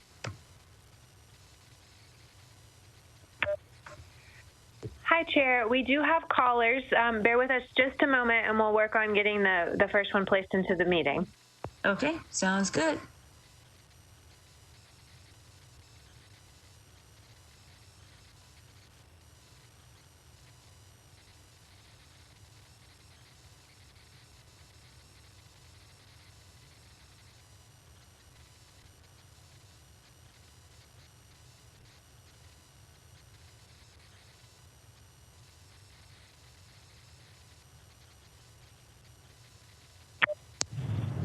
And you have the first caller. Hi, right. my name is Jamie Smith, and I live in the around Brick Church Pike and Old Hickory Boulevard. And I noticed there was a sign up saying it was a zoning commission thing, and I found out that it's because they're trying to take away the commercial property and make it into a zoning residential property. But I mean, where I live at, we don't have a dollar store, we don't have a market or anything to get to, and I would love for it to stay commercial so that maybe I could go get my nails done or something if it was a strip mall or something. I mean, I just don't see putting residents right there at that area. Thank you, caller. I'm assuming you have some time left. Would you like to say anything else? Well, I just hope that that y'all look on it and recognize it should stay commercial instead of residential, because I mean there's a lot of development that can be made with the properties that's already here. If if you want to put in some stores and stuff, there'd be great in that area. It's nothing there, so except residential. That's about all I got to say. Okay, well, I appreciate you calling in. Thank you so much. And we can move on to the next caller.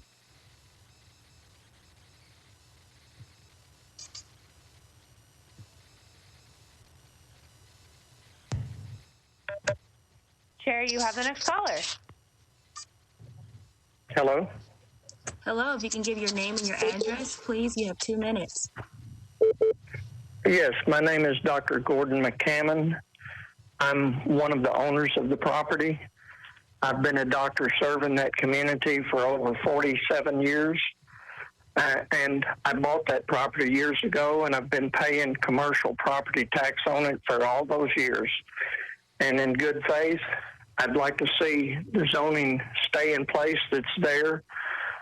We want to develop that property in conjunction with the council person to a nice commercial property that would bring services to the community, both medical and other types of services to the area.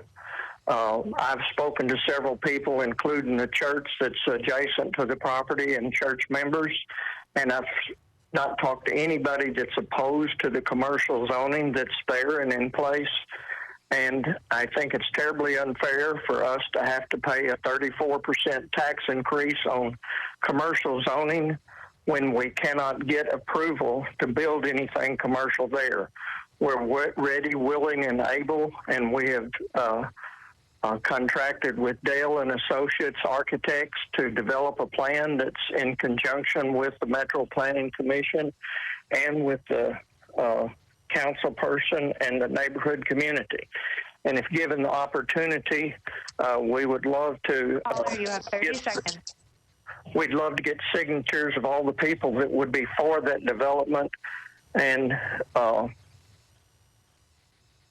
I know that there's no residences across the street, and there's no residences between us and the interstate, and we're a third of the mile off of I-24. And it makes perfect sense for that to be commercial. Thank you. Thank you, caller. Do we have another caller in the queue?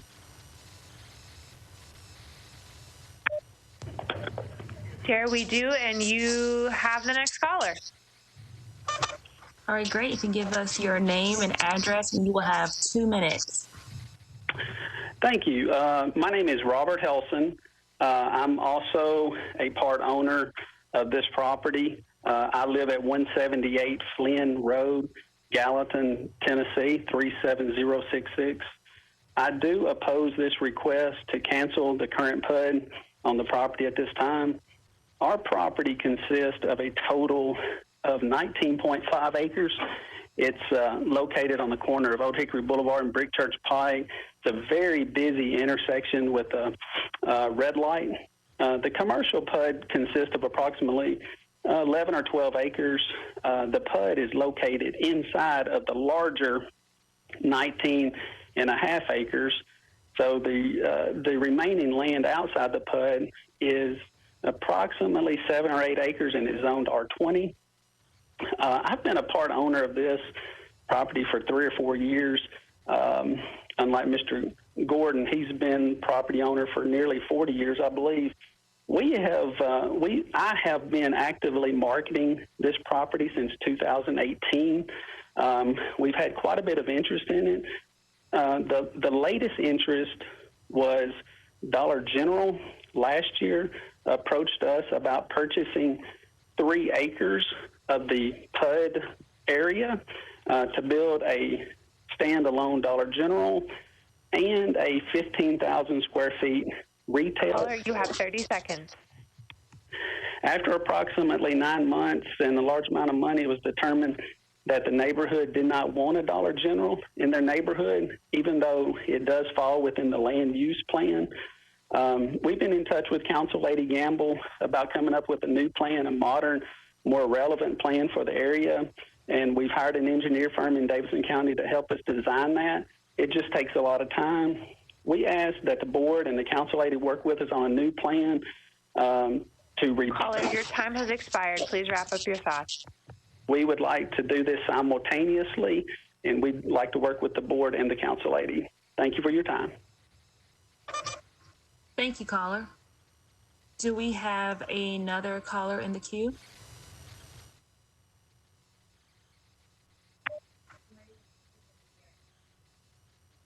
Chair, we do have additional callers, and we're working on getting the next one placed in. Just a moment. Okay.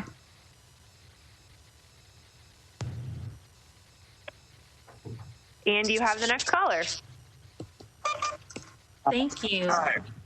Give us your name and your address, and you have 2 minutes. My name is Larry Putnam. I live in Old Hickory Boulevard in West Creek.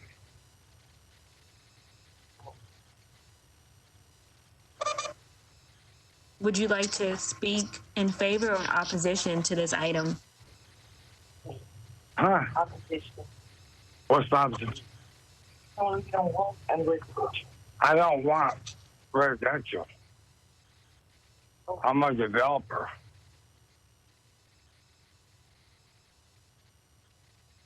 So you are speaking against the staff's recommendation, is that right? Okay. The way your voice is sounding over the phone, it's like you sound like a computer. Okay. Yeah, because in that area there, I'm a developer. And I understand that you guys want to turn it into a residential. I don't. That area right there in that corner is your best commercial area that you could possibly think of. And I don't know why you would want to try to develop that into residential at all. Because Dollar General, yeah, you know, whatever, something. And it's probably, you're probably with the church across the street. Caller, you have 30 seconds of your time remaining. Okay. No, I don't approve of you guys trying to make it residential. You know, I'm a developer, and it's not a good idea. So I can tell you. Thank you, caller. We appreciate you calling in tonight. All right, we can move on to the next caller if they are ready.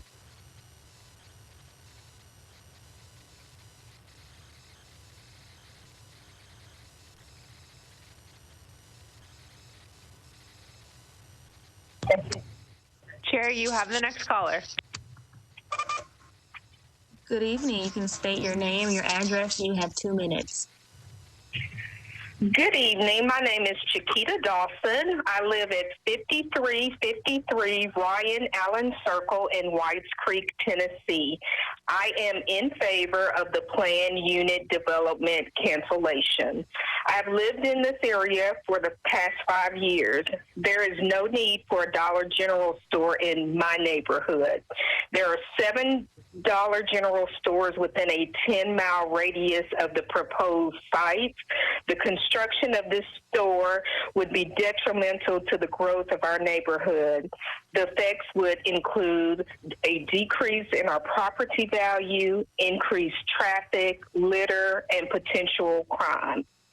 And I would like to leave these 2 rhetorical questions to the owners of the property, as I'm pretty sure that they are not residents of Whites Creek.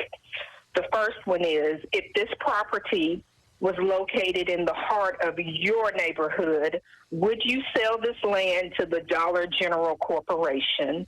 And secondly, would you be so inclined to ask your neighbors to accept a Dollar General store being built right in their backyard. There are no added benefits to the building of a Dollar General store at this location, and I ask the Planning Commission to respectfully consider accepting the PUD cancellation. Thank you for your time. Thank you, caller. Appreciate you calling in this evening. Do we have any other callers ready to go?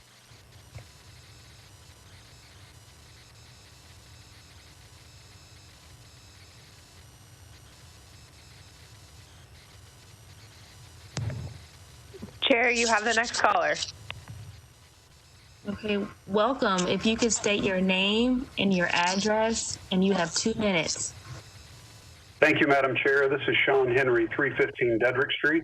I represent the property owners that you just heard from, and this matter has taken those gentlemen by surprise in 2 respects. First of all, the minutes from October, when this commission took action and recognized in those minutes that the current policy supports the uses permitted under the PUD at this location. That was an important finding. Mr. Swaggart presented the staff recommendation to find the PUD inactive and recommend that council reapprove the PUD overlay.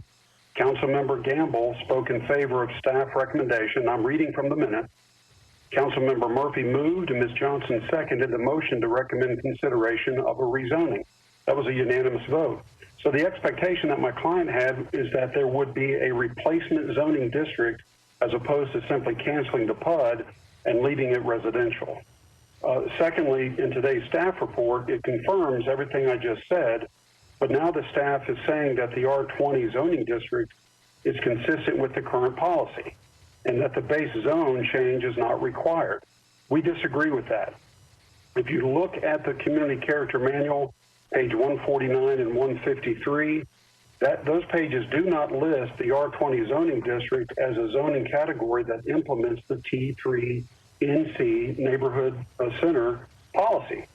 Further, and this is really important, the zoning code requires, and I can cite the section, that when deciding to cancel a PUD, that the Planning Commission recommend legislation for a base zone. Caller, you have 30 seconds.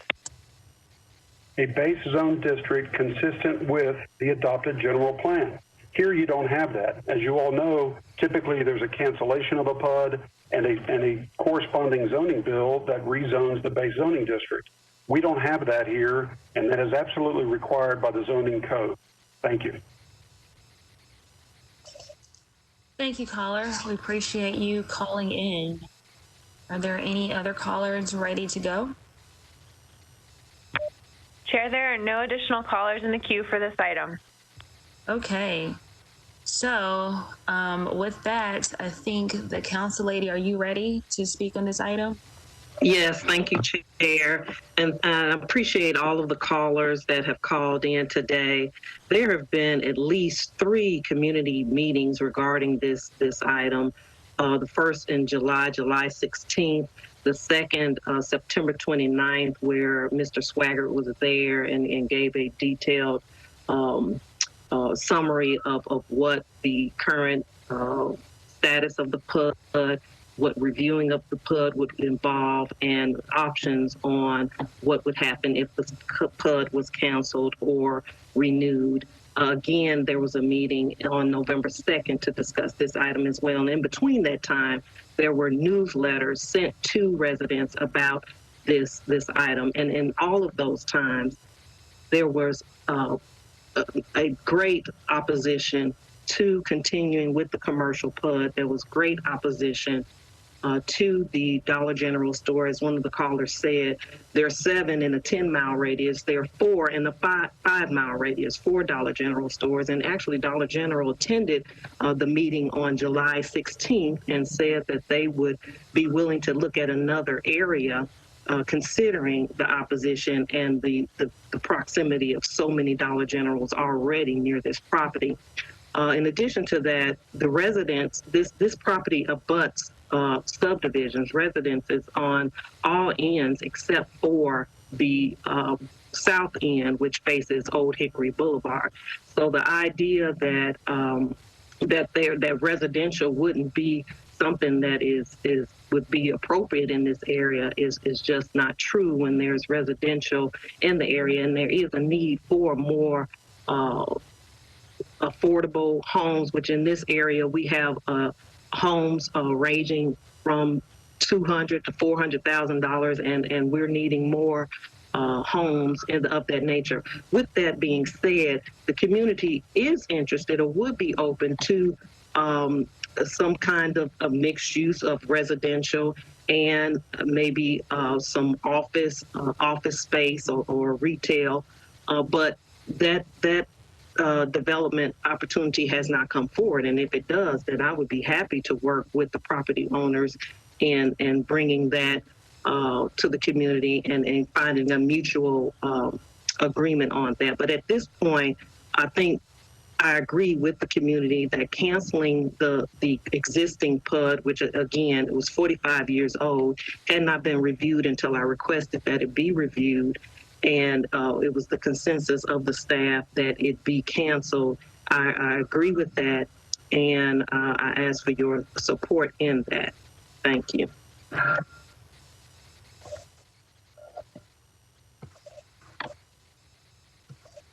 All right, thank you, Council Lady. So with that, we can close the public hearing and we can start the discussion amongst the commissioners. So I will start with you, Commissioner Tibbs. Yes. I think it definitely, and I appreciate the council lady for coming on and kind of giving us more background on the whole process and not just pieces of it. Because I like that idea of mixed use, honestly, because I can see some potential commercial there, but I do feel like it is so with residential too. So, but where I'm really going is the PUD seems to have met all the requirements of being timed to be canceled and to be looked at. So I definitely agree with the staff recommendation to cancel the PUD, and I because of how the council lady has presented the case, I believe that the next step is let's find out what's really, and you, as you said, you're looking for developers, but, hopefully this will encourage developers to come and look at something a little bit maybe that really relates to maybe the vision that the people you've talked to about what would be more appropriate potentially for that site. So I say all that to say I agree with staff recommendation to cancel the PUD. Thank you, Commissioner Tibbs. We will move on to Commissioner Sims.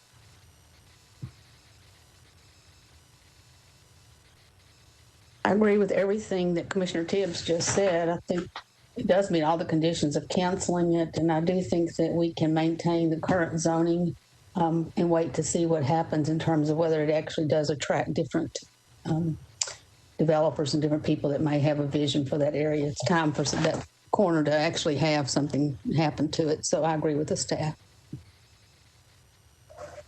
Thank you, Commissioner Sims. Council Lady Murphy. I remember when we discussed this before, and I remember thinking the funny shape of the parcels and that it made perfect sense that we were finding it inactive, and then that the next step was to remove the PUD, and that this was like a very clear outline of what we were doing is my memory of when we've discussed this before. And I think that Council Lady Gamble is doing what council members should do when they come into office or have been in office, is to review PUDs that have that are older and make sure that it reflects what is needed by the community. And so this is a PUD that we found is inactive, and clearly if something was built here 1970 and 2021 are very different building standards of what we would want to see. So I think aesthetically, I think what she is doing is good for her district. It's good for the community, and I appreciate her being proactive on it. And so thank you. I think we're doing the right thing here by approving staff recommendation. Thanks, Council Lady. Commissioner Johnson. Thank you, Madam Chair. I do agree with all the commissioners' statement as stated. And, this part is clearly inactive. So I'm in favor of canceling it. So when it comes to, what's the next zoning, appropriate zoning? And I think I do appreciate input from community, and I do appreciate the input from the property owner. So it seems like they are envisioning, some sort of mixed use, residential and some commercial. But what is the right development? So I think by canceling and having base zoning as a placeholder makes great tool to community, to council lady. So when development become more clear, they can come up with appropriate zoning instead of base zoning. So for that, I think this is a great tool to use. So I'm in favor of just canceling the part at this time. Thank you, Commissioner Johnson. Commissioner Haynes. So I'm going to be the Eeyore of the group on this matter. So staff, walk me through once we cancel the PUD. Am I correct that it goes back, reverts back to the underlying R20 zoning? Hi, this is Lisa. Yes, that's correct. If the PUD is canceled, then the base zoning would be the applicable zoning at that time. So where I struggle with this, we've heard many cases in the Whites Creek, Brick Church Pike, Parkwood, Union Hill area where people have tried to ask for commercial zoning. And if in fact we cancel the PUD, I think everyone's going to come out of the woodworks and say they don't want MUNA, they want it to stay R20, and this area once again will lack commercial services. So I would be in favor of a deferral so that we can tie canceling the PUD with the appropriate zoning, which will allow some commercial uses. So at this point in time, I cannot support staff's recommendation. Thank you, Commissioner Haynes. Well, we are to the point where we need to consider a motion. Is there anyone who would like to make a motion? Okay, Commissioner Haynes. I'll start with a try for a 2-meeting deferral of this matter. Okay, so we have a motion. Do we have a second?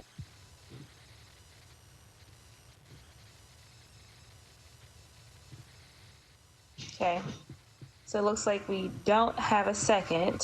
And so from what I understand is if we don't have a second, then that motion fails and then we would need to consider a new motion. Obviously, council can tell me if that's correct. Alex Dickerson from Metro Legal, that's correct. Okay. Okay, I see a hand from Commissioner Tibbs. I make a motion that we approve staff recommendation to cancel the PUD. Okay, so we have another motion. Do we have a second? This is Commissioner Sims. I second it. Okay, so we have a motion and a second. Is there any discussion? Okay, if not, then we will go ahead and move on to the roll call vote. So I will go in the same order that we discussed it in. So Commissioner Tibbs. Aye. Commissioner Sims. Aye. Council Lady Murphy.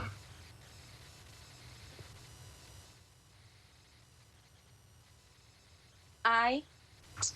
Okay. Commissioner Johnson. Aye. Commissioner Haynes. No. Okay, so the vote is for approval of staff's recommendation to approve, all ayes with 1 no.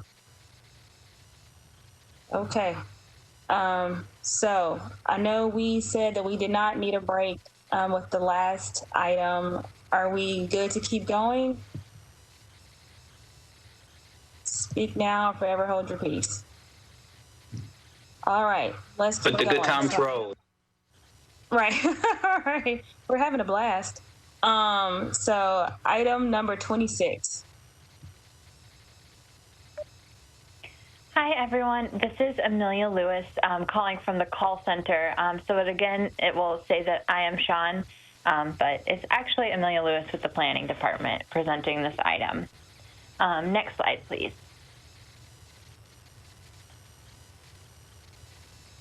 The request is to rezone the property from residential single family to 1 and 2 family residential zoning. Next slide, please.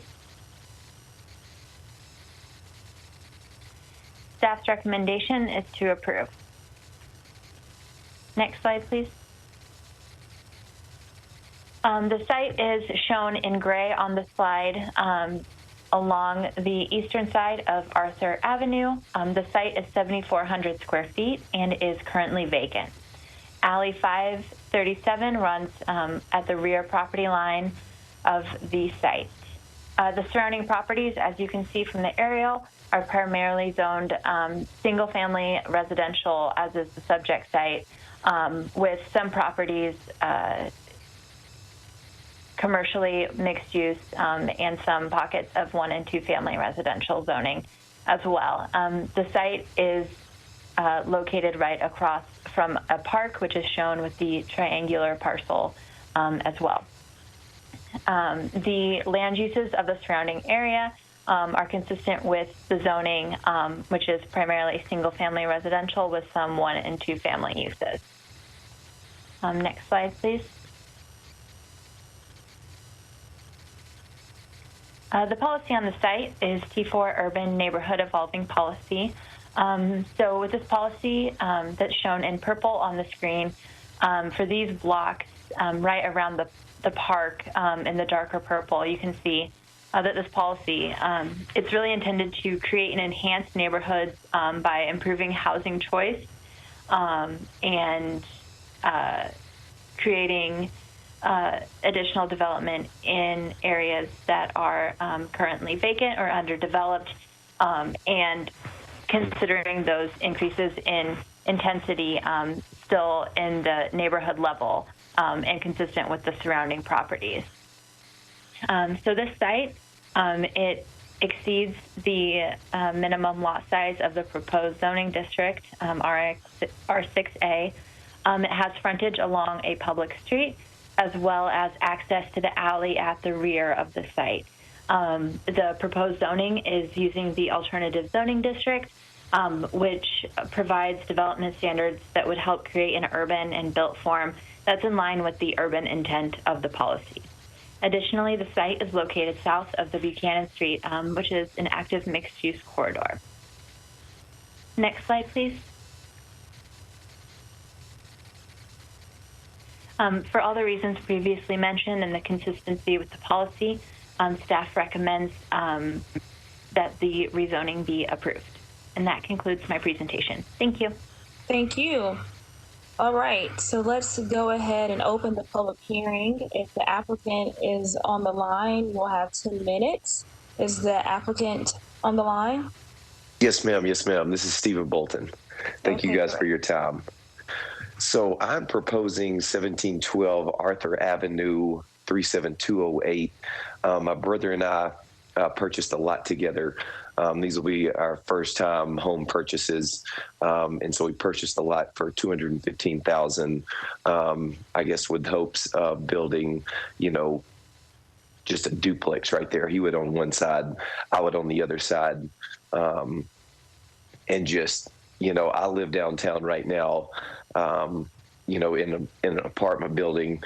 And so we're just looking to get out, you know, I guess spend our dollars elsewhere, I guess by purchasing a home. And we just felt like it would be best if we could, I guess, build 2 homes versus 1, whereas if we built 1, I guess it would just need to be much bigger to make sense of the land purchase. And so that's kind of where we're at right now. Okay, so you'll have 2 minutes left for rebuttal, and if that's it with your presentation, we will move on to take calls from members of the public. So we will, as a reminder, take calls from members of the public, and the number should be, the call-in number should be on your screen. Please call in now. You don't need to wait until others have called in order to call in. You will want to call only on the current case, and when you begin your testimony, please state your name, address, and whether you support or oppose the item. We cannot display the time visually, but Sean will be keeping track of time, and she will give you a 30-second warning when your time is almost up, and she will let you know when your time is up so that we can disconnect and move on to the next caller. So while we wait for callers to get into the queue, Lisa, did we receive any emails on this item? Hi, we received one email in opposition. Okay. All right. Sean, have we had anyone call in on this item yet? Here, we don't currently have any callers in the queue. We'll take a brief pause in case anyone's trying to reach us, and I'll check back in. Okay.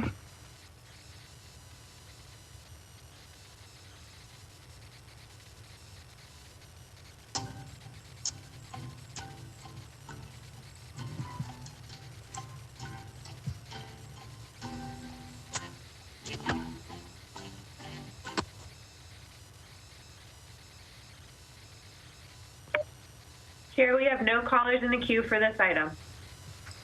Okay, thank you, Sean. To the applicant, we have not heard from anyone other than the email, of course, in opposition. I suppose you have time left, but I suppose there's not much to rebut. Perfect. Hey, thank you guys so much for the time. Thank you. I don't know if the council person is on the line or if they've sent any correspondence in on this item. Hi, this is Lisa. I don't believe we have heard from the council member on this item. Okay. Okay, so with that, let's just go ahead and close the public hearing, and we can start going around the commissioners and hearing a discussion. So I'm going to go ahead and start in reverse alphabetical order again. So I'll go with Commissioner Tibbs. Hey, I don't have a whole lot to add to it. I think I actually just agree with staff recommendation. It seems like it's appropriate for this neighborhood. So I'm not going to belabor it with a bunch of comments. I approve of staff recommendations. Thanks, Commissioner. Commissioner Sims. I agree. I actually think this is a good use of the land, and this is beginning to be enhanced. So I go along with the staff's approval. Thanks, Commissioner. Council Lady Murphy. I thought we did have a letter from Council Lady Welch that was on this project and another one. I could have that confused, but I thought she had sent in a letter saying she was okay with both of them. But based on the staff recommendation report and not hearing a lot of objections, I am in support of staff recommendation. Thanks, Council Lady. Is there anything to add, Lisa, on council person correspondence on this item? We did receive a letter from Councilmember Welsh on another item that's on the agenda, but this is Councilmember Taylor's district. Okay. All right, I had them confused. That's my fault. Okay. Well, thanks, Council Lady, and thanks, Lisa. So we will move on to Council Lady or Commissioner Johnson. Excuse me, Commissioner Johnson. Thank you, Madam Chair.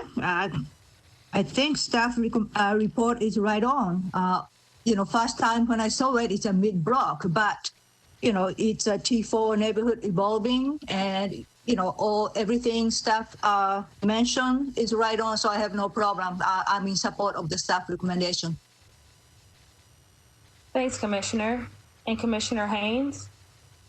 I will make a motion to approve staff's recommendation. All right, so we have a motion. Would anyone like to second it? All right, Commissioner Tibbs?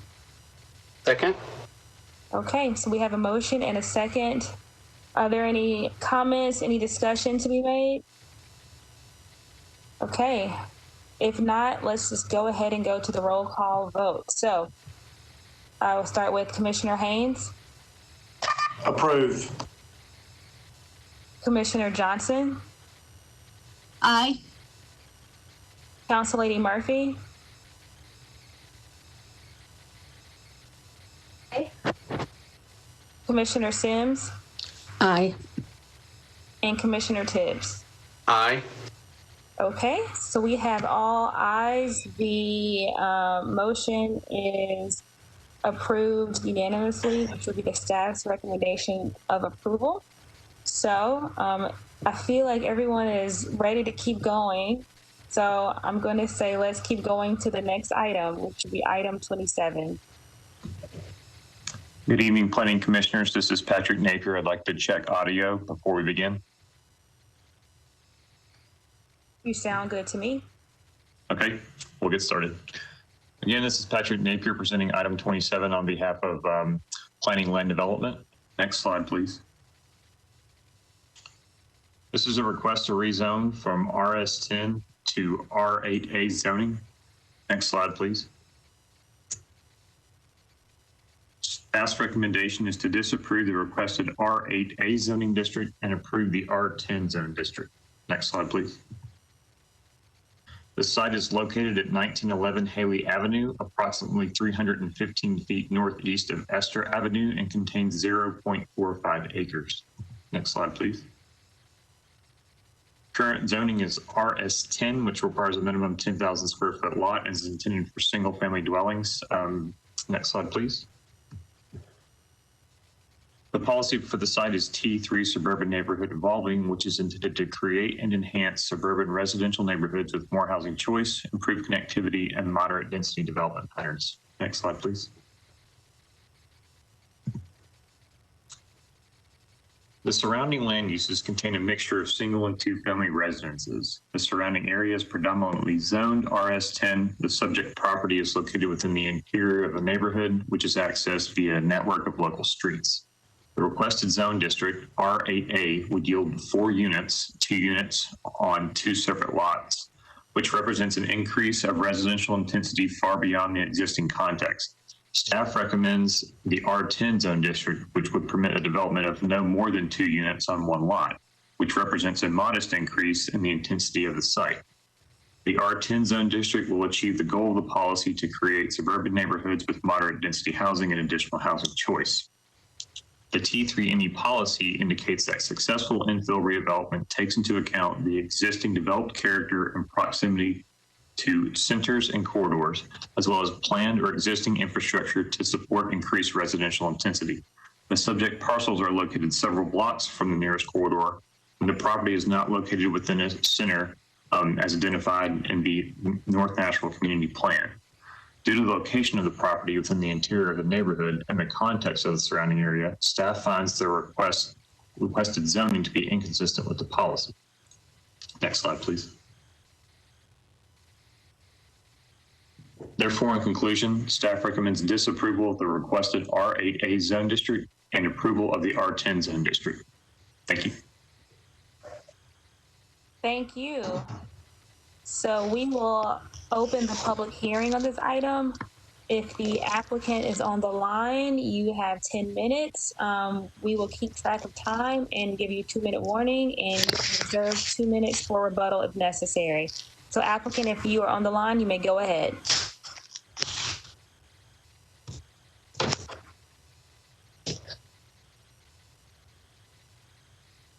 Do we have the applicant on the line?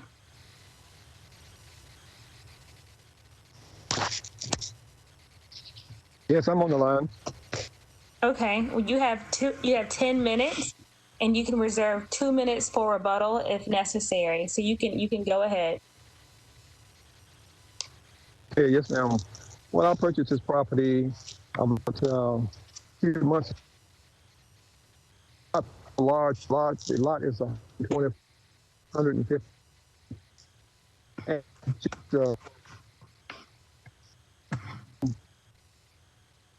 in there, I noticed some type of development on. They It actually sounds put. like we may be having some technical difficulties. Maybe it's just me. You're cutting in and out just a bit. It might just be on my end. But if you could just start over, and I don't know, Sean, if it sounds like that on your end, but if you could start over, that'd be great. Chair, Okay, this is Sean at the call center. I wanted to confirm that we also were experiencing the cutting in and out. So we'll let the applicant begin again and hope that their connection is a little better.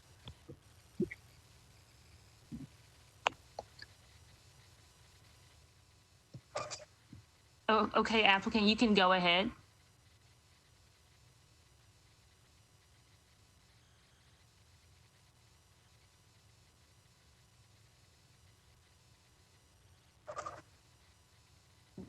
It sounds like we may have lost the connection. The saying is, I purchased a lot about. Hello? Yes, your connection is a bit tenuous, but let's go ahead and see if we can hear you. Okay, do I need to continue? You sound a lot better just now, so I think we should be good to go. Okay, well, what I want to do with this property, I have the lot size is 124 feet wide and 150 feet deep. Standard lot around here in Nashville, I built on before, was 50 by 150, 50 by 150. And this lot is I divided the lots, so now they're 62. Each one of the lots is 62 feet wide and 150 feet deep. I think that's adequate enough to build 2 units on each one of them. And that's what I'm trying to do with the property. Thank you, applicant. Do you have, if this is the end of your presentation, you can reserve 2 minutes for rebuttal if you'd like. Okay, that's the end of my presentation. Okay, thank you.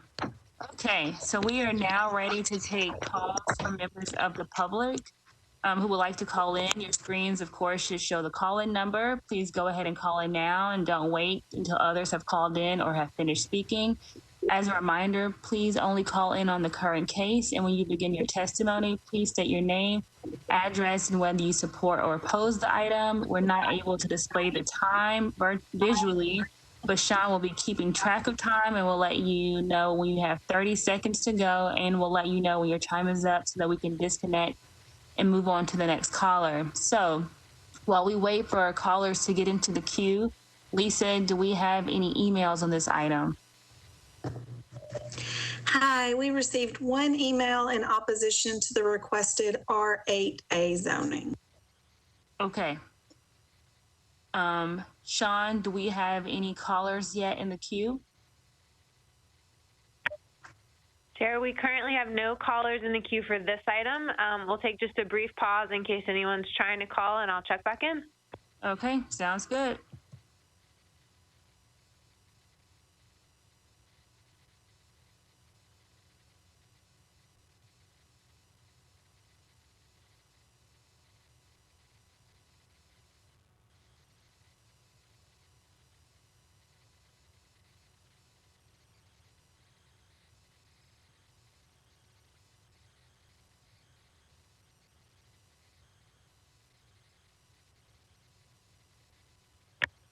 Chair, there are no callers in the queue for this item.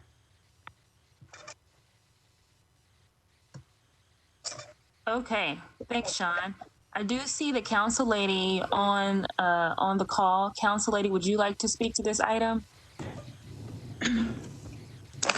Thank you, Chair. I made my comments at the beginning. I did hold a community meeting yesterday evening, and there was probably the email that you received, there was some opposition to the project, the 4 units, and it not fitting with the neighborhood. I think that the property owner, I've heard from several property owners, they referenced a project that was on River Road that was approved for 4 units. And I went back and looked at the rationale for the staff recommendation of approval of that project. And it was because it was pretty much within a couple blocks of a major road and very close to Clarksville Highway. So they felt the density was appropriate for that particular spot.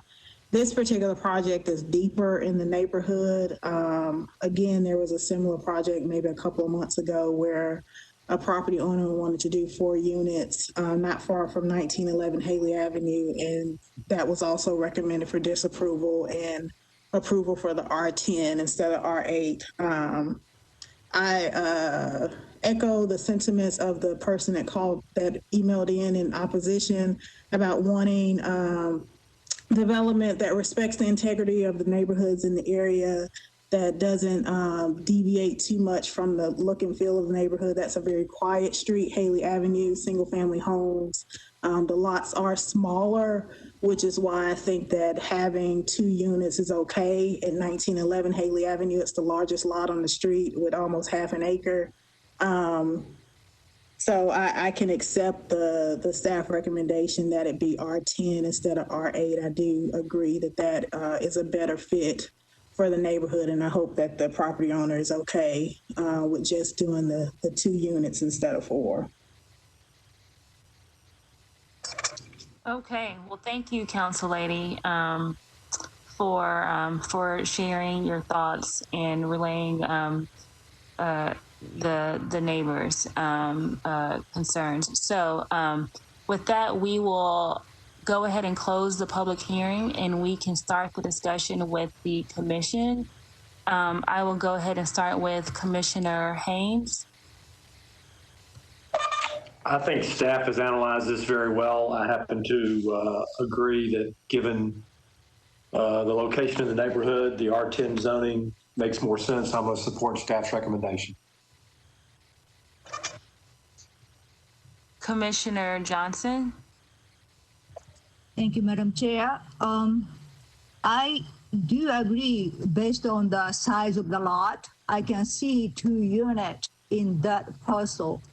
I'm just curious. I was looking at the parcel viewer, and in this particular parcel, I see it appear to be like an underlying zoning. So if it's still active, I wonder if the applicant can build without changing the zone. Seems like, building 2 units might be allowable based on the underlying parcel. But if not allowable, I'm hesitant to have, our zoning in the middle of our zoning, but based on the recommendation staff report, if changing to R10 is the only way to build 2 units, I'm okay with it. But maybe I will throw some question to Director or Lisa. Hi, this is Lisa. So I was able to look that up, and it has parts of 2 underlying lots. They are not 2 full lots. So in other words, they would not be able to reestablish those. It's not uncommon to find in some older neighborhoods where lines have shifted around that you would have parts of lots. And so this one is part of lots 44 and 45, but it is not whole lots, and so they could not be reestablished. Okay. That clarifies. I appreciate that. So I'm in favor of staff recommendation then. Thanks, Commissioner Johnson. Council Lady Murphy. I think my questions and concerns have been pretty well cleared up by the council lady's comments and staff's comments and explanation of the policy here and how they got there. So I'm comfortable with the staff recommendation. Thanks, Council Lady. Commissioner Sims. I can't state the reasons for opposition any better than my colleagues and Councilwoman Toombs has, so I do agree with the staff report. Thanks, Commissioner. Commissioner Tibbs? Yeah, the council lady, actually, I thought that was really a great analysis that you did, and I won't even restate it worse than you did because you did a great job. So I'm going to make a motion to approve staff recommendation. Okay, so we have a motion. Do we have a second? Second. Oh, okay. Was that you, Commissioner Haynes, who made the second? Yes, ma'am. Sorry about that. No, you're fine. So we have a motion and a second. Do we have any discussion? If not, let's go ahead and do the roll call vote. So Commissioner Haynes? Aye. Aye. Commissioner Johnson? Aye.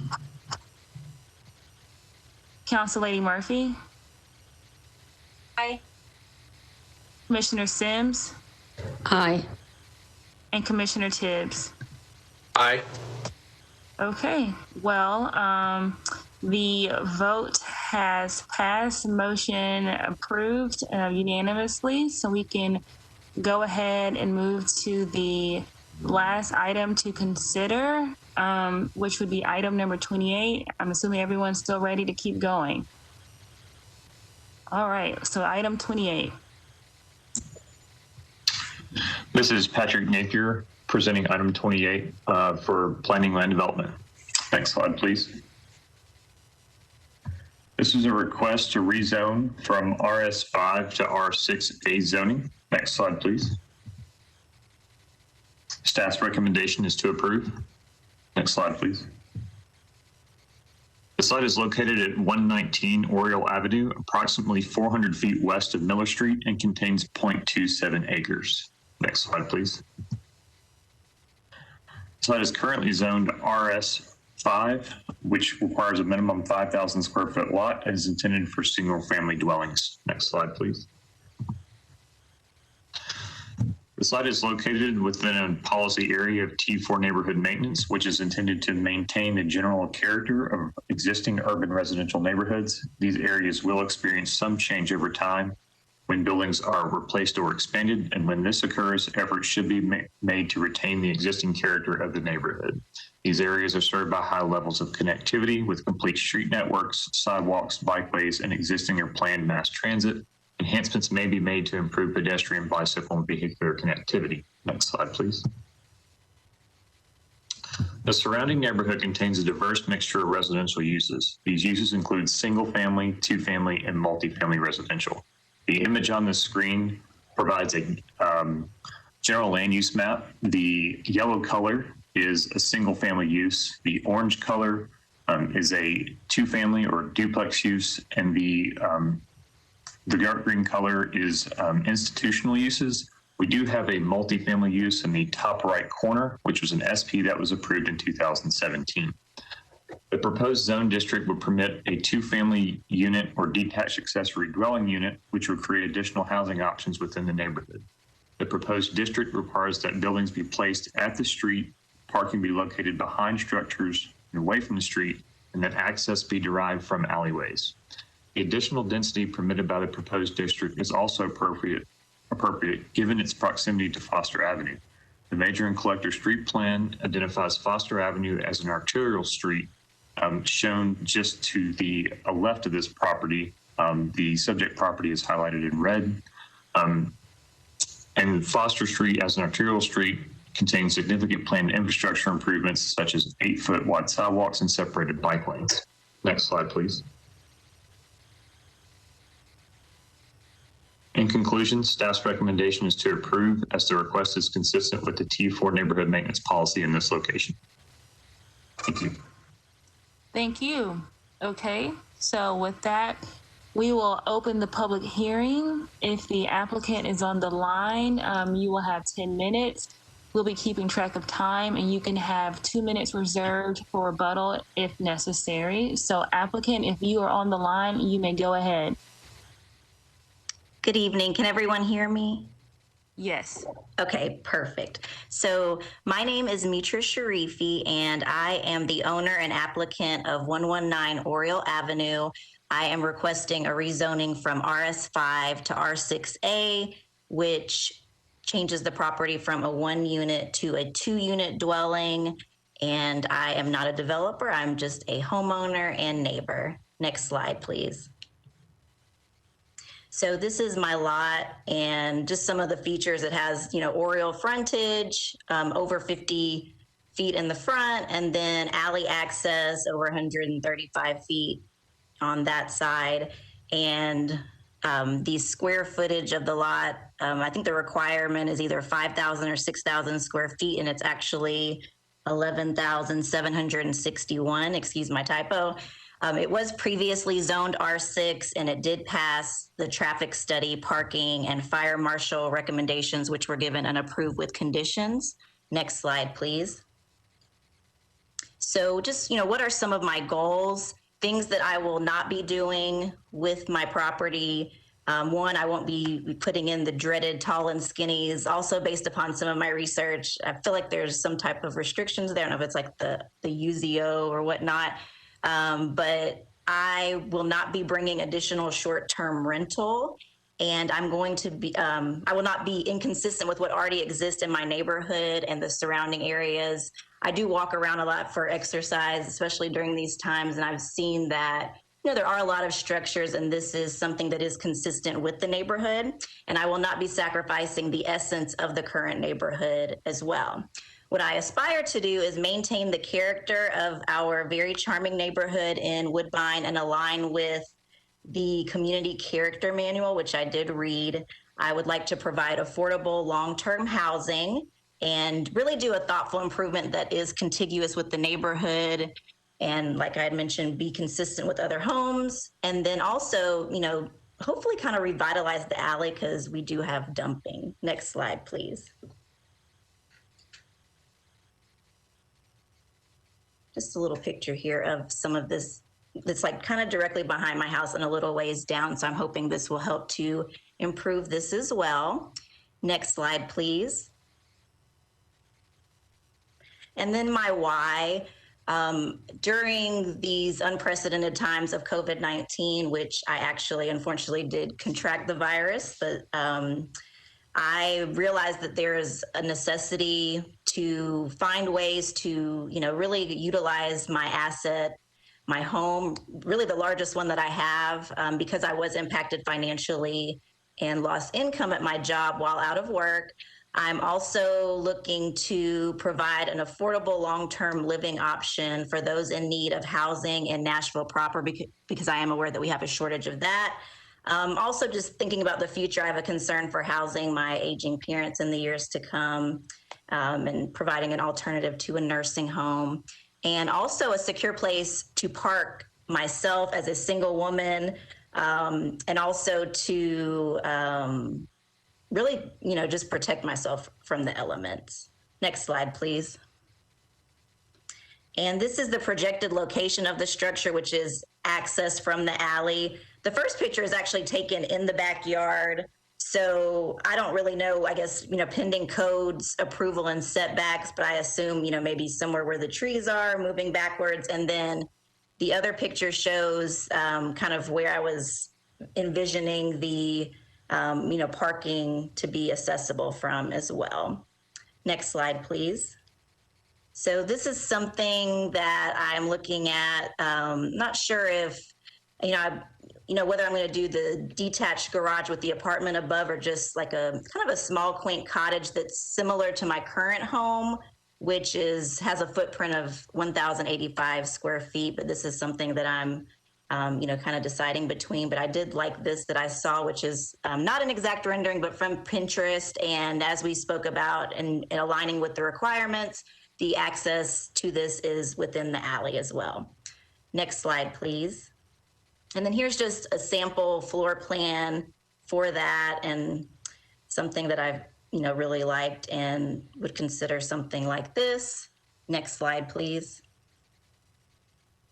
And I guess I'll save the final remarks because I have like a 2-minute rebuttal if needed. So I'm done at this point. Thank you. Thank you, applicant. We appreciate the presentation. So we will go ahead and now take calls from members of the public who would like to call in. Your screens, of course, should show the call-in number. Please go ahead and call in now and don't wait until others have called in or have finished speaking. You should only be calling on the current case, and when you begin your testimony, please state your name, address, and whether you support or oppose the item.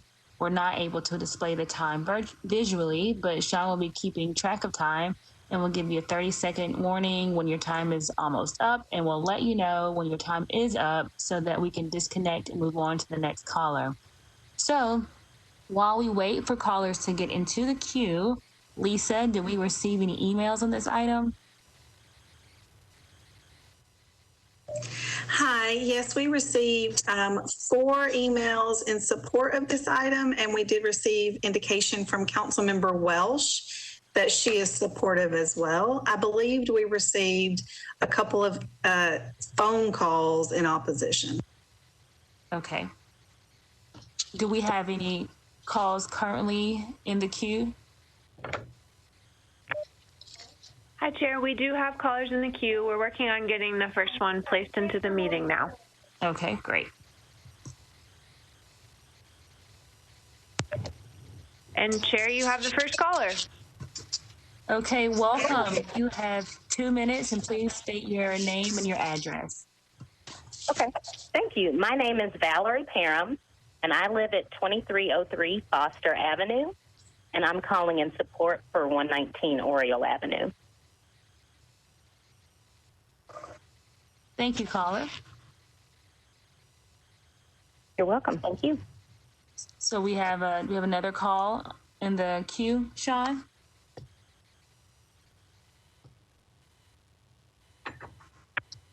We do, Chair, and you have the next caller now.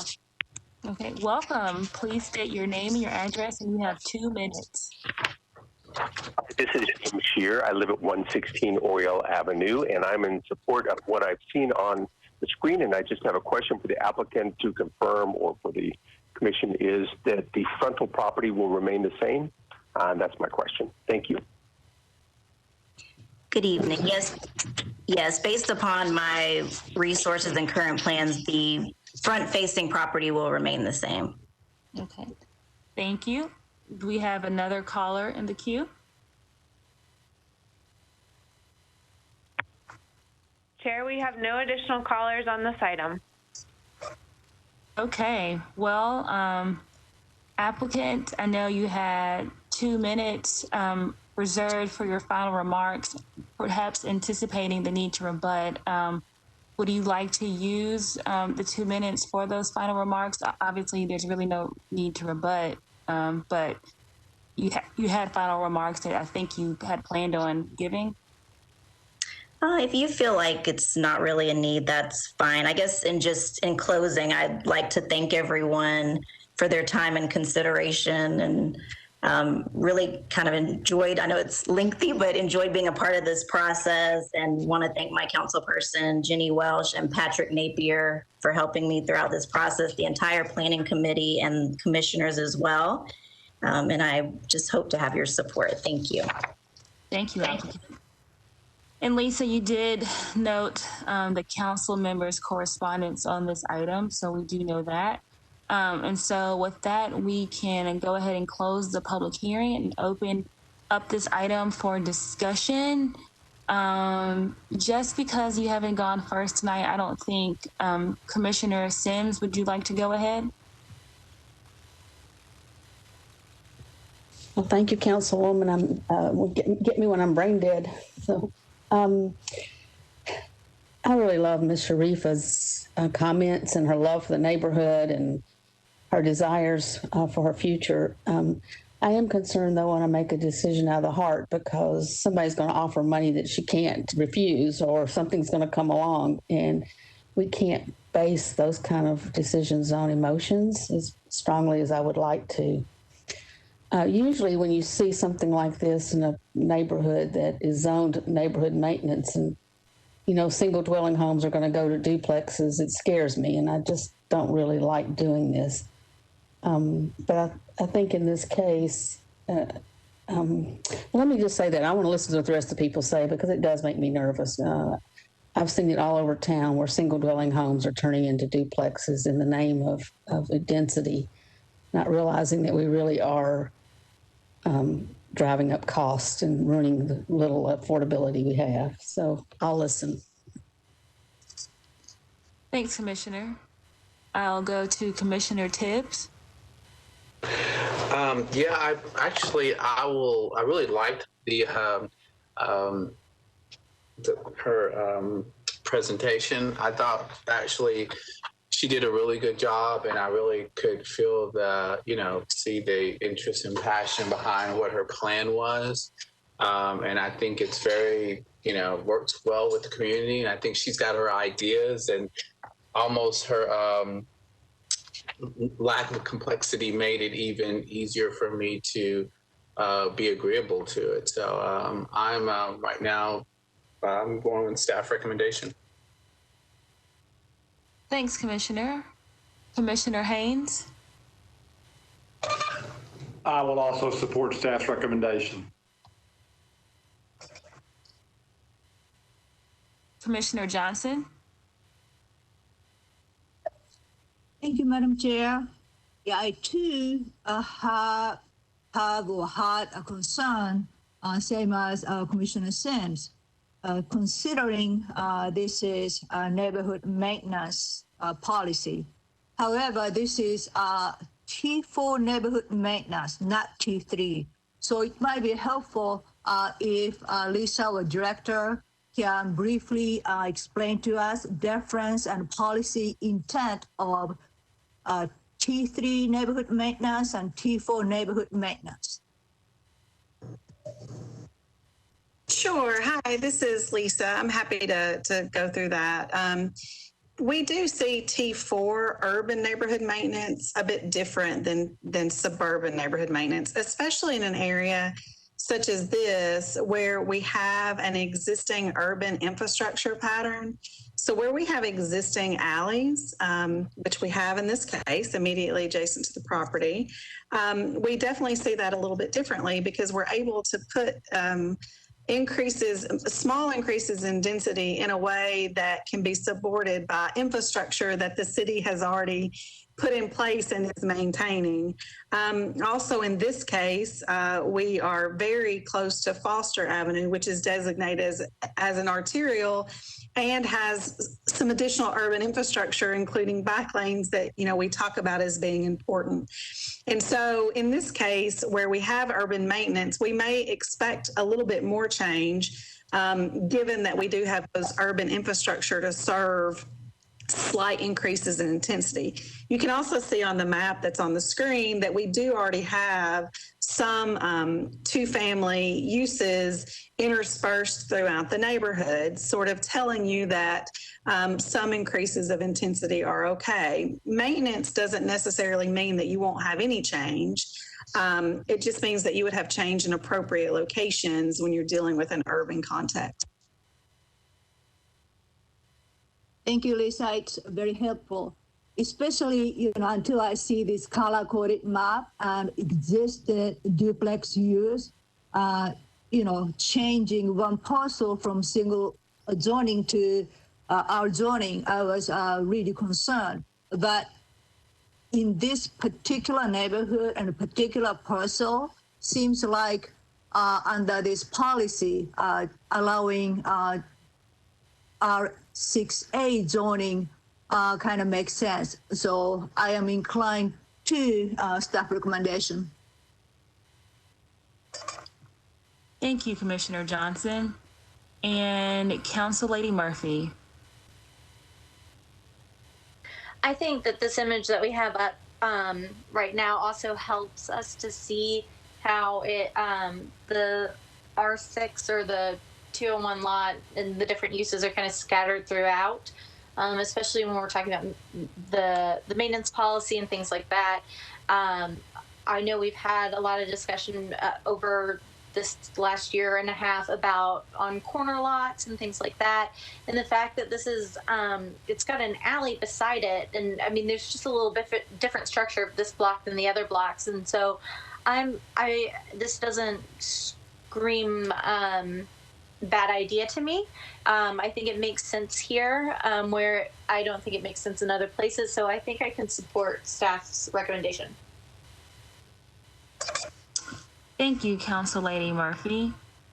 Do we have any motion to be made from the commission on this item?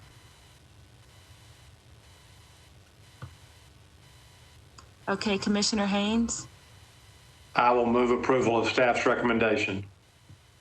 That is a proper motion. Okay, Commissioner Tibbs? A second. Okay, so we have a motion and a second. Would anyone like to discuss this item? Okay, if not, let's go ahead and do a roll call vote. Commissioner Haynes? Aye. Commissioner Johnson? Aye. Council Lady Murphy?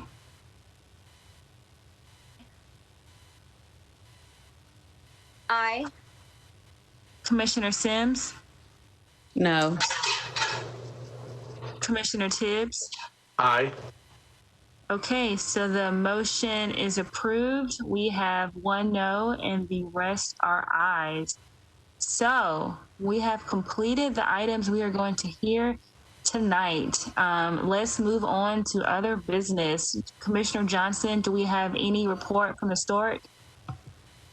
Nothing special other than all the district zoning commission staff are working hard to Second Avenue restoration. And I also want to thank Commissioner Goebbels being the project manager. Yes, many thanks to him. That is something that's obviously very important to the city. So glad we have our best and our brightest on that. Do we have any report from Parks, Commissioner Haynes? No report at this late hour. We appreciate that. There's no executive report. What about any updates from council, Council Lady Murphy? I think we're good right now. Thank you. Okay, so we have upcoming Planning Commission meetings on February 25th, March 11th, and March 25th at 4 p.m. The location is to be determined, and I think we are done for the night. So I'm assuming, do we need to have a motion to adjourn, or can I just? Commissioner Blackshear, this is Lucy. I just wanted to remind folks of the work session on Tuesday. Oh, yes, thank you. Can you remind us of the time too, Lucy? Ooh, I should have known you would ask me that. Okay, I think it's, I think it's at noon, but I will send a follow-up note reminding everyone. We're going to talk about redistricting. I'll give you an update on the Second Avenue work that we've been doing. And based on the conversation tonight, I'll give you a preliminary overview of some work program elements. But it will confirm the time. This is Bob. I have it down for 11:30 on Tuesday. Perfect. Do what Bob says. Okay, 11:30 on Tuesday.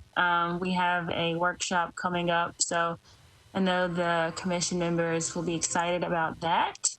And I think, unless someone tells me there's something else, I think we are done. Is that right? We're done. Thank you for your service, everyone. Absolutely. So meeting adjourned.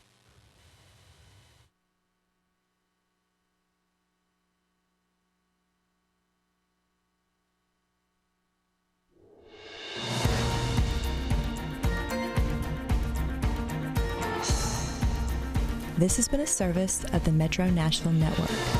If you would like to see this presentation again, or for more information about this and other programs, visit nashville.gov.